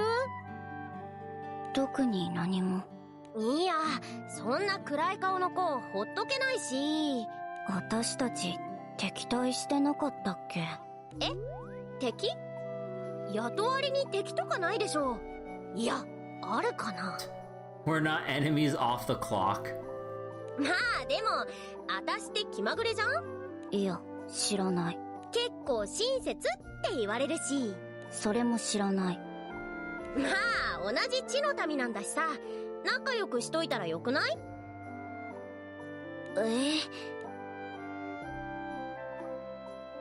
？Eventually, Miaman's probing leads to Focus explaining her past.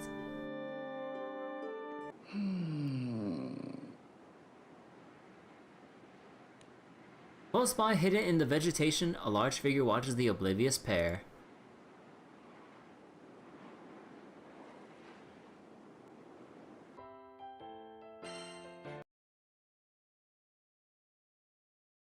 Hey, 大麻のクローン家系なんだ。聞いたことあるわ。ヴェルキスやミーキスからすれば私はポンコツってこと。私とだいぶ近いじゃん。違うでしょ。さっき魔族と戦ってたじゃん。でもさ、お母さんやお兄ちゃんならさっきの魔族なんて瞬殺だよ、マジで。私はいつもお荷物扱いだからさ。お母さんってあのマミナスって人でしょ。ウィンセリアでピンチじゃなかった？あれ本気出してないだけだから。いやほんとマジで、私もあの時は焦ったけどさ、よく考えてみればとっておきもあるし、別に焦る必要なかったんだよね。お母さんマジ無敵だもん。とっておき？お兄ちゃんもお兄ちゃんで頭は切れるし器用だしで、だいぶお母さんに頼りにされてる。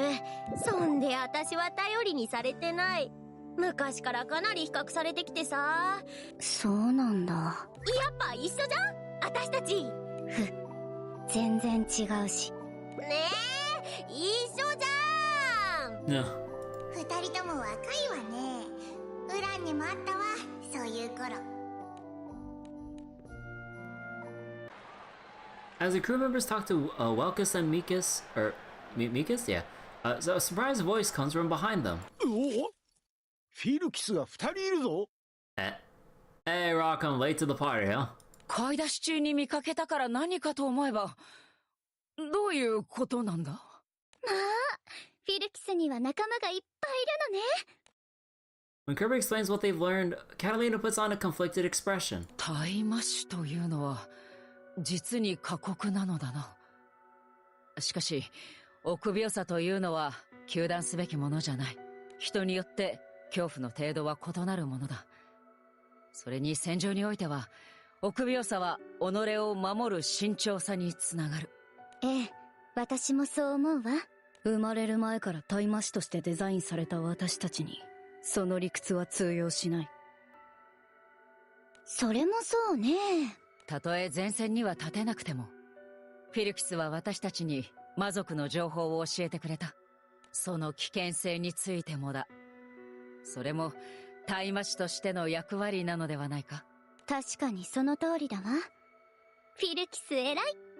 今日までフィルキスを保護してもらったことに感謝する。礼はまたいずれ。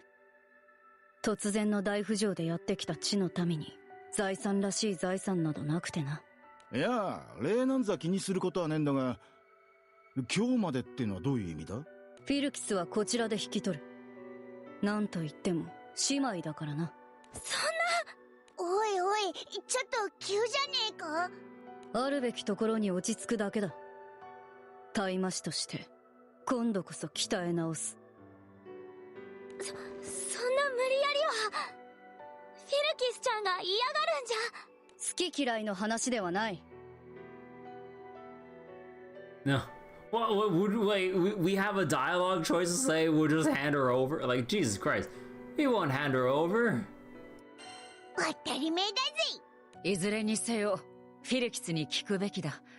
彼女の意思を。But yeah, the more appropriate response would be like, it's her choice, considering, you know, her situation and all.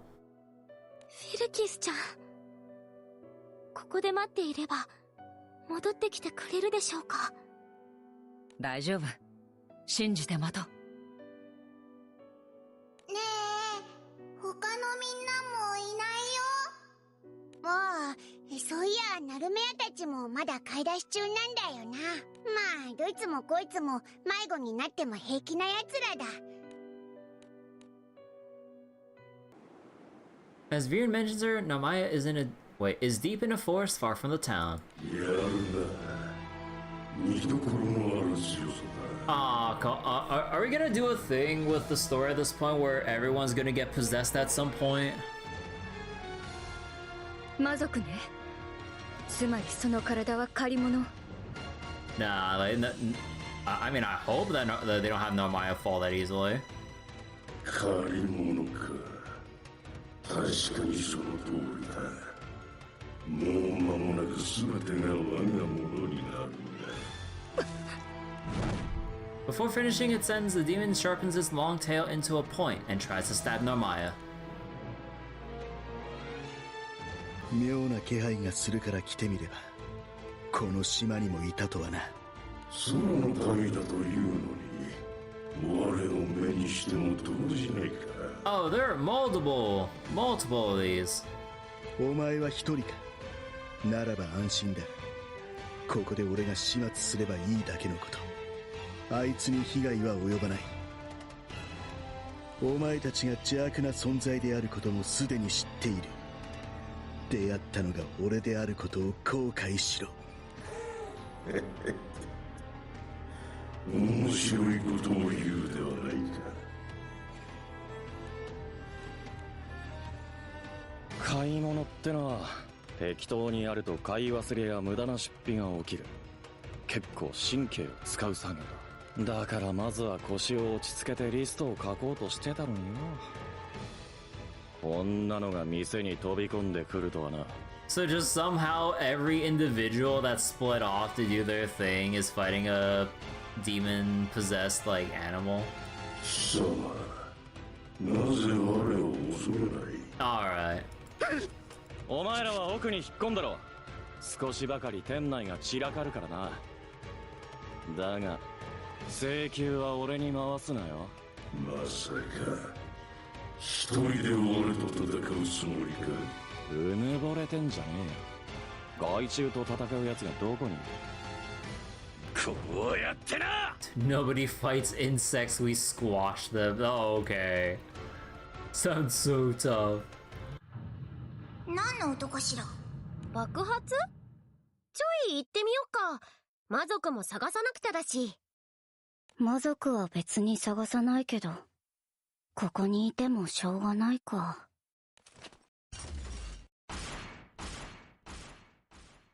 あ、人がいっぱいいるね。Focus indicates... Wait. Oh, a Wolvere's in the mix too.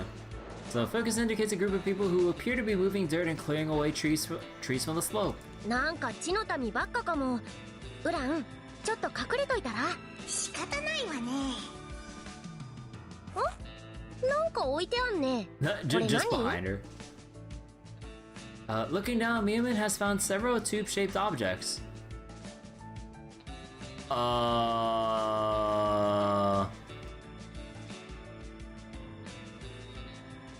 あ、それ触っちゃダメ。爆発するよ。よかん。おや、ここにも同胞か。君たちはレゾルティルの人？さっき来たばっかだけど。この島に住むつもりかな？いいところだけどね。でも立ち寄っただけ。これ何してるの？ほとんど地の民じゃない？ここに居住地を作っているのさ。地の民が安心して暮らせる土地をね。へえ、面白そう。でも海の周りにいっぱい立ってたけど、あれって住んじゃダメなの？地の民はほとんど無一文だ。知ってるだろ？借りる資格はないんだよ。つらー。僕たちのことを哀れに思う気持ちは彼らにもあるようだから、土地の開拓は許してくれたけどね。They're letting them develop the area to make their own housing and shit? Okay. いろいろ借りてるんだ。工具とか、あとはそこの葉っぱとかね。And these handy dandy explosives. これちょっと危ないじゃん。ごめん。まさか森の中から誰かが現れるなんて思ってなくて。でも簡単に起爆するものじゃないから、そこは安心していいよ。さっきのは葉っぱの音だったんだ。土地を鳴らすのは大変だ。葉っぱで一気にやれば手間もない。The explosives make it go much faster. そこのマギシェルも使うの？ Focus points at a nearby magic shell as she demounts from Underina. 工事用マギシェルだね。うん。頑丈な子だ。Focus examines the magic shell with great interest, looking at and fiddling with bits of machinery. 運よく空の世界にやってきた機体さ。だけど壊れてるんだ。ちゃんと動けば助かるんだけど。治ったよ。 Damn, that's fast. Focus stands back up with the tool suddenly in her hand. え？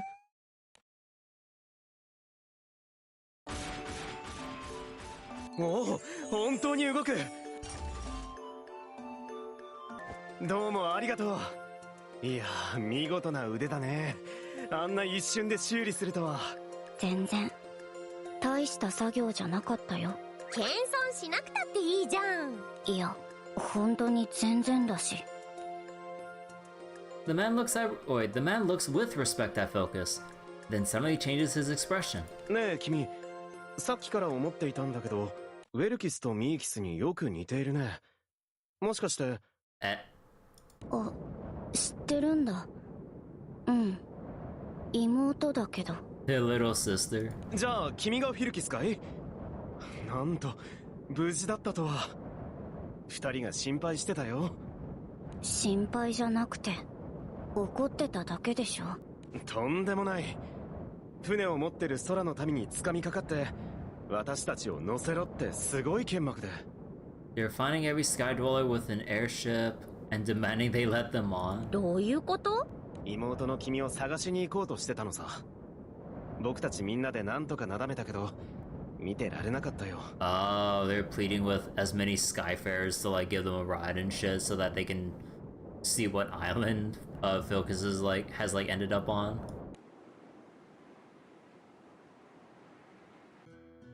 フィルキスはきっと大丈夫よ。この世界には無人島も多いらしい。漂流していたらどうする？助けを呼んでいるかもしれないんだぞ。不安にさせること言わないで。船を持ってる人たちが島を巡回してるって聞いたでしょ。そんなの当てになるもんか。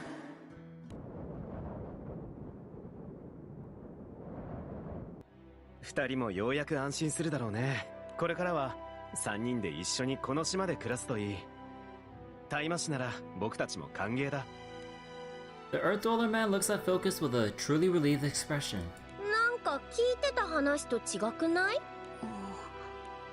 Even as Miyaman asks her a question, Focus can only respond with stunned silence. Focus actually cares?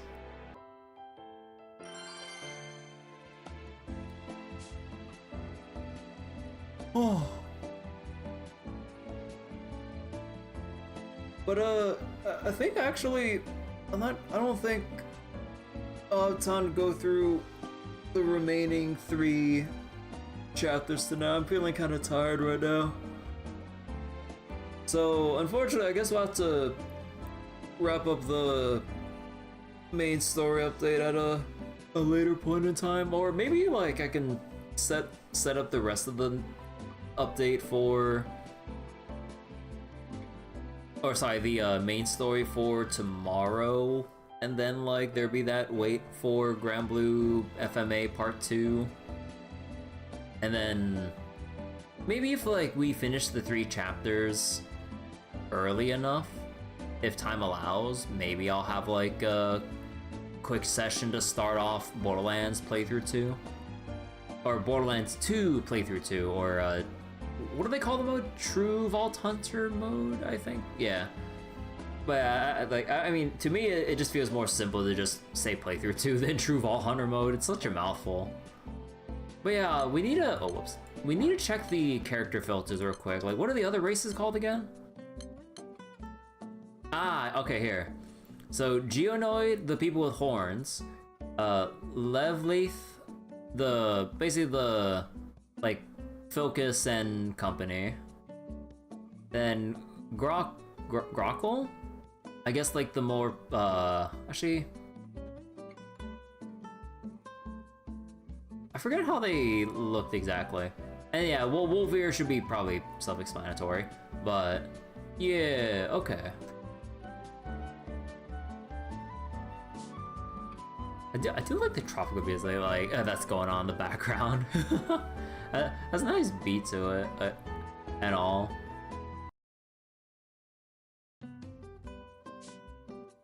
But yeah, okay. So, oh yeah, wait. We have the free collab pull to do now that we cleared it. So there'll be more as we, you know, progress through and all that stuff, and as I do the missions eventually. But let's get the one free one out of the way before we stop for tonight. But yeah, I'm not gonna be spending my crystals on this shit. Oh! Fuck. So if you don't see the SSR crystal at the end, that's not, most of the time, that's not a new character.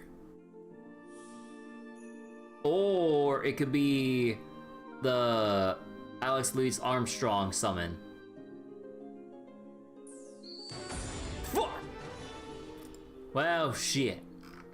Well, there's 3 more sets of collab draws to play for down the line, but alright. So I think that'll wrap it up for tonight.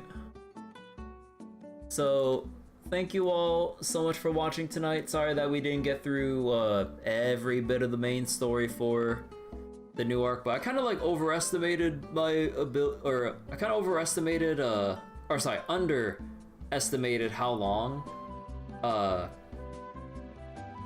it would take to get through both the collab part 1 and the new story chapters. But yeah, maybe, actually, I don't know, I think like maybe tomorrow I'll just have like a rest day and just kind of like chill, and then maybe we'll kind of pick right back up with the rest of the MSQ for Granblue, and if time allows, considering there's only 3 chapters, unless I really take my sweet ass time getting through the remaining 3 chapters, like I'll probably have like I'll probably switch to Borderlands, and on YouTube I'll probably have like the waiting room like at the ready to post up and everything for such an event. But yeah, okay. So thank you guys all for watching tonight. I'm gonna go rest up. Thank you guys so much for watching, and I will see you all later. Bye bye everyone, take care.